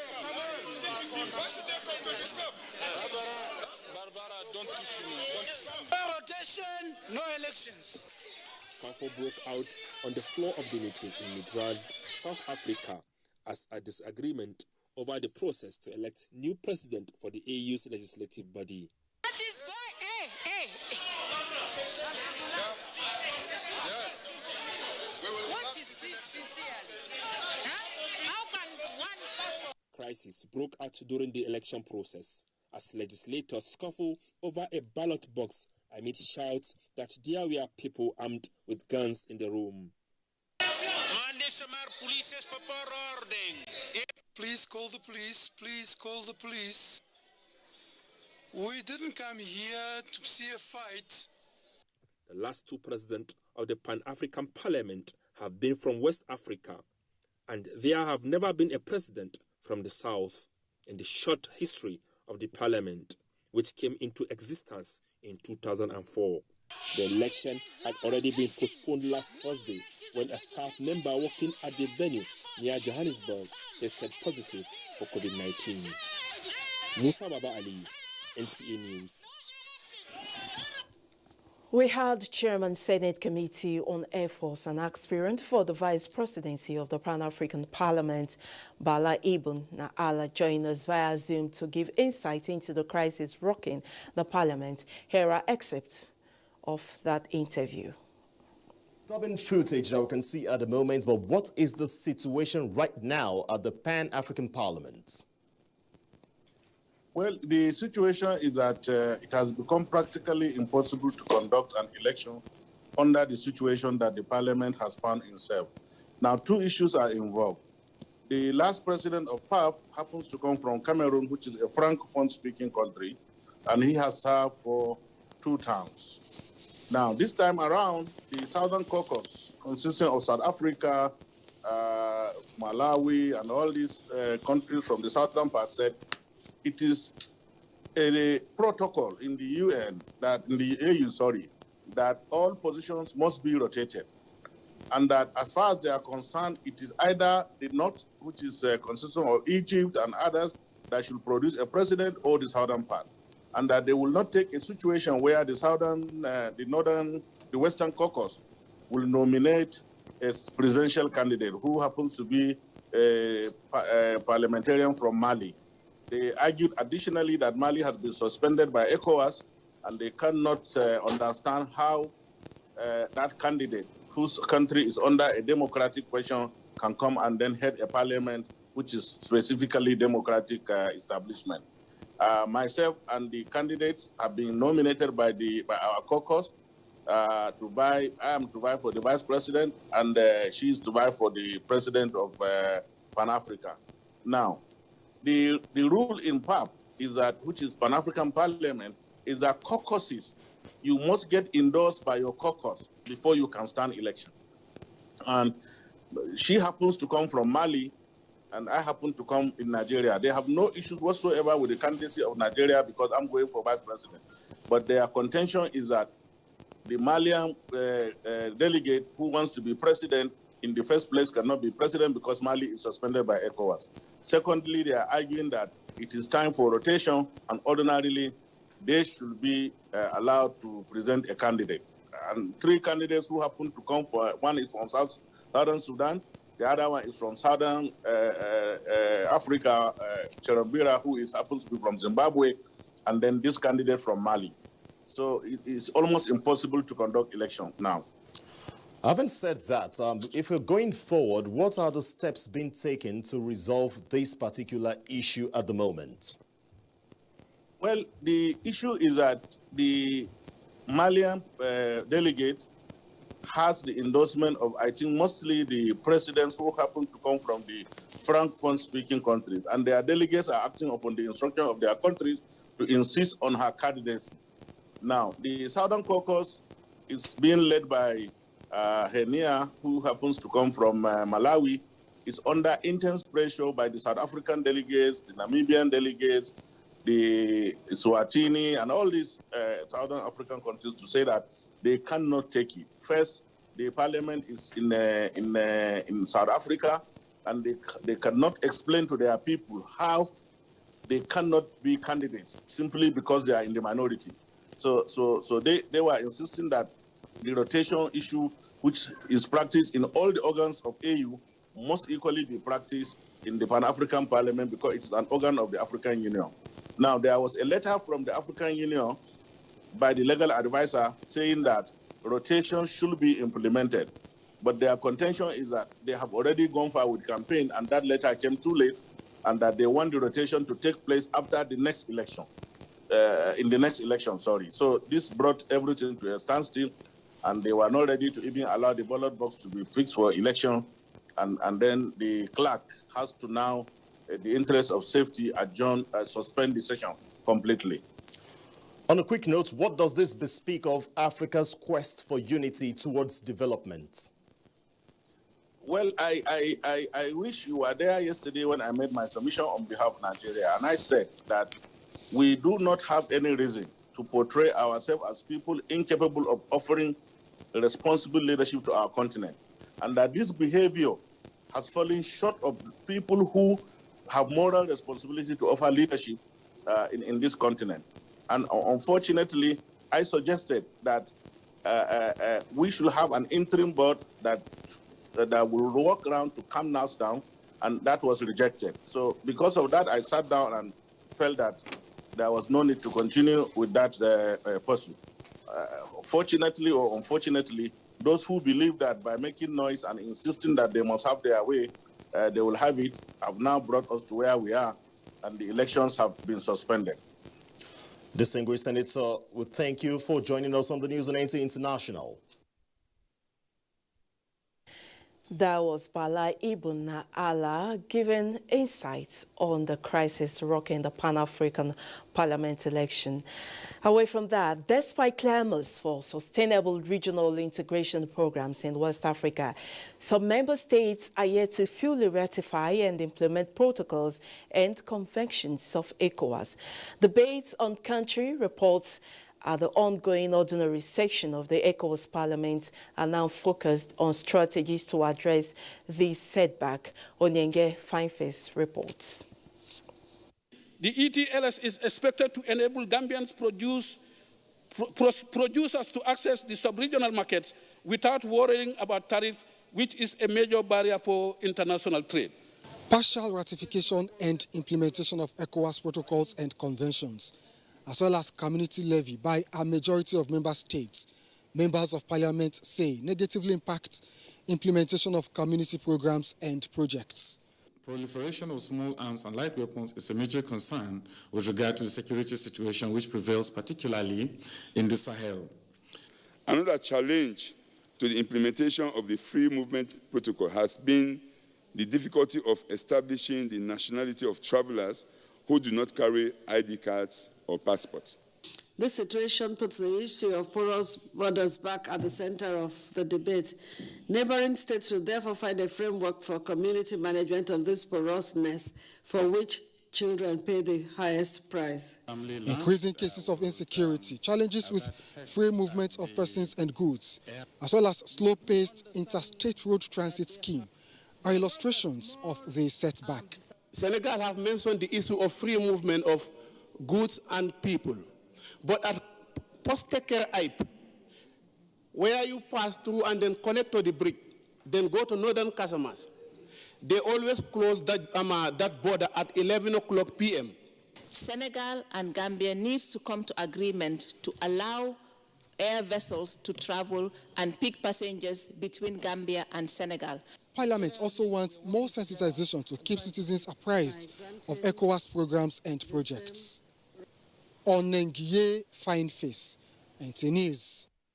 On our global update, World Health Organization announces new names for COVID-19 variants to avoid stigmatizing countries as China reports first human case of H10N3 strain of bird flu. Justin Bermuni brings updates on the global scene.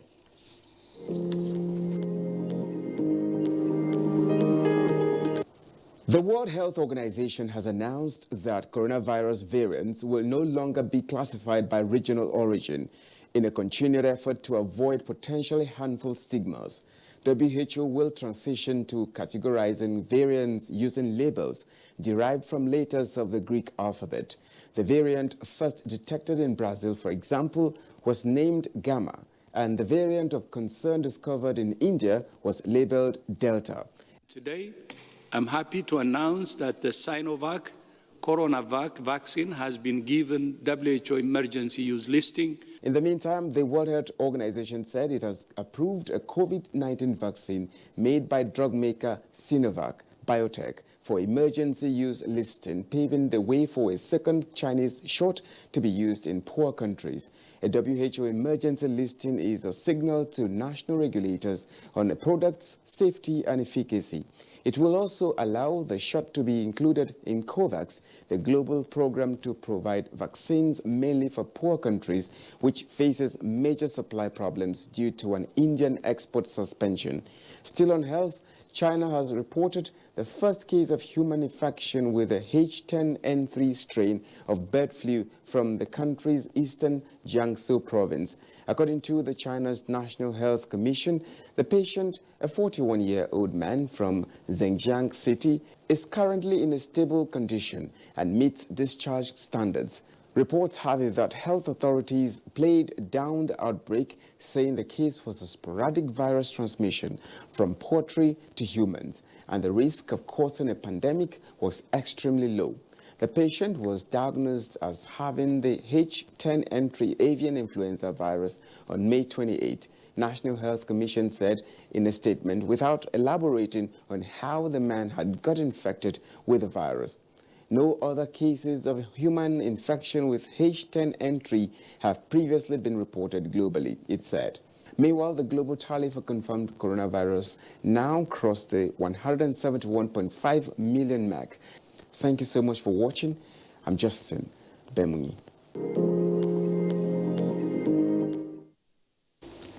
And on COVID-19 updates, the Nigeria Center for Disease Control (NCDC) confirmed 17 new cases of COVID-19 in Nigeria as at 1st June.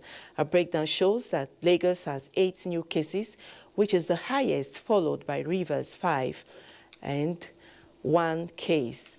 The 17 new cases bring the total number of confirmed cases to 166,534, and 159,935 have been discharged, with 2,099 deaths recorded so far. Still talking health, Nigeria officially confirms it will start receiving second consignment of COVID-19 vaccine from the COVAX facility from July 2021, just as discussions to access surplus vaccines stocked by developed countries continue. These were the information newsmen gathered during the now weekly COVID-19 vaccination briefing by the National Primary Healthcare Development Agency in Abuja. 3.7% proportion of the targeted eligible Nigerian population who had had their first dose of the Oxford AstraZeneca vaccine have received their second dose as at 31st May. The National Primary Healthcare Development Agency said it has made provision for those who might have changed location after their first dose to be able to receive their second dose in their new location. While we are pushing for equity, justice, and fair play in the global allocation of COVID-19 vaccines, the Federal Ministry of Health is working with critical stakeholders to fast-track the establishment of local vaccine production plants in Nigeria. I would like to request all those who have received the first dose of vaccine to please go to the nearest health facility to get their second dose of vaccine. Because if you don't take the second dose of vaccine, you are not fully protected. WHO has challenged all of us, all the member states, to ensure that by September, we vaccinate at least 10% of our population, of our target. Aware of the life-saving importance of vaccines, the federal government is determined to overcome the supply challenges the world faces and ensure COVID-19 vaccines are freely accessible to all eligible Nigerians. Uche Ugochukwu, NTA News. You're watching the news on NTA International. We'll take a break now. The news continues shortly. Stay with us. I am there now. Are you sure this will work? I can't miss these guys in trouble. Just keep your phone on so I can listen. Today we're going to be discussing sleep disorders. What is the medical term for sleepwalking? Sonambulism. Correct. Get free Intel to Intel calls and experience HD quality conversations every time. Intel. Live more.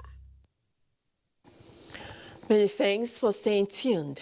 President Muhammadu Buhari has written to Senate requesting the confirmation of the appointment of Major General Farouk Yahaya as Chief of Army Staff.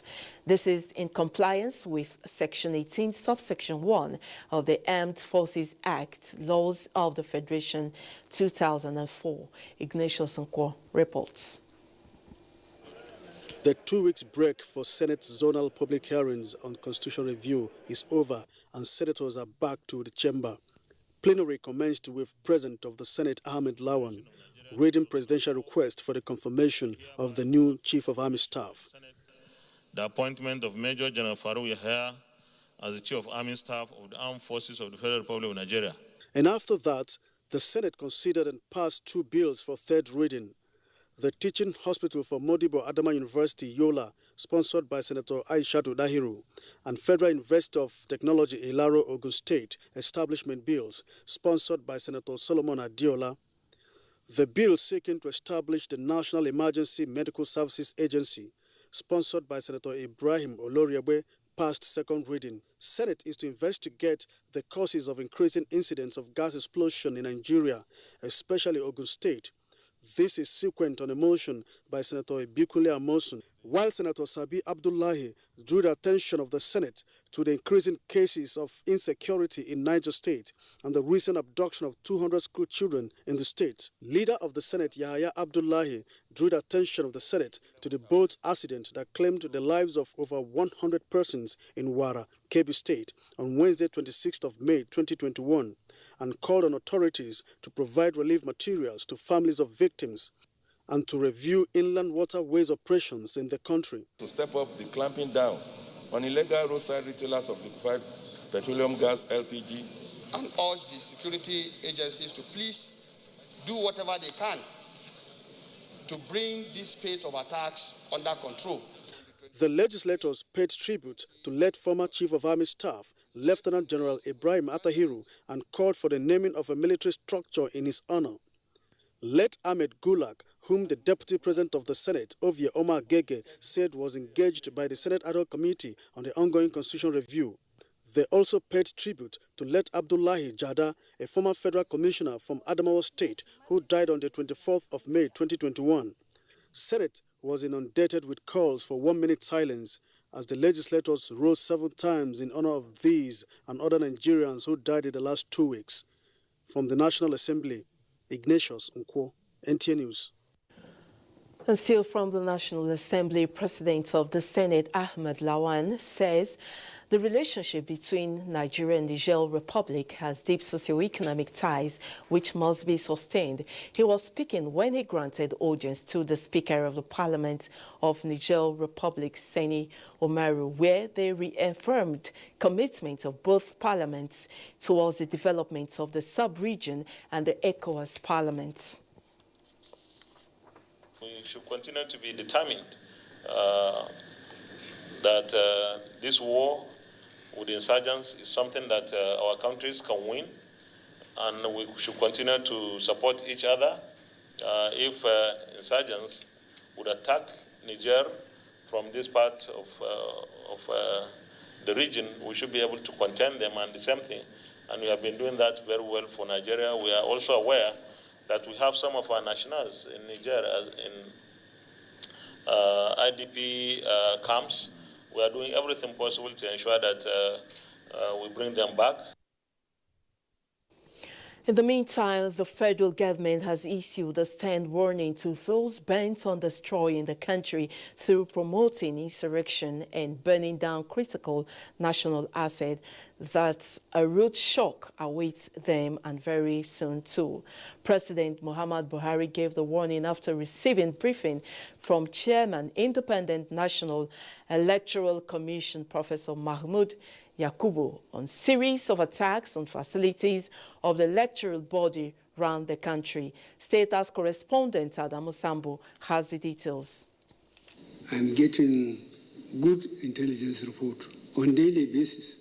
What they want is to make sure that this administration fails. President Muhammadu Buhari was emphatic that having swore by what he believes in to run the country according to the Constitution, nothing will be left to chance in protecting and defending Nigeria's interests. Whoever wanted diversion or destruction of the system at this point, I think will soon have the shock of their lives. We have given them enough latitude.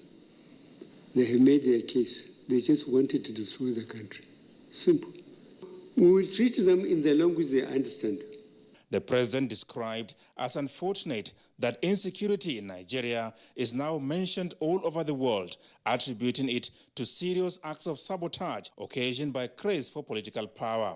He said those misbehaving in certain parts of the country are obviously too young to know the travails and loss of lives that characterized the Nigerian civil war, which lasted 30 months.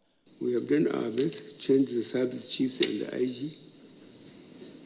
We allow them time to go around, make necessary changes for them to be firmly in charge. We'll try and give them the resources they require, and we will demand security sooner than later. President Buhari also touched on the dangers posed to future elections in the country by the banning of INEC facilities, promising that the federal government will respond appropriately. I assure you that I will be willing to make sure we meet all your demands so that no excuse can be given for any failure. INEC Chairman Professor Mahmoud Yakubu had informed the president that so far 42 cases of attacks on INEC offices have been recorded nationwide since the last general elections, especially in the last 7 months. He said from the pattern and frequency of the attacks, they appear to be targeted at future elections. The intention, the INEC chairman believes, is to incapacitate the commission, undermine the nation's democracy, and precipitate a national crisis. From the State House, Adamu Sambu, NTA News. And on 6 years of President Muhammadu Buhari, Information and Culture Minister Lai Mohammed says President Muhammadu Buhari's legacies will not be defined by the current security challenges facing the nation. Rather, it will be remembered for its robust infrastructure development. The minister stated this at a media briefing to showcase President Muhammadu Buhari's 6 years achievements. Anthony Folsom completes the report. In an introductory manner through a documentary which the Information and Culture Minister said will be serialized and broadcast on both traditional and social media platforms, is a shift in strategy as the administration marks a halfway into its second and final term. Because of the sheer enormity of the achievements, the documentary will be aired in 3 parts and will run for several months. The documentary, Lai Mohammed said, will be updated from time to time until the end of the administration's tenure, taking a look at infrastructure such as roads, rail, housing, power, aviation, agriculture, ports, bridges, health, fight against COVID-19, water resources, and the economy. This list is by no means exhaustive. As you will see when the documentary hits the screen. It is the most comprehensive project yet to showcase the achievements of this administration. Never in the history of our country has any administration done so much with so little. The minister again expressed dissatisfaction with those he described as naysayers who have deliberately decided not to see anything good in the present administration, noting that Nigeria is the only place they can call home. In Abuja, Anthony Ford. Away from that, the recommendations on how Nigeria could resolve the menace of armed conflict and violence are still in the front burner, with the latest coming from the West African Action Network of Small Arms, who leveraged on the 2021 Global Action Against Gun Violence. Ikechukundukwe reports.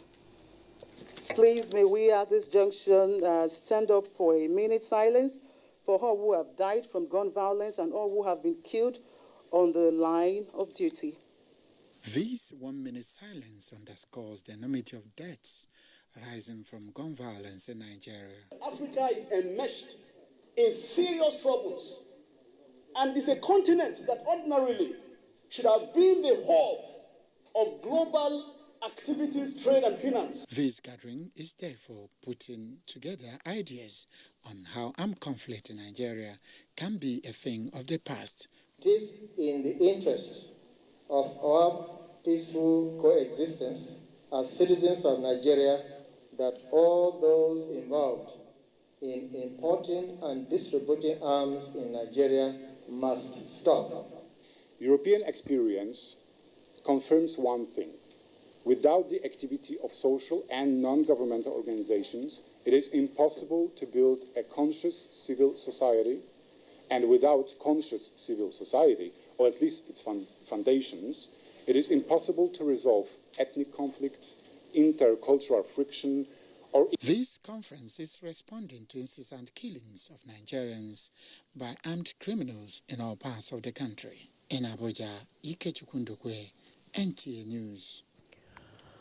On our earlier newscast, we had in the studio Martin Igwe, Director of Media and Advocacy, West African Action Network of Small Arms, Wansa, Nigeria, who threw more light on small arms proliferation and its implications on security. We started by asking him his assessment of how serious the level of arms proliferation is in West Africa and Nigeria. Some of these things that we're seeing at the moment, but give us your assessment of how serious the level of arms proliferation is in West Africa and indeed Nigeria. Thank you so much once again. Even the child born yesterday in Nigeria is aware of the incessant illegal proliferation of small arms and light weapons with what is happening from Niger, from Imo State, from Niger Delta and everywhere. You know that it is easier for an elephant to go through the eye of a needle than Nigeria not having issues of illegal proliferations on daily basis. Now, tell me, at this moment, with the high level of insecurity in Nigeria at the moment, what is your organization doing to halt small arms proliferation? And as a country, what is the responsibility of citizens in this regard? Yesterday, we joined the global community in observing and starting up the Global Week of Action Against Gun Violence in Nigeria, calling for stakeholders to get their own decisions on the way forward so that we can advise also on the government what is possible The causes of conflict in Niger may not be the causes of conflict in Imo State, may not be the causes of conflict in Kebbi State. That is why we called all stakeholders to sit down and deliberate on the way forward. And stakeholders agreed on the need to tighten our border securities. What's the issues what is the health situation in the border security? What's the educational situation in the border security? In an environment where you see a situation whereby there is no hospital, there is no school, and there are humans are there, it's almost like a wild society.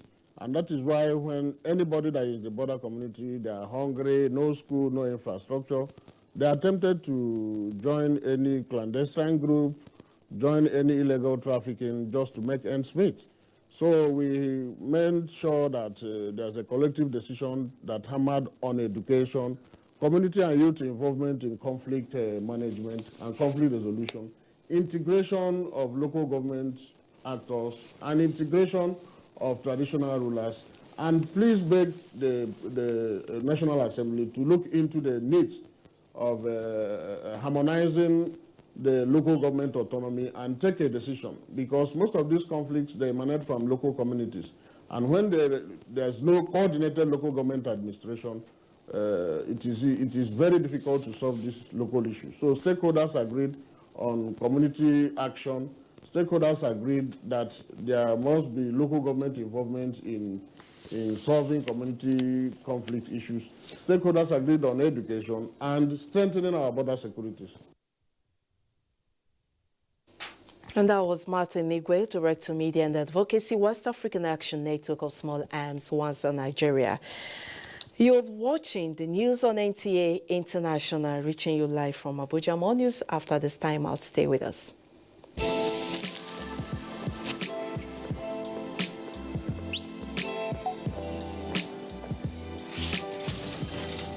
Hey, beautiful, your eyes, your smile are all begging me to take you home tonight. Now reading page 3. Experience unlimited super-fast internet access from Entel 4G. Entel. Live more. Welcome back. Normalcy is gradually returning to Tagina following the abduction of children at the Salihu Tanko Islamia school in the area, while proprietor of the school and some affected parents appealed for the quick release of the underage children. Mukhtar Abubakar Wowo gathered that the ages of the abducted children are between 5 and 15. He is said to be gradually returning to Tegina town, with business activities picking up. 3 of my wards were among the abducted children, but one returned. We are calling on the government to help rescue them. 8 of my children are among the abducted children, were in a state of sorrow. My wife fell sick. The entire family could not eat nor sleep. One of the teachers called. She informed that the children have not eaten since yesterday. We are appealing to the police. These children to us, please. These children are too young to face this kind of hardship they are facing. He also said 2 females and 1 male teachers were among the 136 persons abducted from the school by bandits from Tegina in Rafi local government area. Mukhtar Abubakar, NTA News. Turning to the death of the NECO Chief Executive, the management of the National Examination Council, NECO, has confirmed the death of its Registrar and Chief Executive, Professor Godswill Obioma. Director of Human Resource Management, Mustafa Abdul, who confirmed the death in an exclusive interview with NTA News, said a medical report indicates that the late Registrar Chief Executive of NECO died of natural causes on Monday evening at his residence in Mina, Niger State. Musa Mekela has the updates. The mood at the National Examination Council's headquarters in Mina was pensive as mass was flown half following the sudden deaths of its registrar and chief executive, Professor Godswill Obioma, who reportedly died on Monday evening. Early this morning, the family reached out to us to inform us that he is late. Though he has been complaining that he has not been feeling too well lately, the families claim that it's possible that the heart might have failed from the findings at the National Hospital, as they were informed by the doctor that actually, confirmed his death to them. Similarly, the Niger State Police Command has refuted rumor that the late professor was assassinated. This story is untrue. It is false in its entirety. It is important to state that the family of the registrar has formally announced that he passed on after a brief illness. The Neko community said the late professor will be missed for his doggedness and commitment to duty. In Mina, Musa Mikael, NTA News. Away from that, the Imo State Police Command has described as false social media reports on the burning of 2 police stations in Imo State. A statement signed by Police Public Relations Officer Bala Elkana, the command confirmed that some hoodlums in their numbers launched an attack on the police division in Isu local government area on Monday, May 31st, 2021, but was repelled by the policemen on duty. He says the attackers stormed the station in 3 Sienna buses, 1 Avalon saloon car, and about 8 motorcycles, but engaged in a gun battle during which they threw a couple of petrol bombs at the station, which fell at the exhibit room. While the attackers were eventually suppressed, they made a retreat, having suffered huge defeat and a number of casualties on their side as a fire was put out with the aid of members of the community. And from Zamfara State is a report that Governor Bello Muhammad of Zamfara State has approved the immediate suspension of Husseini Umar, Emir of Dansadao in Maru local government area of the state. In a statement signed by Special Advisor to the Governor on Public Enlightenment, Media and Communication, Zelani Bafra, the Governor further approves that the district head of Dansadwa, Naziru Muhammad Sarkin Kudu, to oversee the affairs of the Emirate. Similarly, the district head of Nasarawa Melai in Benin. In Benin Magaji local government area of the state, Bello Wakala had been suspended from office. His suspension is also with immediate effect. The governor consequently approved the constitution of a high-powered committee under the leadership of retired Deputy Inspector General of Police, Maman Ibrahim Safi, to investigate the activities of the 2 suspended traditional rulers. He asked that security agencies should effectively implement the presidential order to shoot at sight any bandits, person or group seen unlawfully carrying guns across the state. Turning now to public hearing on constitutional review, Nigerians from Northeast are advocating a constitution with a framework that would guarantee every region, groups and individuals have specific rights and freedom that assure the protection and promotion of human dignity, equality, and liberty. These submissions were made at the Northeast Zonal Institution Review in Bauchi for Bauchi, Borno, and Yobe states. Mahmoud Ibn Muhammad reports. Labor and minimum wage will be retained on the exclusive legislative list. Governors are the chief security officers of their respective states, yet they have no control over the chief law enforcement officers of their states, which includes commissioners of police. We'll start with the gender equality, increased participation of women and vulnerable groups in government. These are some of the opinions and submissions of the people from Bauchi, Borno, and Yobe State expected to avail Nigerians the opportunity to make submissions on issues of interest. The public hearing and conclusion will provide a framework to the National Assembly to prioritize such issues to enhance the welfare and security of citizens. The divergent bills are also to be debated in order to build consensus that can, at the end of the day, be generally accepted for the betterment and strengthening of those challenges to suit our peculiarities and realities. Nigeria needs a constitution that serves the interests of the people. At the end of it all, it is hoped that controversial matters will be given due consideration in Bauchi. Mahmoud Ibn Muhammad, NTA News.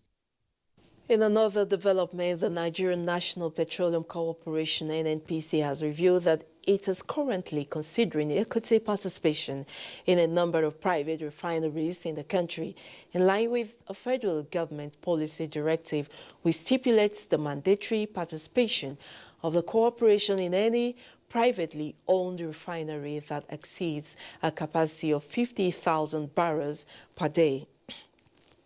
As a result, the corporation has identified 6 refinery projects in which it intends to seek equity participation.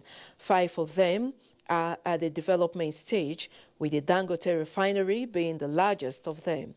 A press release by the corporation's spokesperson, Dr. Kenny Obateru, explained that NNPC, as a national oil company of Nigeria primarily, has a dual role of providing stewardship for the nation's hydrocarbon resources and adding value to the resources for the benefits of all Nigerians and other stakeholders.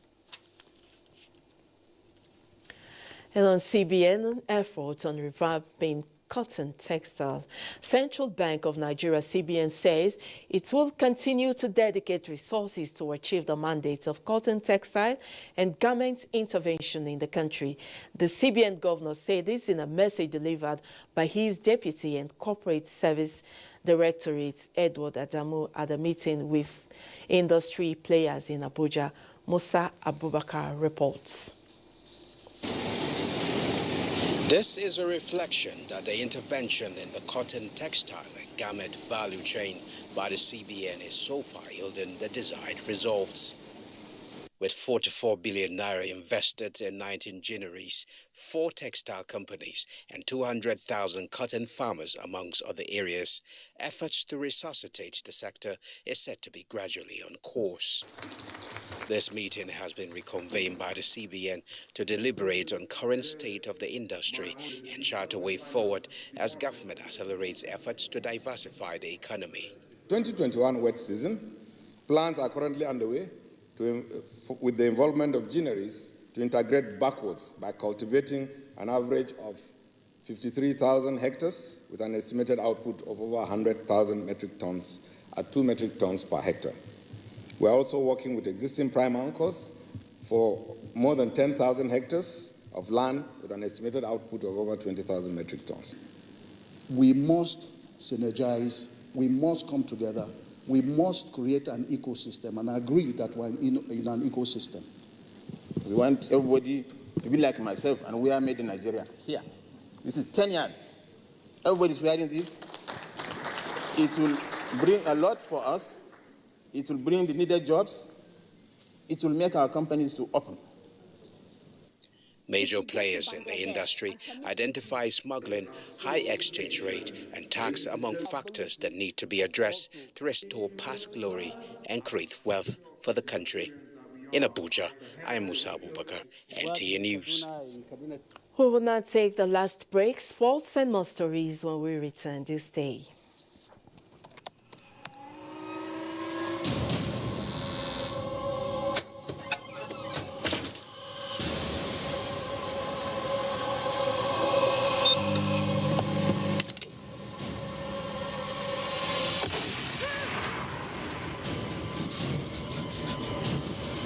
Experience unlimited super-fast internet access from Entel 4G. Entel. Live more.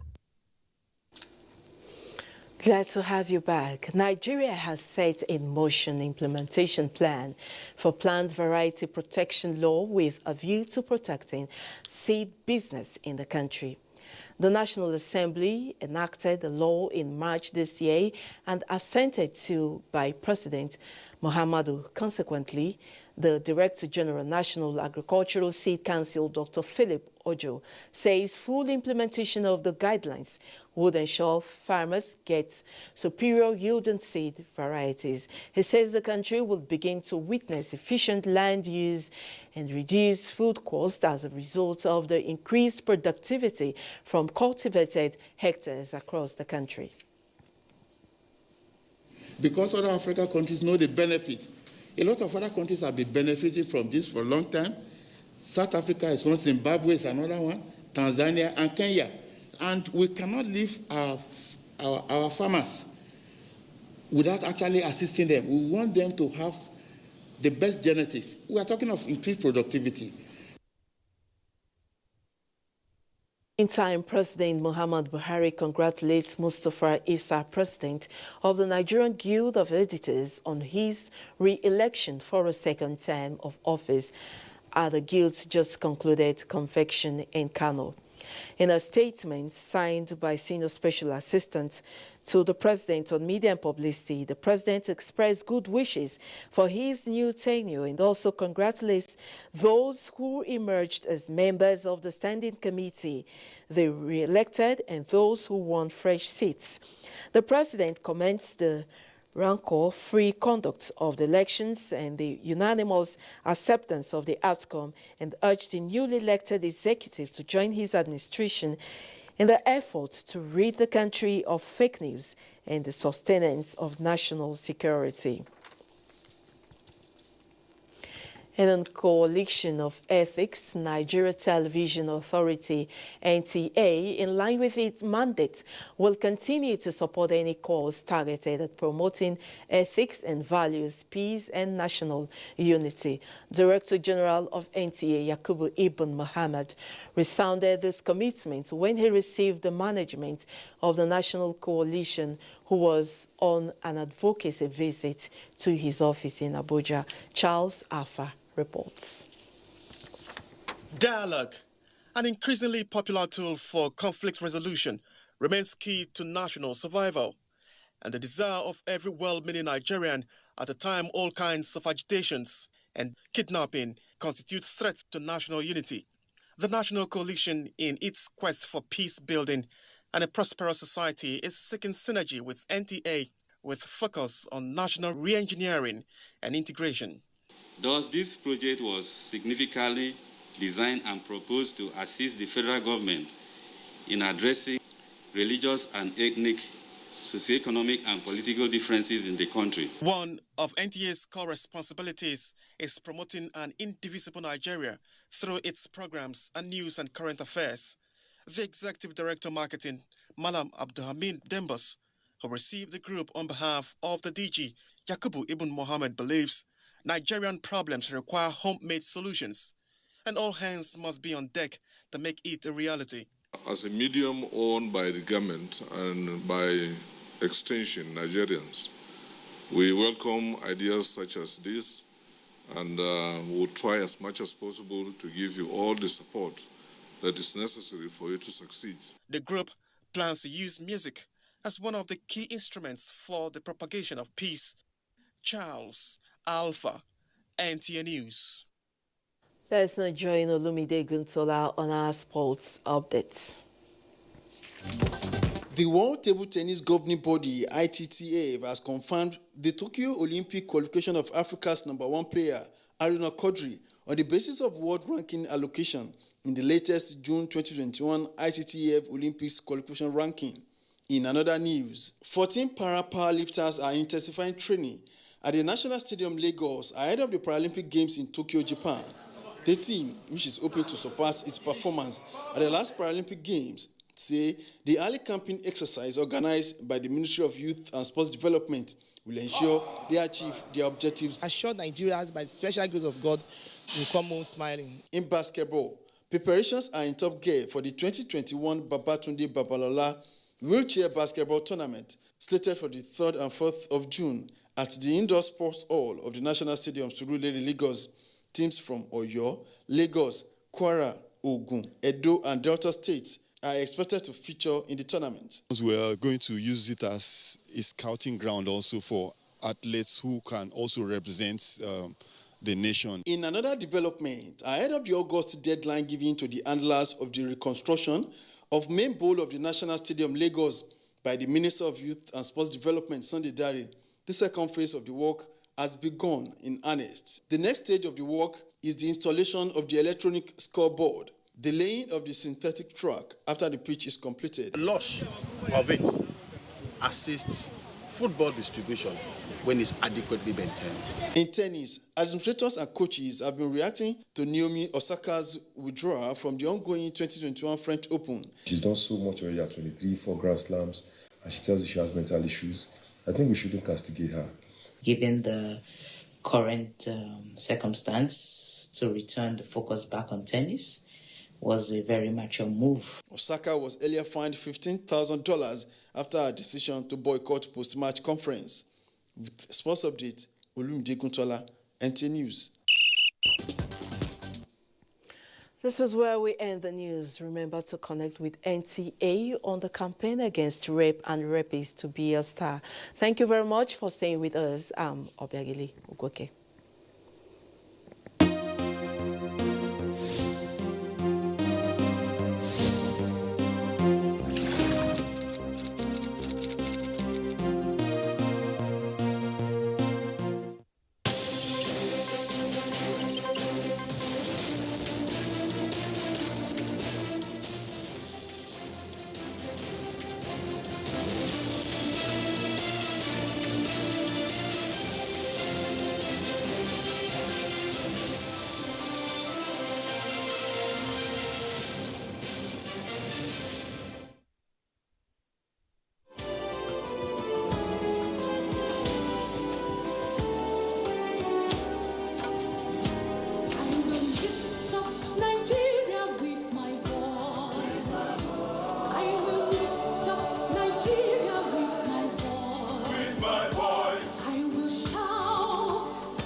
This is the network service of the NTA.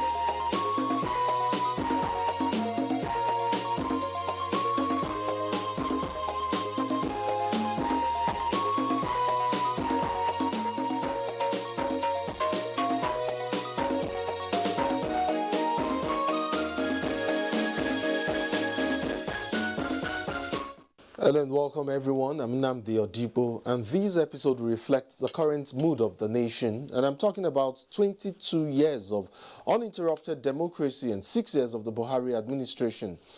There's absolutely no doubt that much has been achieved, and so much more needs to be addressed as well. We'll also take up the issue of ongoing constitutional reforms, and our experts will bear his mind on the subject matter. My colleague Elizabeth Omoru has also got something lined up for you. Elizabeth? Well, this week we will beam a searchlight on the Child Rights Act of 2003, which has not been fully domesticated in some states in Nigeria. How does this affect our children, and who protects a Nigerian child from all forms of violence? This will be our focus on the media review segment. Very well, then let's get started.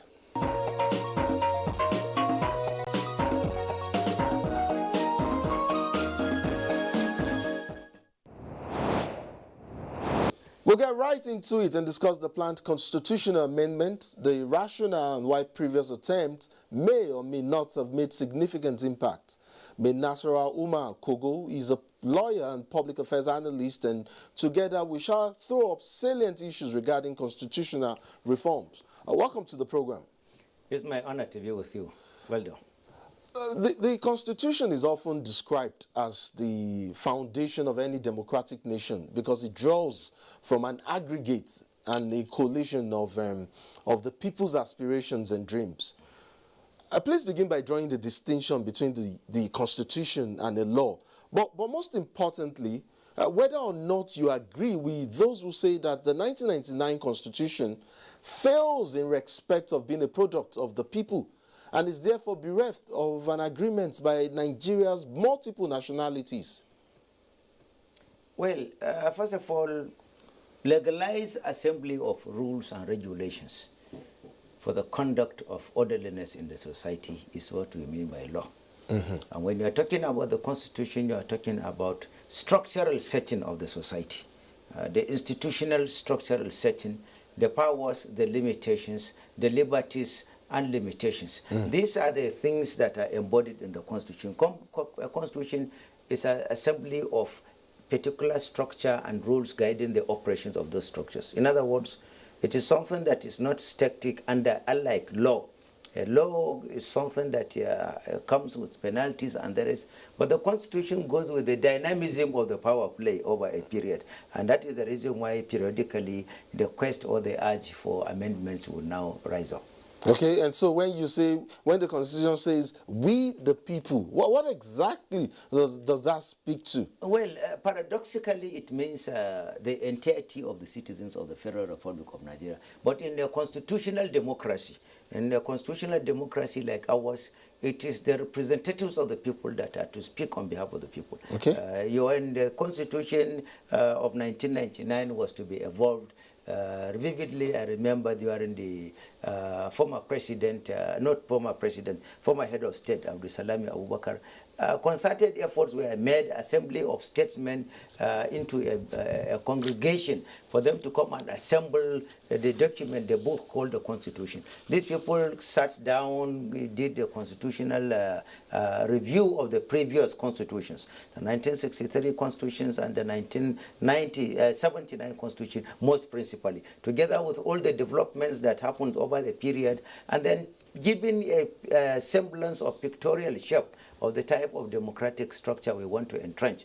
And then as a result of which the draft constitution went into a lot of discussions, a lot of consultations, a lot of professional bodies were asked to scrutinize. The constitution went round geopolitical zones, round the respective states, town hall meetings and the rest, for people to give their inputs. And that is the reason why... You're talking about the 1999 constitution? Yes, it marvels me when people say that he didn't get his sovereignty from the people. Then after all those rigmarole at the end of it, the first work the National Assembly did in 1999 was legalization of the document. That was the first thing they did. They adopted it. The grand norm of the Federal Republic of Nigeria was to move democratic operations. So it is a legitimate document. And the same constitution, if you look at it carefully, it has embodied the procedure and the technicalities that should be entrenched for you to go into any amendment process. Precisely, I'm talking about sections 8 and 9 of the Constitution. Bearing in mind the distinctions between a unitary constitution and a federal constitution, I would ask you a padded question now. One, is it possible to say that the pre-1996 constitution, and I mean that of 1963 now, is more federal, more robust than the current constitution? And two, well, you already gave me an allusion of where you stand with regards to the 1999 Constitution, but do you align with those who think that the 1963 Constitution may be preferable for use considering agitations by some groups, of course, with amendment to reflect that we have more states now, not just regions? No, the hysteria under which people are banging on 1963 Constitution really cannot have a watertight place to sit under the current dispensation.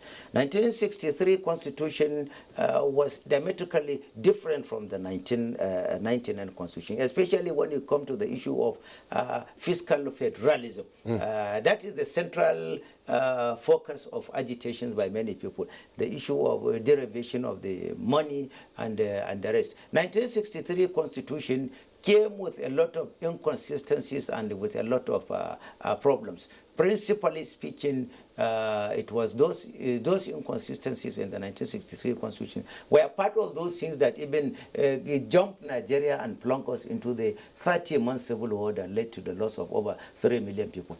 Principally speaking, under the 1963 Constitution, its main distinction with 1999 Constitution is that the states are the repository authority regarding whatever economic empowerment that is there on their land.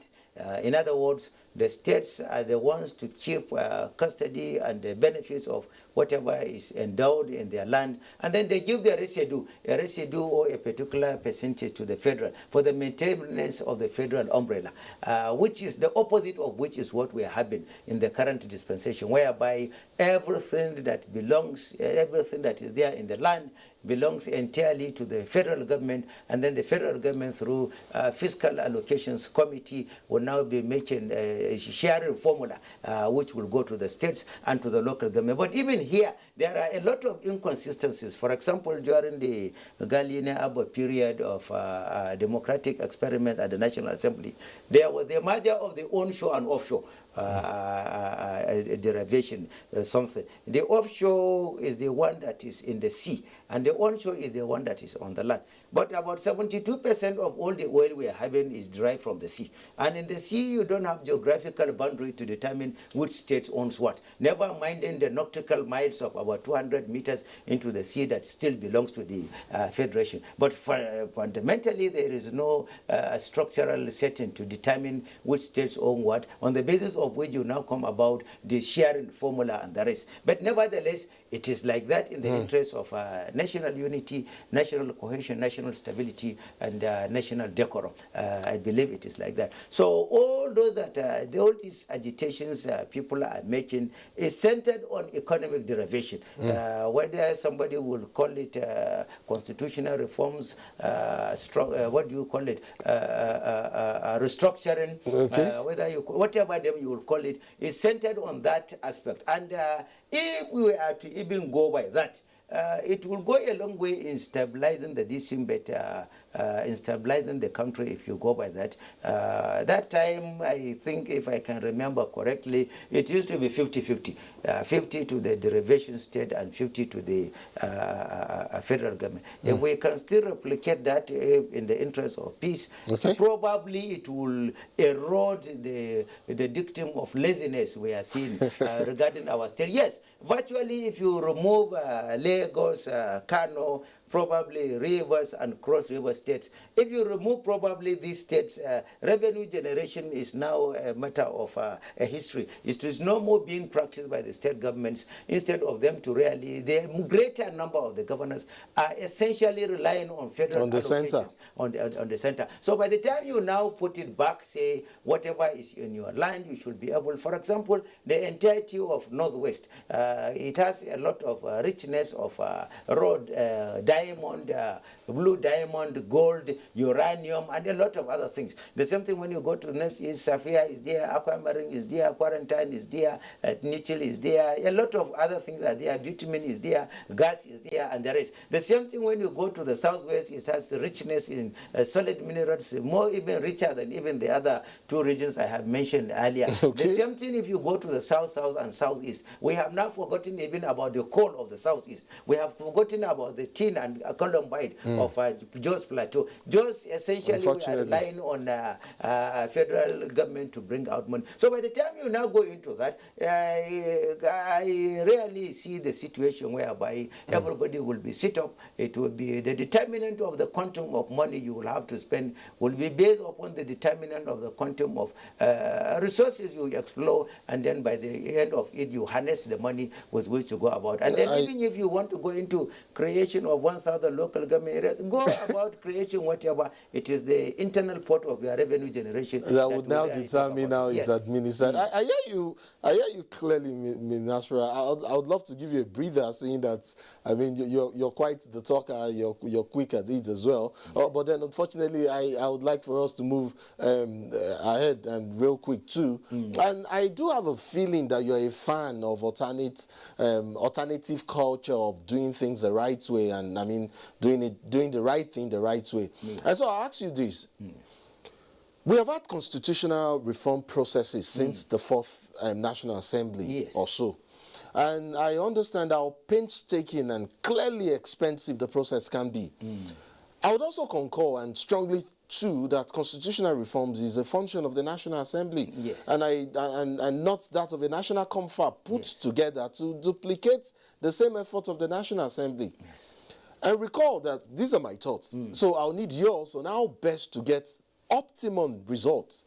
And the quickest too in terms of these ongoing National Assembly hearings on the review of the 1999 Constitution. I noticed that over the years, both chambers have often held different hearings at separate times, oftentimes within the same zones. And I mean, they're not picking up from where others stopped. We know there are documents on previous hearings. I mean, so why is there a lacuna? Why are they not picking up from where the last or previous processes stopped? Wouldn't that have made the process a lot more quicker? I see, democracy is a vehicle for nation building. No nation in the world, can prosper better than the quality of its own actors. In other words, the political power players. Constitutional amendments in Nigeria, we rarely leave it in the hands of the politicians. But that is the reason why we don't get it right. The Constitution of the United States of America is not more than 10 pages. But the United States of America has stable democracy because of the quality of the policy implementers it has. They have people who have United States of America over and above their individual selves, over and above any primordial consideration, whether it's tribe, whether it's religion, whether it's color, whether it's ethnic, whatever consideration. Now, amendment of the Constitution should be given to statesmen. It is not just because you are a member of the National Assembly or just because you are a lawyer. No. It's a work of statesmen. Statesmen are the ones to superintend amendments of the Constitution. Agreed the Constitution as per sections 8 and 9 predicated all amendments in the paper of in the hands of the National Assembly. But the same National Assembly, if you take it, it is more or less like it's a ritual. Every year, some billions of naira is being budgeted for amendment of the Constitution. It has been like that, and paradoxically in the name of trying to amend the Constitution. But in the real sense of it, is just a drain pipe. It's not in any way geared toward amendment of the Constitution. Let me give you practical examples. For example, of what merit, especially during the Senate leadership of David Mark, you see traditional rulers, religious leaders, you see people from different parts of the country coming in vehicles, in convoy. They want to deliver documents. They want a state to be created. They want this thing to be done. They want this thing to be done. Some of them even get killed in the process, in accidents. So why should you be deceiving the citizenry? There is no need, for example, the current going around your political zones, going around the states. There is nowhere in the Constitution that it says you should go into doing such things because you want to amend the Constitution. Our Constitution is robust, is super, is clear. If you want even I, as humble as I am, can amend this our Constitution in 1 hour. This is not anything big to warrant spending billions of naira that we are spending. But the important thing is if you take the provision of sections 8 and 9. Okay. Let me give you the scenario of this. How simple is it? Do you mean the procedure now for amending the Constitution? The procedure is different from what we are seeing, from what we are being practicing. Therefore, all these budgetary things we are seeing, every House of National Assembly will now bring about its own deputy senate. Don't you think there's a reason for that? Because they've been accused of not getting the buy-in of the people in previous exercise. No matter what the nation will say, the Constitution is the ground norm. You must subject yourself to the dictates of the constitutional stipulation. The Constitution clearly, like I said, even somebody who is not a layman can read it. Section 8 and 9 says, for example, if you want a creation of a state, let us say you want give me an imaginary example of any state. Anioma State, for instance. State. From which state? From Delta. Fine and good. You want Anioma State. If you want Anioma State, all the representatives of the enclave that wants Anioma State, the councillor, the local government chairman, local state assembly members, House of Representatives, Senate. If you have governor from the same enclave, yes. If you have president, yes. All of them will have to sign a paper, yes, we are demanding for a Anioma State from the present-day Delta State. Then they now take it and then bring it through the chairman of the National Assembly, who is the Senate President, who will within 2 weeks' time make copies and send to the respective distinguished members. The members will now deliberate upon it. You need to have 2/3 of them, yes, we want it, it is legitimate to be created, without another member saying, yes, create a Anioma State on the condition that you will give me Katagum State, or you will give me Gorara State, or you will give me any other state. Now, on the basis of which they will now consider it, when you have the 2/3, then you now go back there and ensure that you don't have any opposition regarding this thing from the citizens of the state there. After you get that one, then you now take it to the Independent Electoral Commission, INEC. INEC should conduct what is called referendum to determine that, yes, you have 2/3 of the members of, before even going to the INEC. Immediately the National Assembly gets that one. National Assembly will now send it to all the states houses of assembly in Nigeria. You have 36 states. So all the states houses of assembly, 36 of them, will now deliberate and discuss and have 2/3 of their members. And you need 2/3 of the states houses of assembly, which is 24 states. When you have the 24 states, you now come back to the National Assembly, on the basis of which the National Assembly will ask the Independent National Electoral Commission to go and conduct referendum. Yes, how many number of people do we have as the population of Delta State, for example? If, for example, you have 7.5 million, then go and have a referendum of yes or no for this creation. We need 2/3 of the members. If you now zoom your number, maybe you are only 3 million, you decided to say you are 7.5 million. That is where you will be caught, because you will have to have 2/3 of 7.5 million, which is 5 million, voting in support of the decision. And there is a lacuna there. The Constitution did not say of eligible voters, did not speak about it. So it is talking about the number. So whether it's a small child, that time you will have the freedom to vote. I don't know how they will do that magic. At the end of it, when you have the majority, you now come back to the National Assembly, and then you deliberate upon it in the 2 chambers, joint sitting, and then you have 3/4, on the basis of which, when you have that one, you now stamp it that, yes, we have gotten a draft approved by the National Assembly. You take it to the President, and the President, remember, he will not rush in signing. He will have to make consultation from some members of the National Council of State regarding, is it in the interest of the stability, is it in the interest of peace, is this in the interest of national progression and national development, in tandem with Section 15(1) of the Constitution,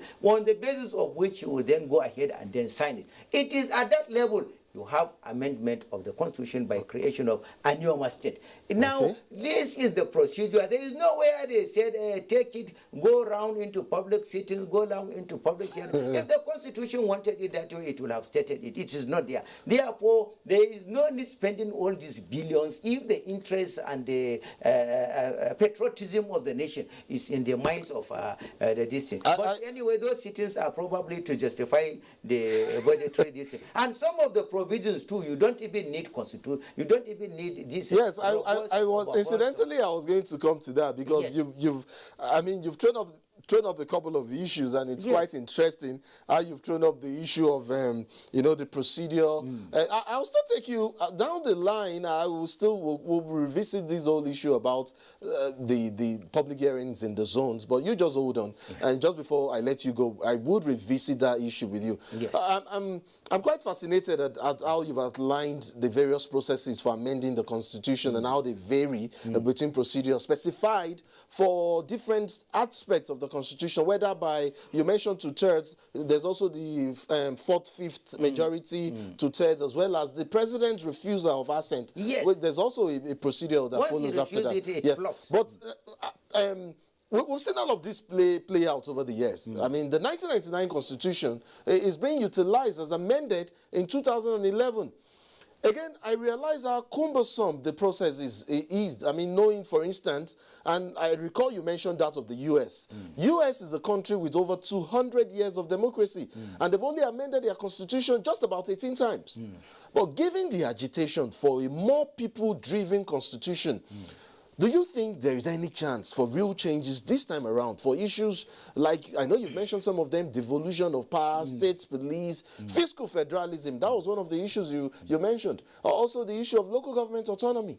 If you want state police, for example, it is not anything superficial. It's not anything difficult having state police. But the procedure and the manner of approach is wrong.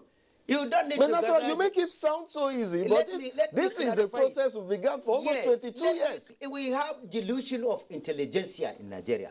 We have poverty of ideas. These are some of the problems that are disturbing us. You don't need to gather 10 governors because you need state police, before you need this thing. It is simple. Amend Section 153 of the Constitution. You work by Section 153 that talks about national security, that talks about National Defense Council, National Security Council, Nigerian Police Council. There, the governors are equally members. There, and then you can alter the structure of the Nigerian police setting. Bearing in mind Section 214 to 216 has already said that the Nigerian police is the one responsible for ensuring security across the length and breadth of Nigeria. Take, for example, let me give you another example of in the United States. All the United States has 27 components of security machineries in the country. The immigration, the custom, the SSS, all these are under Homeland the police. Security. But in Nigeria, you said the police under Sections 214 to 216 is the one responsible for territorial internal security, yet they don't have the control over the porosity of our borders. We have about 10,000 alleged illegal immigration entrance into the region, and as a result of which you have a lot of all sorts of people from neighborhood coming in to create havoc and the problems in the country. You are not in any way domesticating, derogating, say, the immigration services under the police. So the police cannot be accountable for that. The immigration, even because we are more interested in the revenue aspect they are bringing, we said they are under Ministry of Finance, not even internal affairs. So when you want to talk about that one, Section 153 talks about there is the National Security Council, the Nigerian Police Council. These are the ones that will now decide, yes, we need maritime police. We need border security police. We need cybercrime police. We need anti-terrorism police. All these are the type. We need state police. We need regional police. All these structures and the establishments, it is under those bodies when you now amend them, and then the bodies create the decision. They can just sit down during the meeting. They have the constitutional mandate and the power to say, yes, in the interest of the current security reality of the country, the National Security Council and the Nigerian Police Council and the Nigerian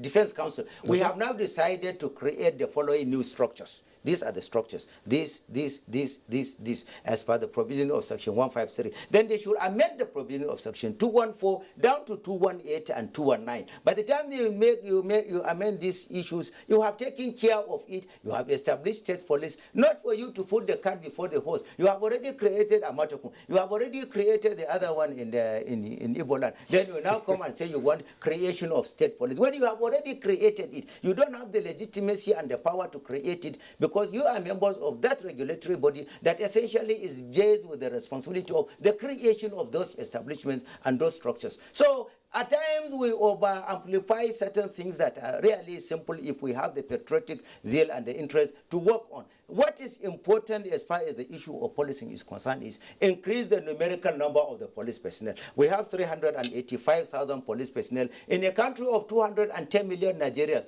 The number is inadequate. Half of that number is securing the interests and the lives of Mr. Somebodies and their wives and their cronies. Half of that again is going there guarding multinational corporations, banks, sensitive government establishments, and the rest. So you don't dwell so much on just the police, because I raised a number of issues as well. I mean, local government autonomy. Yes, is there. local government autonomy. Section 7 of the Constitution is very clear. Yes. The autonomy there, not only autonomy, is an entrenched tier of government, is an independent tier of government. Where you have problem is there is a subsection under Section 7 that talks about fiscal management of the local government system, which is making the governors to exploit the window to create what is imaginarily called joint account, and then to be distant. Even the federal government, the executive order the president signed, I look at it as a diversionary. Why should you sign the executive order of the financial independence of local government, the state legislature, and the state judicial arm of the government? What you should do clearly is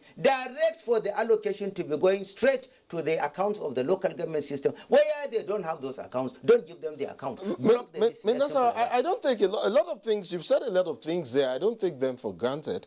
You've said a couple of minutes ago, just when we started, that you could amend the Constitution in an hour if you're allowed to. You've said, yes. You've also said, you've also made it quite clear, and I think the viewer out there have heard you, that the constitutional amendment is not a big deal, more or less. Where are you laying the blame if we're having so much hard time getting it right? Are you laying it at the feet of the National Assembly? No, I'm laying it as an inability of us to fill off a bridge of gap between the nation and the self.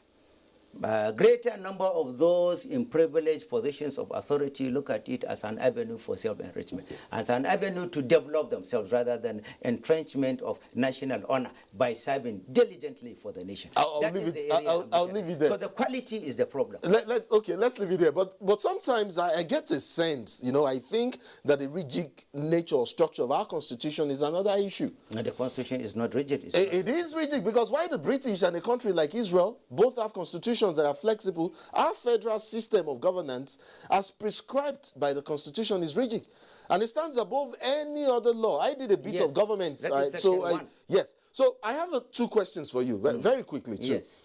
If we look at it in terms of constitutional political economy and the linkage between the structure of our constitution and the impact on economic performance, how does rigidity benefit a country like Nigeria? And two, how strongly do we apply unconventional, unwritten conventions, as it were, as part of our constitutional process, since ours is typically a written constitution? Well, I will start with the second question.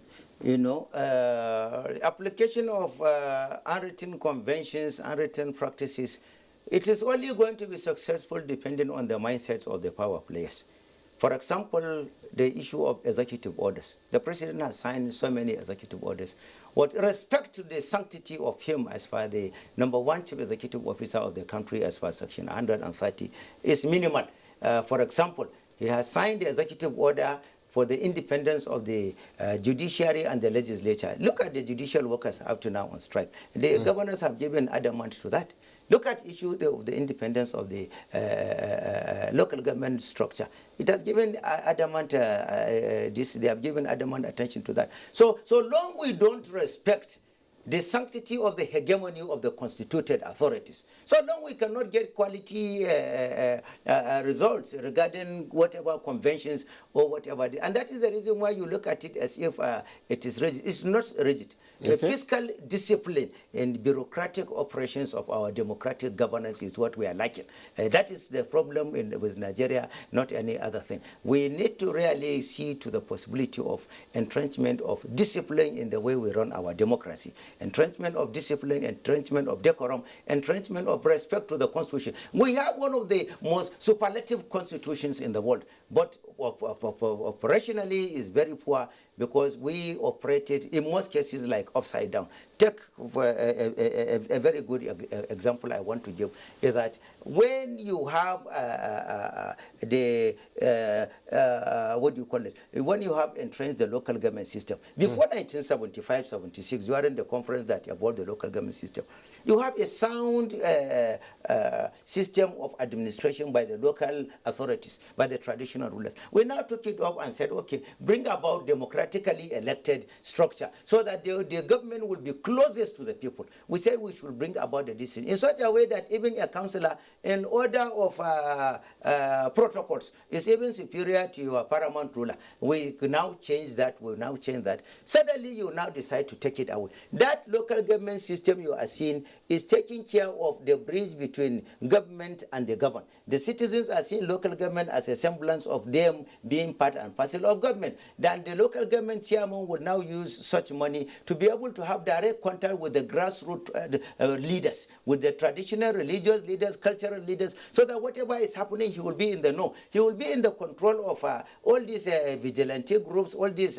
local security arrangements. He will be in control of that. Now you have taken that away. It will give a gap of who is the one to be reporting. How many people are having the privilege of seeing the governor directly to report an incident to him? You have removed the tier that should be doing that responsibility. How many people are having the opportunity of having, delivery of federal things? Is it fertilizer? Is it seeds? Is it petty workshop and the rest from the federal government? You don't have it. You have to go through the office of the governor. The governor cannot come, even if the governor wants to come to the citizenry. By the time he comes with his sirens bombozzling the people, everybody will come to running and go into his own house, and nobody will be seen at the theater to welcome the governor. So we need democracy to have a marriage of the people's interests and aspirations. That tier of the government is what is taking of that control of the local markets, control of burial park, control of street namings, everything, in such a way that whenever somebody foreigner comes in,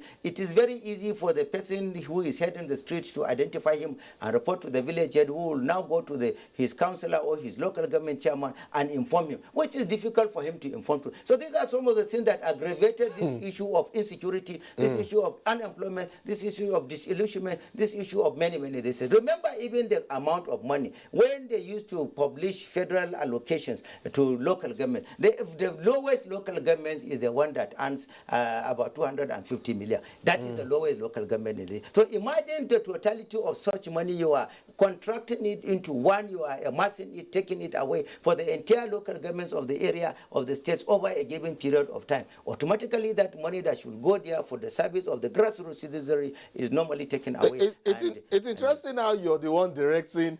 It's interesting how it will seem like you're the one directing this conversation, and now you keep bringing up critical elements, which makes it even more fascinating. You brought up the issue of local government. Yes. You've talked about citizen participation. So I would like to digress a bit and talk about citizen participation in governance and the exercise of political rights.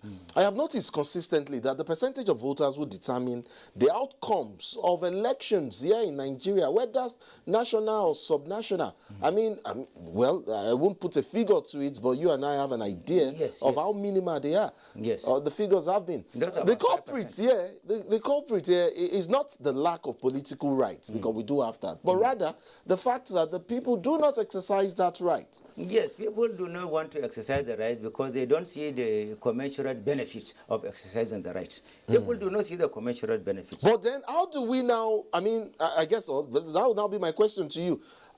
How do we,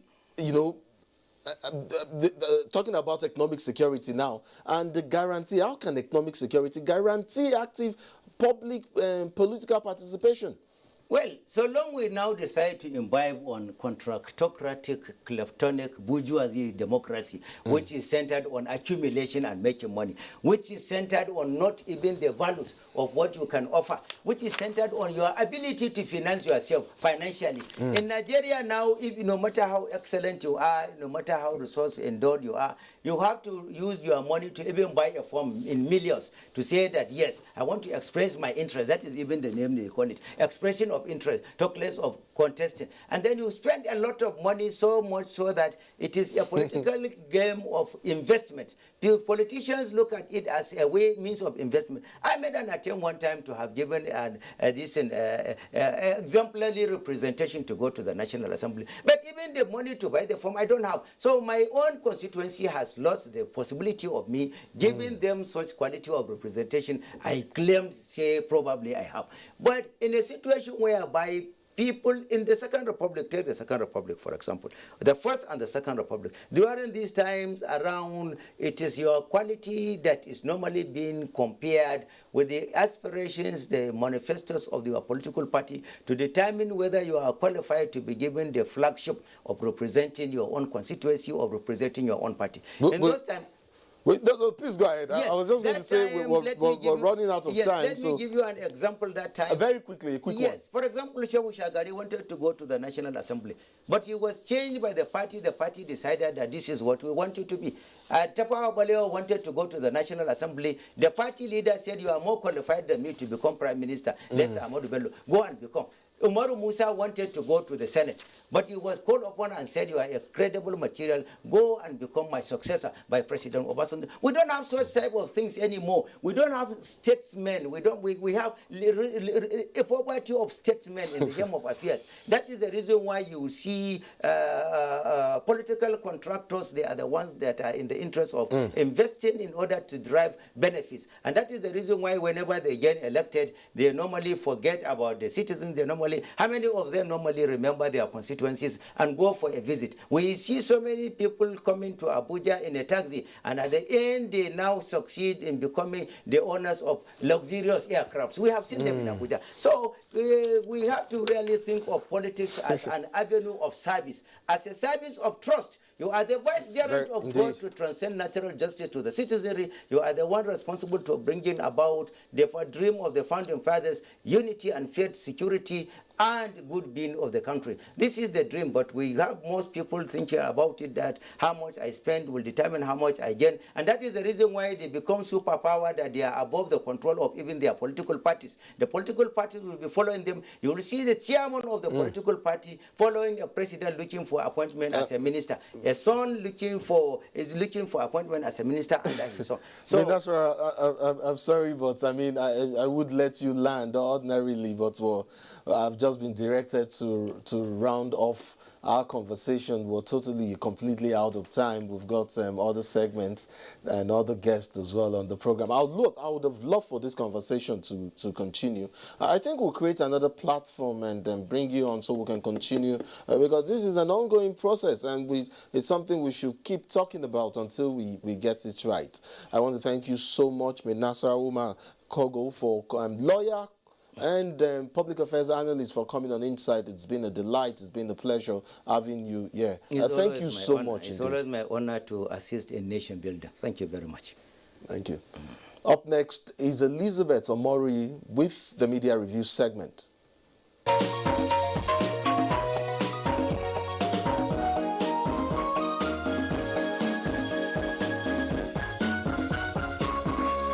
Child rights are fundamental freedoms and the inherent rights of all human beings below the age of 18. These rights apply to every child, irrespective of the child's parents, legal guardians, race, color, sex, or creed. Children should have the same rights and should be given the same opportunity to enjoy an adequate standard of living. When the rights of a child is infringed upon, who fights for the child?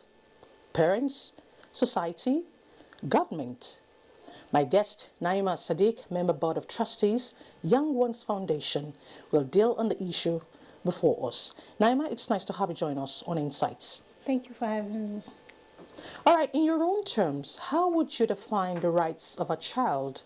And when it is infringed upon, what do we do? The right of a child comprises of not just provision of education, it comprises of both spiritual, mental, physical, and economical components. So I feel like the parents or the guardians of children need to look at all these components for a child to be wholesome. So you don't just look at one aspect, you have to look at everything holistically for you to have a wholesome individual. Okay, is it limited to provision of education or other basic needs?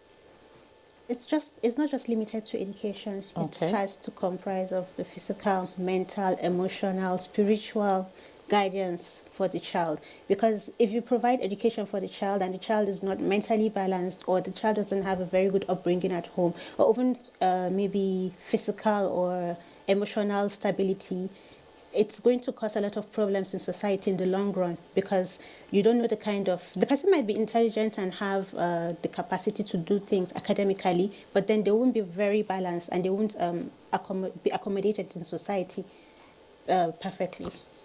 Okay, I ask because just recently we celebrated children in Nigeria. But when parents fail, who has the responsibility to protect the child? Or rather, when the rights of a child is infringed upon, who has the right to protect the child? When the rights of a child is infringed upon, I believe it's the duty of society as a whole, the parents, the community, to protect the rights of the child. Because a child might be for the parent, but at the end of the day, they leave the parents and go into the society and become members of the society. So we all have to do our parts in making sure that each and every child is a part of a community and seen as one whole part of a community. I understand your foundation deals with the protection of children. Do we have firm laws protecting them? Do we have legislations backing them up? Okay, the Young One Foundation adopted the United Nations Convention on Child Rights Act, and even though it's been adopted in 36 states, in 25 states of the 36 states, we still have issues with about 11 states.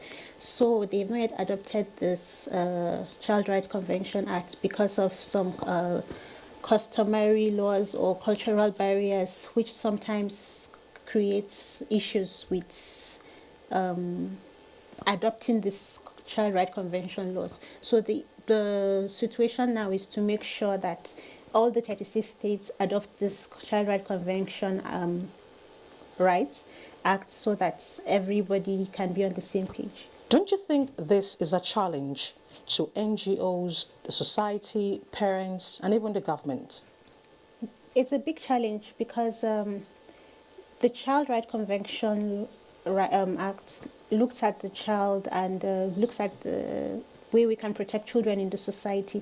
And because these things are not adopted in all the 36 states, the states that haven't adopted them, it's difficult for you to implement this. So if there's an issue in that state, it's difficult for you to implement justice or to go through the court, or even though it's been adopted at the federal level, it's not been adopted at some state level. So it's difficult for you to go to those states to look for legal backing or justice for the children in those situations because of customs and traditions that are in those states. How do we protect our children really? Because they go to school, they go out? We still have to let our children go to school. We can't keep them at home.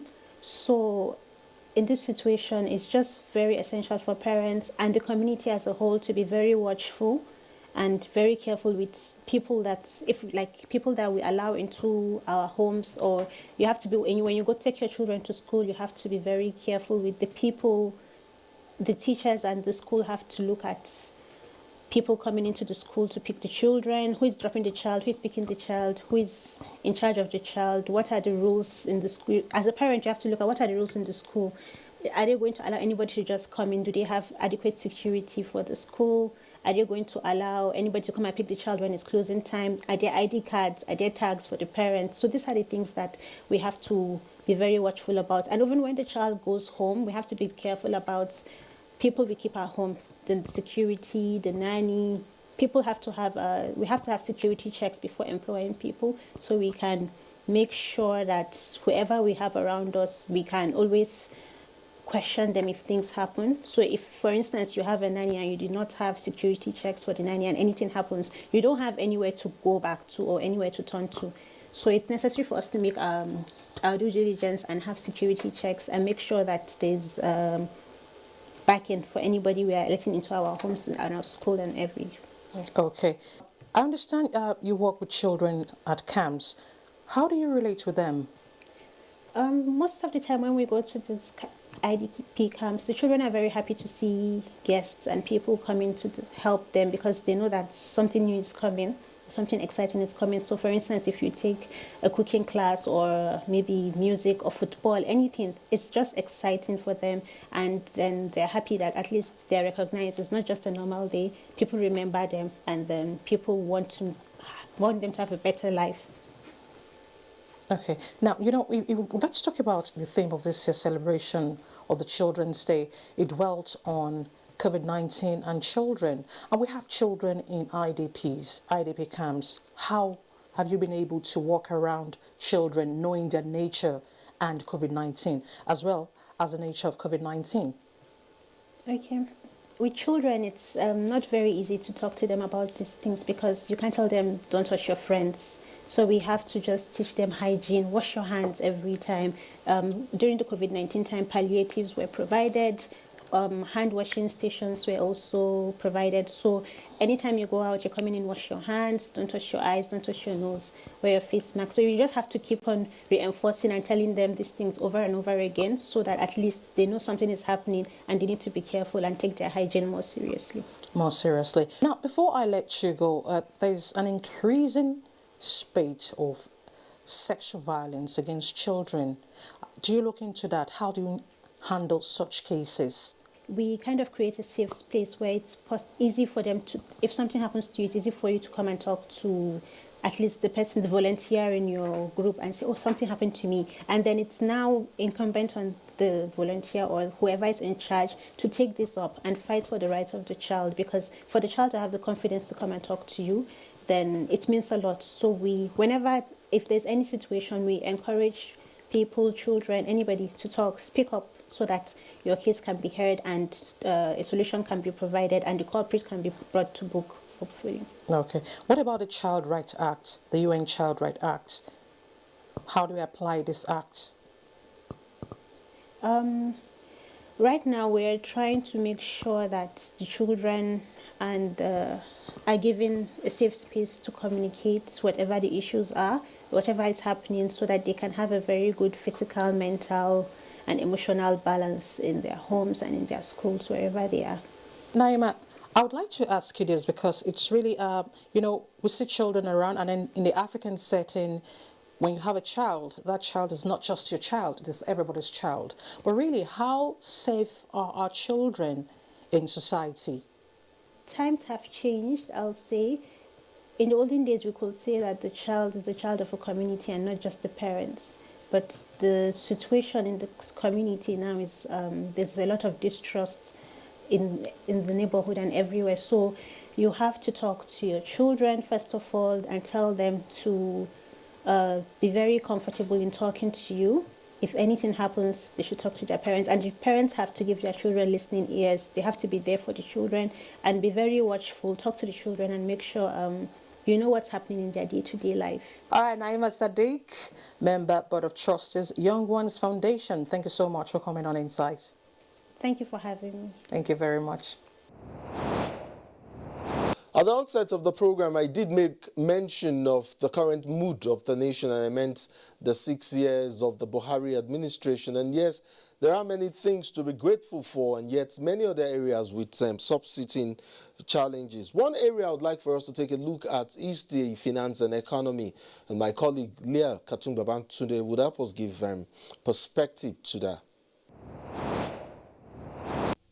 The start of the Buhari administration was on a shaky economic note, as the world at that time was in serious crisis that saw oil prices declining sharply. By 2016, Nigeria entered her first recession in decades owing to weak revenue generation. However, it was short-lived as Nigeria spent her way out of recession. Growth continued marginally, and just when all seemed set for an all-round improvement, coronavirus showed up late 2019 in Wuhan, China, and will change the world perhaps forever. The consequences were felt across the globe as productivity dropped, travels ceased, trade halted, offices shut down, the streets gradually went empty, and life moved virtual. The world went into a recession, and for Nigeria, it was the second in 5 years. The rebuilding process involved both fiscal and monetary authorities who kept churning out policies aimed at reflating the economy, widening the sources of income, creating jobs, and curbing inflation. Our target is to grow this economy to a 7% GDP in the next 5 years, and also to increase our revenue base which was at 8% by 2019 to 15% over the next 5 years. Social incentives increased, with some forbearance. States also received moratoriums and credit lines from the federal government and the central bank. Public debt increased to meet the infrastructure deficit made more pronounced by the pandemic. Because of COVID, that same last year, we quickly had to rework the books. Not only because revenues dropped, but now you now suddenly realize you needed hospitals, you needed all kinds of facilities, you needed palliatives because of the lockdown, people were shut down. So your expenditure increased while your revenues dropped. Could we have said, no, we won't do anything? The need for more liquidity continues to be met. On the other hand, inflation has also been on a steady rise and only halted in April after 21 months. Nigeria exited recession in the fourth quarter of 2020, though marginally. It was a short-lived recession, and at the end of the first quarter of 2021, GDP numbers again inched up, this time by 0.51%. The slow pace of growth, pressure on the nation's reserves, increased borrowing, and slower than expected food output, along with some external factors, were responsible for the central bank's decision to hold rates at the last Monetary Policy Committee meeting, despite some downward movements in key statistics. On the output side, what should we be doing? Let us use our development finance tools to boost output by ensuring that liquidity and funding is made available at concessionary rates to employment-generating and output-stimulating sectors of the economy. The private sector has continued to be an integral part of the recovery journey, and channeling youth energies for productive ventures is a shared ideology with the government. As a country, we need to come together and agree that we really don't have any other country. I carry one passport. Most of us do. We have nowhere else to go. So we need to come together and ensure we build a country we're proud of. We also have a duty as private sector leaders that even despite the challenges, we have to find a structured way to support government policy. The COVID-19 economic response was worth 2.3 trillion naira through the Nigeria Economic Sustainability Program, NESP. The targeted credit facility by the central bank has just been increased to 400 billion naira from 300 billion naira. COVID relief support recently hit 25 billion naira as vaccines availability increases, while development partners have also continued to support the economy.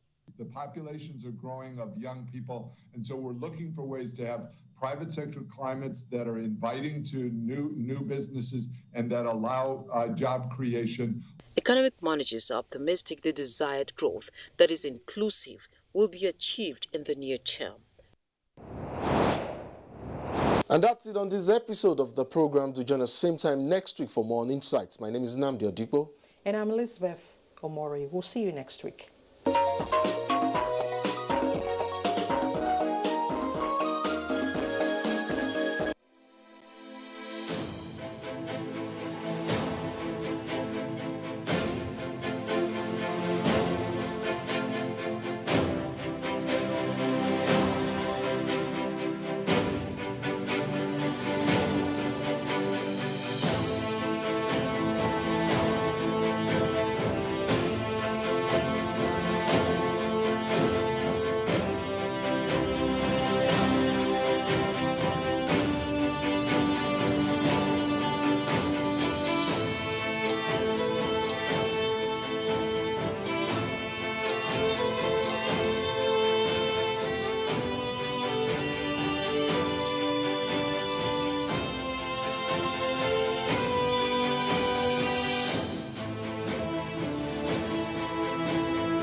Welcome to Abuja, the place that unites Nigeria.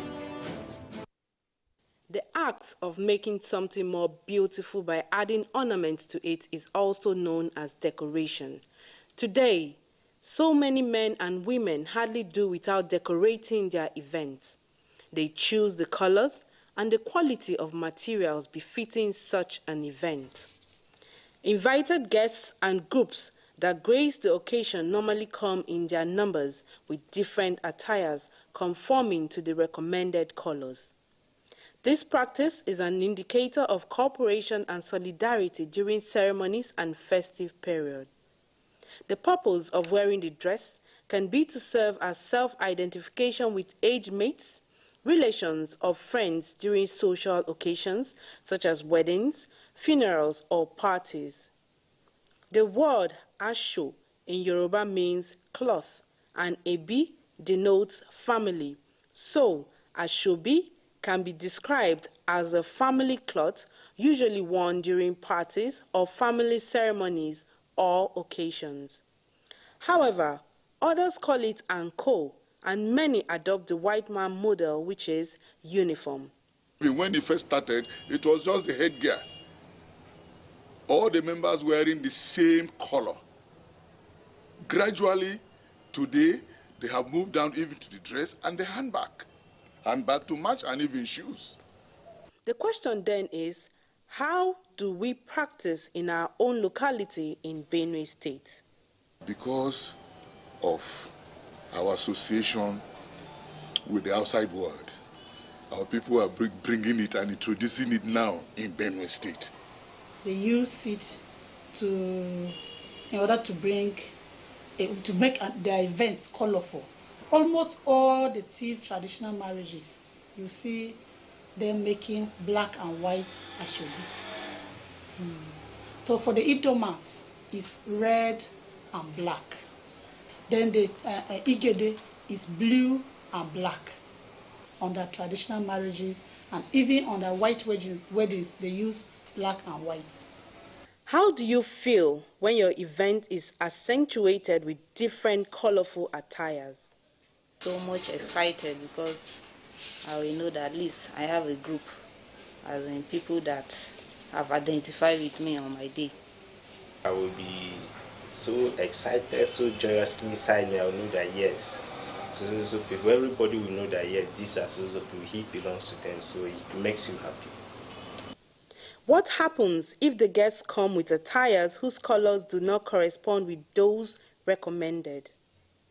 It is not as if it is a must that you must wear ashobi. It's not for everybody. So if the chief celebrant sees somebody who is not into that attire, why will he or she not welcome the person?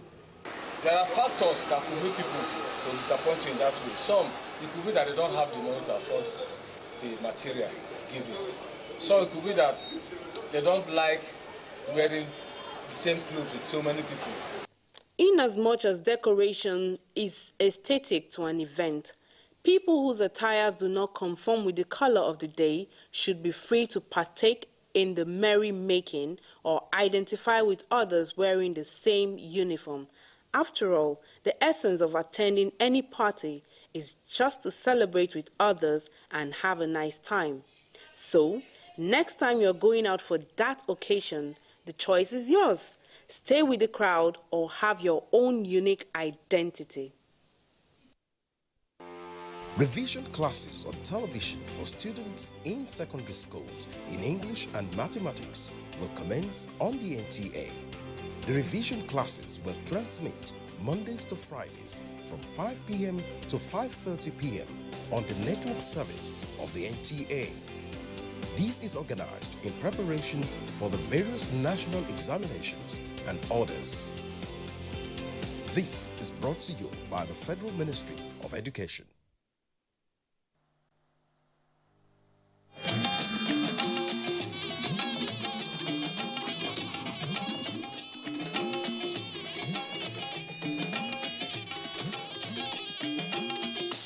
This is the network service of the NTA.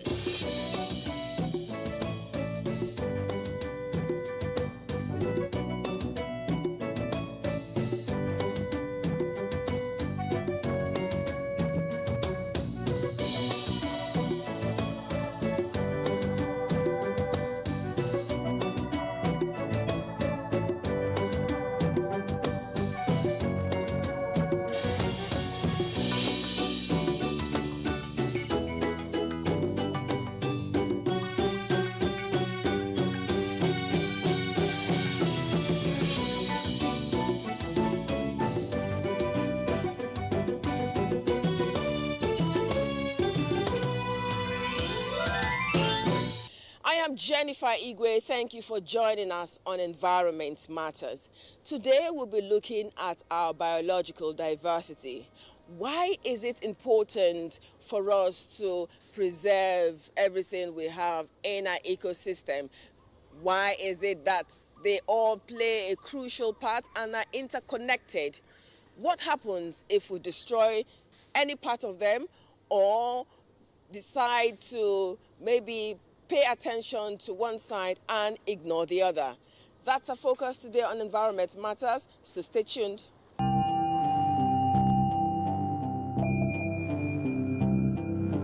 No single measure completely eliminates your risk, but look what happens when they get added together.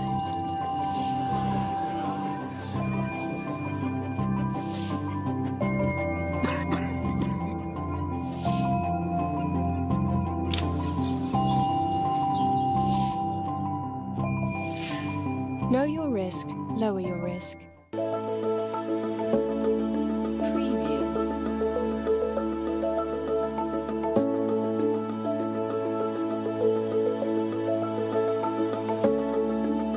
For humans, life without biological diversity is like owning an exquisite car with faulty tires and no engine.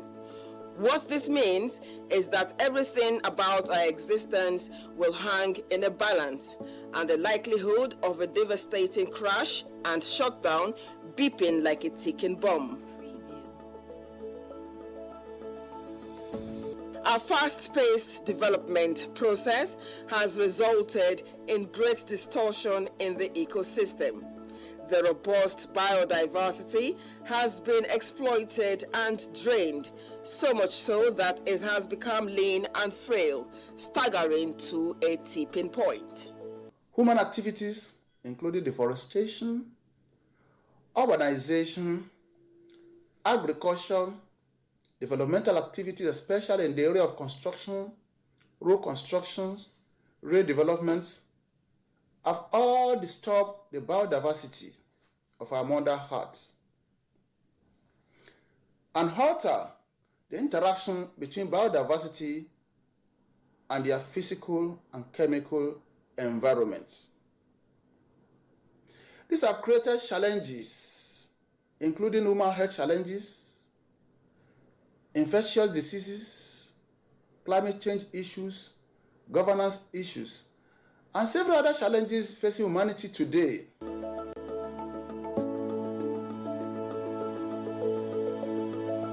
Biological diversity, many often conclude, is about plants, animals, and microorganisms. They are right, but not completely right. Biodiversity includes species and genetic differences, varieties of crops, and breeds of livestock, including ecosystems like lakes, forests, deserts, and agricultural landscape. It's all interwoven, a web of necessities that are indispensable yet neglected and depleted. Biodiversity is very important for many, many reasons. Most especially, it provides resources directly to us. We get our food, and our agriculture depends on biodiversity. Our medicines depend on biodiversity. Our energy through firewood and charcoal and other things depends on biodiversity. So these are direct things we benefit, but there are also indirect things. Biodiversity controls our water, the quality and quantity of water we get through the life cycle. Biodiversity controls the richness or lack of it of our soils. Biodiversity regulates a lot of functions of the world for which our life depends on. But if we don't do anything to preserve our biodiversity, what could happen? Then we are getting to a tipping point where we tip the balance of life and we cut the web of life. If we don't look after biodiversity, we lose animals fast, we lose plants fast, and therefore the resources we get from plants and animals become depleted and we don't get them. But most especially the ecosystem functions, which means the regulation of air, water, soils, and so on. We lose all of that as well. Lovers of bushmeat who devour them in unsustainable manners are key culprits of biodiversity destruction. We really must reflect on the amount of damage that we have caused to the biodiversity, which is the wonderful gift of Almighty God's miracle of creation, from whence all our life support systems come from. By destroying the forests and the habitat of the wildlife, by driving different important species into extinction, we have been unleashing pandemics onto ourselves. If we want to stop having more pandemics, then we need to protect the wildlife. Stop jamming them all together in these wet markets. Stop destroying their habitats. Have far more regard and reverence for the wonderful miracle of God Almighty's gift of creation, which is His biodiversity. As appetite for rare meat is fed, and this intensifies, it hits the biodiversity, creating room for and expanding zoonotic diseases. Some species, for instance, the grape apes, the chimpanzees, the bonobos, the gorillas, the orangutans. Specifically speaking about Nigeria, for example, we have the chimpanzees, Nigerian Cameroon chimpanzees, we have the Cross River gorilla, we have the drill monkeys and so on. And then, as it were, these are non-human primates, whereas you and I are primates, all right? So based on this, as I said earlier, we share equivalent up to 90% and even more in bonobos, 95% equivalent DNA parameters. In simple terms, it means that you can transfuse the human blood into the chimp or bonobo, and vice versa can transfuse the blood of the chimp into a human. That is why whatever disease that the chimp and gorilla can succumb to can easily affect the human. And so when we are interacting with these animals, for example, you have a hunter go to the forest, he kills a chimpanzee, he butchers this chimpanzee, for example, and try to make bushmeat out of it. In butchering, unfortunately, the hunter will not wear any protective gear. For example, if a doctor in the hospital is, carrying out an operation on a human, he will wear gloves. He will protect his nose. He will protect himself with aprons and stuff like that. He will use reagents. He will use disinfectants and so on to clean up. The butcher, somebody who is hunting, having killed the animal, will use his bare hands. He will cut and butcher the animal. In the process, he wounds himself. He gets a lot of infections, possible infections, zoonotic infections that may come from the chimp directly to him. Even the air he breathes of the animal can get him infected. And then sometimes there are even ectoparasites on the body of this species. So whatever that he will encounter may likely infect him, and sadly, he will not even know that he has been so infected. He will come back to the society, come out of the forest, interact with the people, sell the meat. Some people will eat this meat without cooking them well. They are not even aware that the intestines that they clean and eat could be laden with a lot of nematode, cysts of tapeworm, and other kinds of things. Take, for example, also, when humans go to the toilet, they flush the toilet or latrine, and they don't have contact with these excrements. But when they are dissecting an animal, they don't bury the excrement from the intestines or stomach of this animal. They tamper with it, they leave it on the ground, it dries up, the wind circulates it, and when those elements, the germs and viruses and their particulars, when they have contact with clement conditions in the soil, in the air, they become active again. And when they find their way into the human body, it becomes part of the problems we are suffering as pandemics. That's why you see today, there is hardly any of the pandemic that doesn't have to do with the wild animals and the forest. So this is the relationship. This is how the climate change, because the wildlife, when they are alive in the forest, they are part of the safety net of human survival. The humans need the plants. The animals need the plants. And when we destroy the ecosystem, we destroy all forms of nature. Biodiversity can help address climate change effects, pollution, and global food security. At times, the news seems overwhelming. The diversity of life on our rich planet is declining more than ever before in human history. 1 million plant and animal species face extinction. Humans are overusing the Earth capacity by more than half. COVID-19 crisis has also served to highlight just how critical our health of nature is for human well-being and sustainable development. Now is the time to change our relationship with nature. By halting biodiversity loss, we create the conditions needed to achieve the Sustainable Development Goals, to improve human health, and address climate emergency.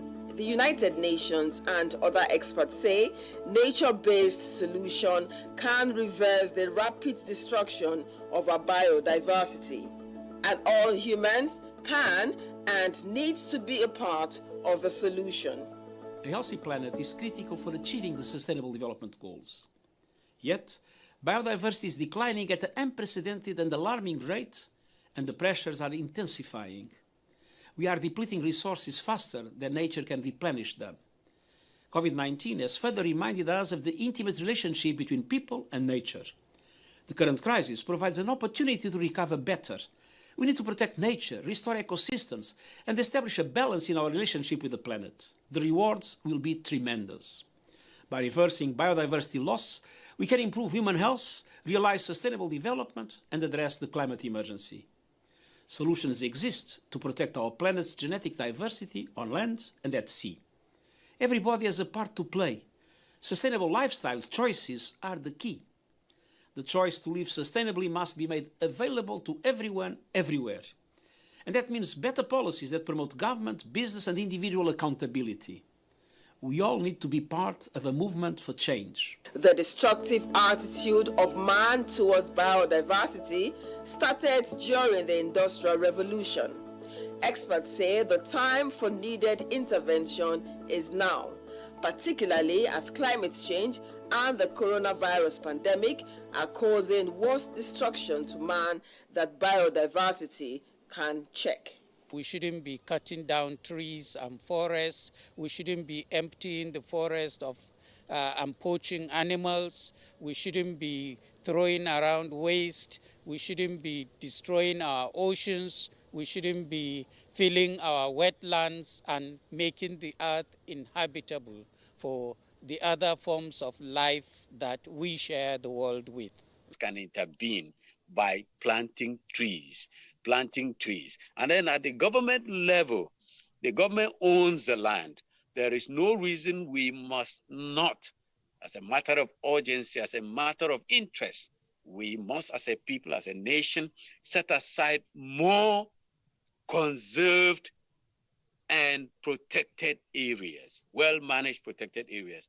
Thank God, of recent, the federal government of Nigeria, through the Federal Ministry of Environment, they have earmarked 10 additional national parks for Nigeria. Once this is signed to law, it will go a long way to improve and sustain our natural environment. Beyond that, the cars we drive, we depend so much on cars. We drive to almost, we have driven from the sitting room to the toilet. That's not the best way of life. We have to adapt the green system in the countryside, in Abuja, in Lagos, in Port Harcourt. We should begin to use metro line with electric trains that go underground so as to reduce the number of cars on the road. It's an efficient means of transport. It will help us. Where we have waterways, we should begin to use boats and cruises to save the amount of carbon emissions from cars. We should use bicycles and trek as much as possible. The forest cover we are losing at an alarming rate can help to mop up carbon dioxide in the atmosphere responsible for global warming. So the climate is changing faster than our efforts to address it. The time to answer humankind's greatest challenge is now. We have abundant evidence that we're changing our climate. Climate change is one of the defining threats of our times. Climate change is a defining issue of our age.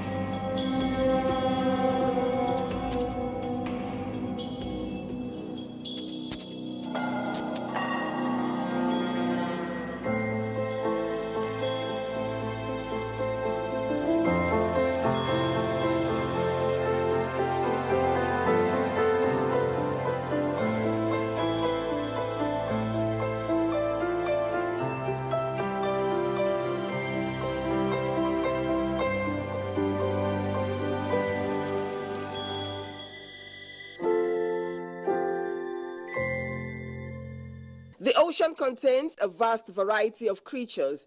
A few are popular and many are hardly known, but they all play crucial and diverse roles in the balance of the Earth's ecosystem. They are one of the most endangered species in the world today, and if care is not taken, could become library archives like the dinosaurs and many other creatures that once walked on the Earth's surface, swam in its waters, and flew through the air. Sea turtles spend. It helps to control the jellyfish population, because if jellyfish is too much in the ocean, it's a problem for the fish, because jellyfish actually has spikes with which it stings the other fishes in the ocean. When the leatherback turtle feeds on the jellyfish, it's removing this danger from the fish, and thereby the fisheries is healthier. Apart from poachers who rob them of the eggs they lay, or even sell them off to people who devour them in special cuisines, one of the major threats to the existence of sea turtles is getting caught in fishing gears and drowning, or becoming delicacies of fishermen whose gears they get trapped in.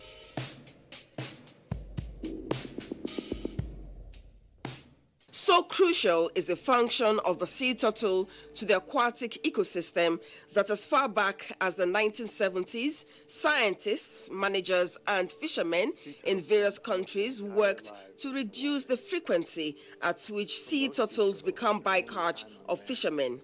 They succeeded in creating the Turtle Excluder Device, TED. No trawlers is allowed. It's a law. It's one of the conditions, before you are registered to shrimp, you must have the Turtle Excluder Device installed on your nets. Now, that is a grid that prevents the turtle or any big fish that is bigger than 4 inches to go into the net. So it has an opening that allows all of them to be able to swim out through the opening, and they go back to the environment.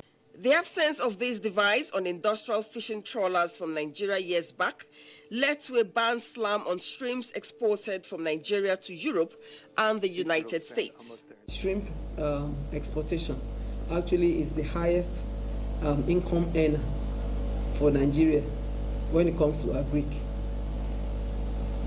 From the fisheries resources fishing industry. As part of initiatives to save and preserve sea turtle species, programs aimed at creating alternative means of livelihoods for local fishermen who opt for turtling have been created by the Nigerian Institute of Oceanography and Marine Research.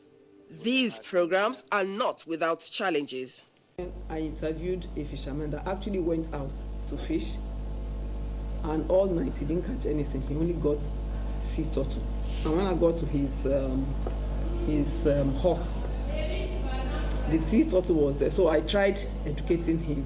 He told me that, "Madam, I have gone out all night. This is the only thing I caught." if I allow this thing to go, what will I give my children? What will I eat? In spite of the challenges, experts say all hands must be on deck to save and protect sea turtles. The sea turtle, for instance, is one of the marine creatures greatly exploited and illegally trafficked in Nigeria. Many sea turtles have been rescued over time in Lagos and released to their natural habitats.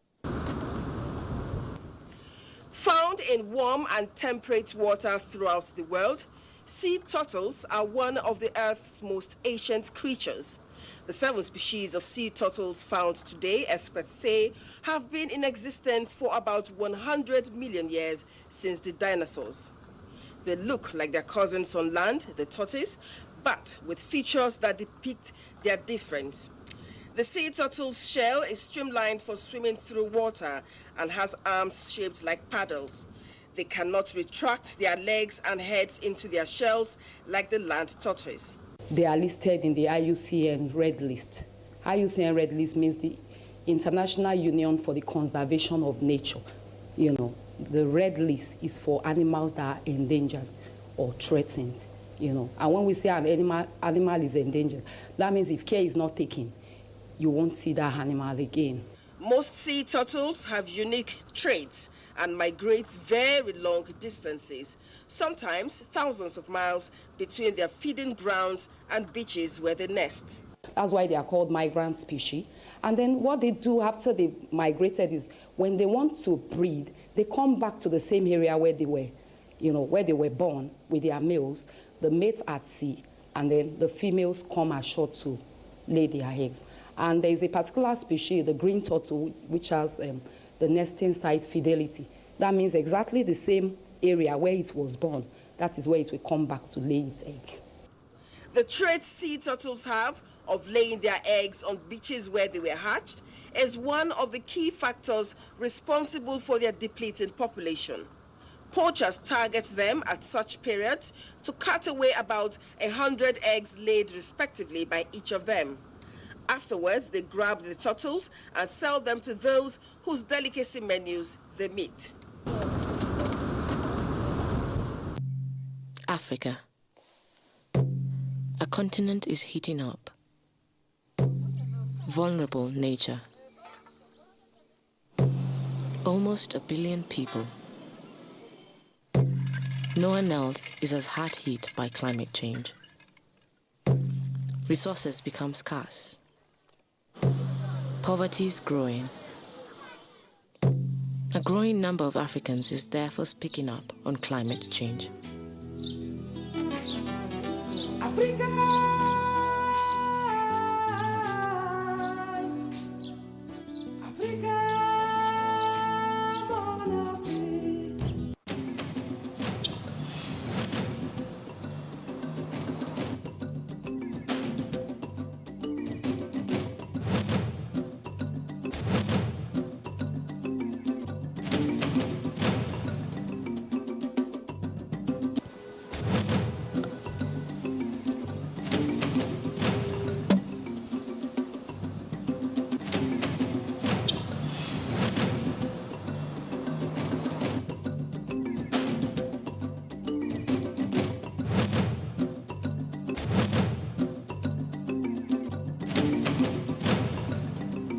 That's all we can take today on Environment Matters. Now, something as simple as planting a tree in your environment, nurturing it and having it grow like the one I have behind me is one way of promoting and preserving our biodiversity. So until next week when another episode of Environment Matters comes your way, plant a tree. Don't just plant it and walk away. Nurture it and also contribute in your own way to preserve our ecosystem and biodiversity. I am Jennifer Igwe. Next week is a date.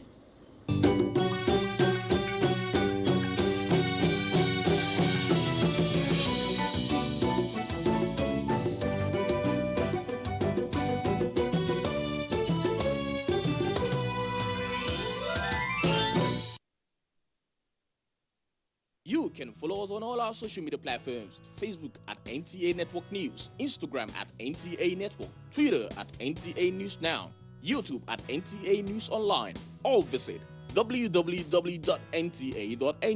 For live streaming, visit www.nta.ng/live. Now, you can stay updated on the go, be it on your TV, iPhone, laptop, or iPad, or download the NTA mobile application from your Play Store or App Store. NTA, you can beat the rich.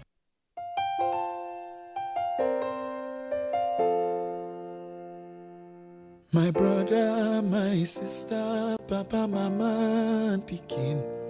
Corona, no big pass us. We go fight time, we go win. As long as we remember to always do the right thing.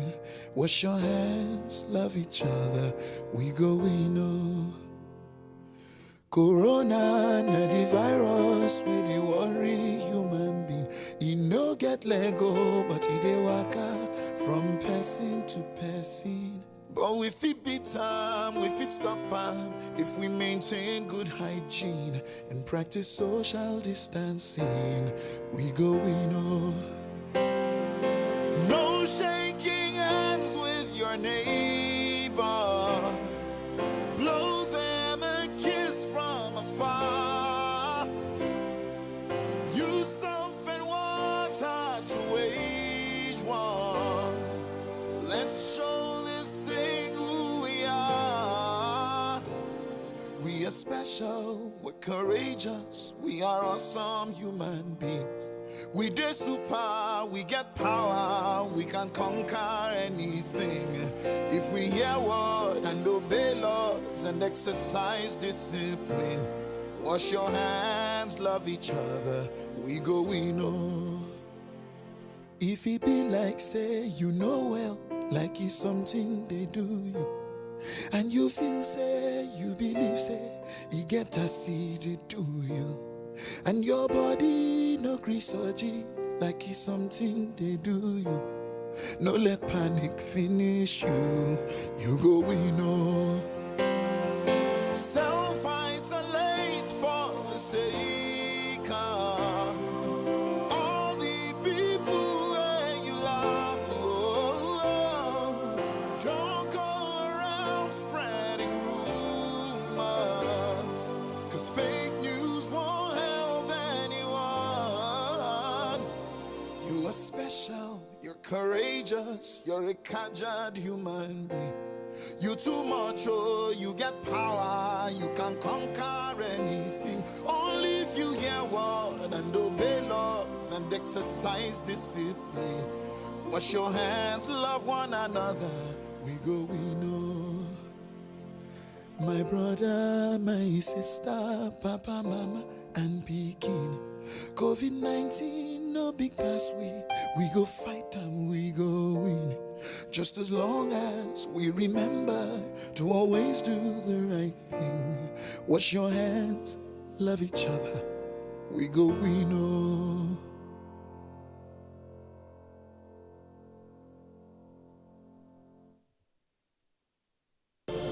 These days, people get their news and information from more media sources than ever before.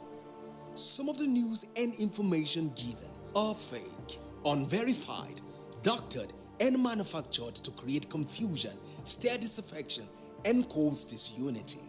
Before you believe or share any news, ask yourself, is this real? Is it from a credible source? Is it verified or verifiable?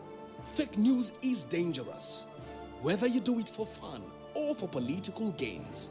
Real people can get hurt. Fake news, don't create it, don't spread it. This is a public service announcement from NTA.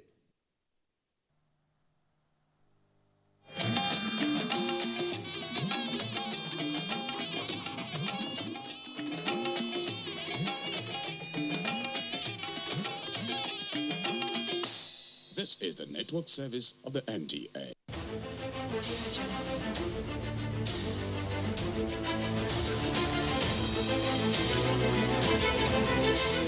Audio Jungle.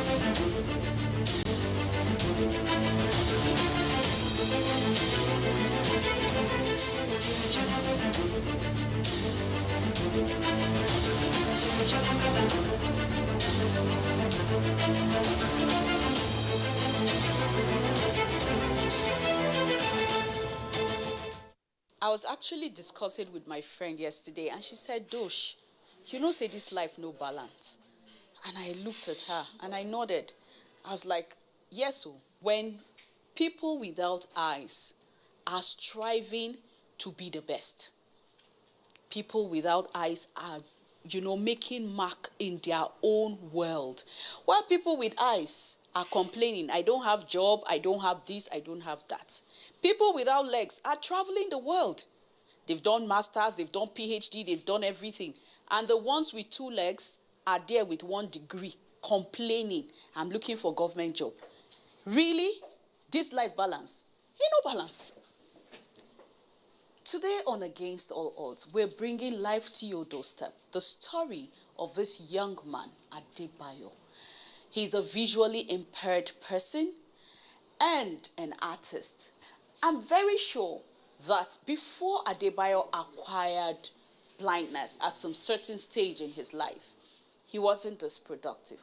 Or maybe he was. He must have lost out on some things, but have gained on some things. Today, we're bringing his story, how this challenge came about, and how he's been able to surpass it and get to this point that he is right now. My name is Toshima Pius Ikerafi. Don't go away, we will be right back.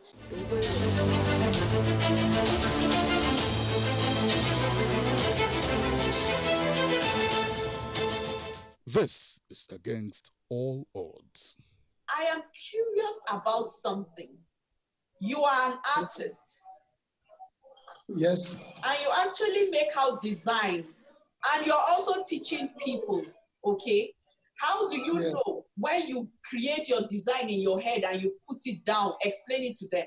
How do you know that they've actually gotten exactly what you want? I use motif. And this motif is designed on foam. This motif guide will be able to guide you. The design, maybe if you cut a design on the foam, the people, I can see design on paper, and people will now cut it out for me. So when they now cut it, you will now transfer that motif on a foam. And that foam, you can be able to use that foam as a template. So we now use it to pick wax and just put it on the fabric. So we now have those designs on your fabrics. That is one. The other way, I have is my own idea. We have something that we call blending in batik and tie and dye. And this blending is how you blend your color from darker to lighter. So, and all these things is in blood. That's the way I can say it. Because something is in the blood. And it's something that I can transfer to people. Because I do it and it works. So that's why I can be able to say it's something that we can transfer. There are artists who are born and there are artists who are made. Will you say you are a born artist? I'm born artist, 100%. Because my daddy also, he sketched when I was very young. Since I was born, the story is that I always sketch. I always do something creative. Tell us everything you do that has to do with the art world. I do wall decor. That's, we call it batik pictorials. I do adire designs.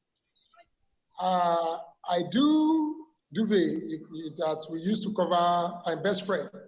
So, and we do tablecloths. We do ashwebi, all these tops, attires. We use it for palm, shoes, so many things. School bags, laptop bags, so many. How long have you been in this business? So far, it's over 20 years now. Let's go into your challenge now. What happened and when did you dive into the dark world? Wow, interesting. This is Against all odds.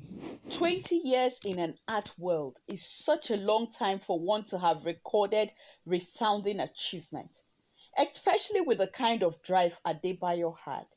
He would have surely achieved a remarkable height in his world, if not for glaucoma, the silent thief of sight that strolled into his world and stagnated him for some time.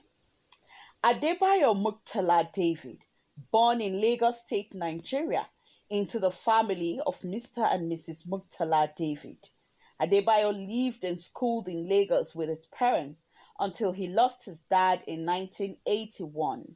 And in 1992, he and his family had to relocate back to Osogbo. Adebayo worked with Nike Gallery in 1998 and for some reasons left that same year. With an adventurous spirit to explore the world and learn more creative forms of arts, Adebayo in 1998 traveled to Ghana, where he got engaged with a lot of organizations and NGOs. While in Ghana, he worked with the Center for Arts and Culture, where he trained over 300 students. He also trained some art students at University of Arts and Technology, Kumasi, Ghana. He met a woman who had seen and admired his work. She asked to partner with him. For Adebayo, that was his most laudable project so far. It was a project where he took art to the street. This gesture, sponsored by his partner, changed the lives of a lot of boys on the street who are today making impact around his space. Due to his diligence, dedication, and creativity, he was given an opportunity to travel to Europe. And behold, the thief walked in. Adebayo started having challenges with his left eyes while still in Ghana. He managed it medically, but decided to return to Nigeria when his eyes were deteriorating for medical attention. Adebayo spent so much money on medication, moving from one hospital to another. He became broke because he had no time for art anymore. His medication was becoming too expensive, and the right eyes too gradually became infected. Adebayo's life was shutting down right before him. In penury, he kept striving to retain his eyes until one fateful day. Last medication was at Ibadan UCH, and I was told in 2012 that it's only by His grace that I can see again. So I was crying, weeping, rolling on the floor, and the HOD was saying, no, you can't kill yourself. When life throws a man several blows, it takes the grace of God, family, and loved ones to help him pull through. But in the case of Adebayo, which was he to mourn? Was it blindness, or was it the fact that the wife of his youth abandoned him with 4 children to cater for? Yes, his wife left him to his fate. He was left dejected, depressed, confused, rejected, abandoned for 2 years. From 2012 to 2014, he wallowed in self-pity and confusion until one day, by the grace of Almighty God, and I have the support of my uncle, Ademola Raji. I always be proud of him because he assists me. And then by his grace, I have a friend and a pastor of mine. They are always with me. These people never leave me alone. And so he picked up the option of going to a rehabilitation center to start life all over again. Adebayo is an ex-student of the Nigerian Society for the Blind Lagos.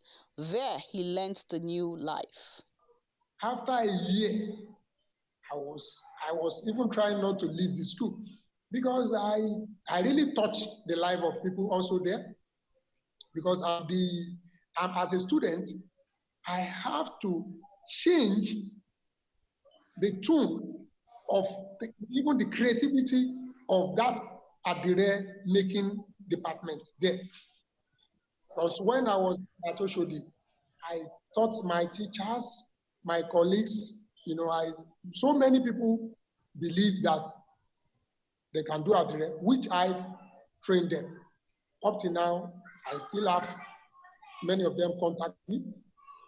Even the governor of Lagos State came to that school because of the skill, because the wife she saw me doing adire. Said, wow, a blind guy is doing adire. She now promised that she will bring her husband to come and celebrate his birthday with us. And by his grace that day, the governor paid all the students' school fees for 2 years and gave us money to complete our project in that place. And then he invited me, we sit down, we talk. So, and in my life, even when I was excited, I don't believe that I can sit down with the governor, which I did. Very interesting.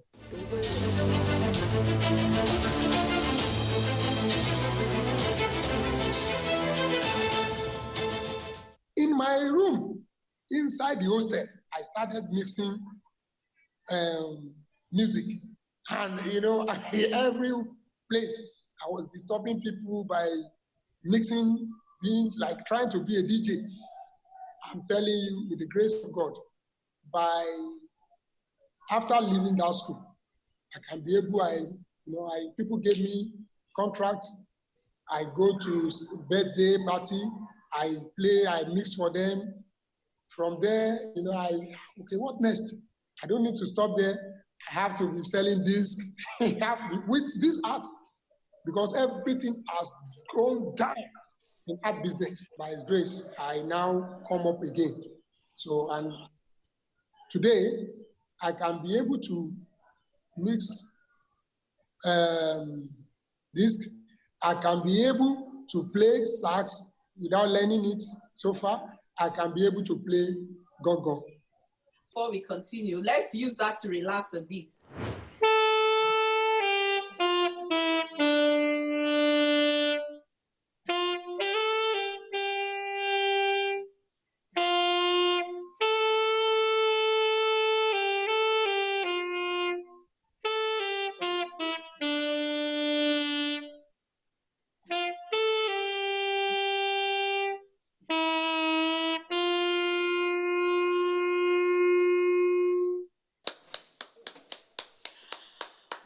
This is good. So this is one passion added to the painting, and it's complementing it, right? It's not going to push painting away, Abi? At all. I just, it's something that I love doing. When asked what his challenges has been so far, he bitterly mentioned rejection and lack of confidence in persons with disability. He showed us a piece he made for Nigeria at 60. Look at this. Yes, made by a blind man. Concept design done by him. Fabrics has a lot to do with patterns. So how do you create your patterns? There's a way I fold fabric, and if I apply dyes and open it up, you will continue to see bamboo trees on that fabric. And I will now give name. We have some that we call sprinkle. We just sprinkle wax. We have rough stamping. We have dribbling. We have pick and pour. We have so many of them. My children, I also train them. That's the advantage of it. So I train them. So this something that's come from my mind, immediately I will put it down and I will ask them to do it for me. How do you choose your colors? How do you know this is that, and then? I don't play with colors, and I don't trust people with colors. Why I'm saying this is that at times you may give somebody or someone to dye blue for you, for instance, and that blue, they may add another thing.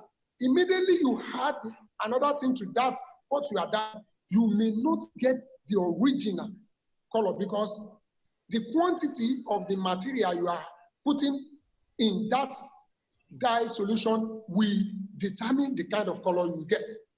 So that is why I don't play with colors, because I know how to measure my colors. And at times, I have what we call color identifier on my Android. So when you pointed it on the fabrics, it will tell you exactly the color you are, which even ordinary person cannot do. Okay. So I mix color on textile. There is a way I apply wax on the fabrics and I'll give it name. There is many methods that I use, but the main major of my work is that I give them name. I title them. That's very interesting. So, how do you get your inspiration? From dream. From dream, anytime, it comes anytime. And they sit down, it will come by thinking, at times, from what you see. After developing the idea of return from farm, something else spoke to me that this man that is coming from farm with 2 wives and grandmother and small boy, and they kill an antelope, bring it back home without any incident. And what does that mean? It's a grace. That is glory. It's an opportunity. It's a sign of achievement. Do you still sketch and paint on canvas? No.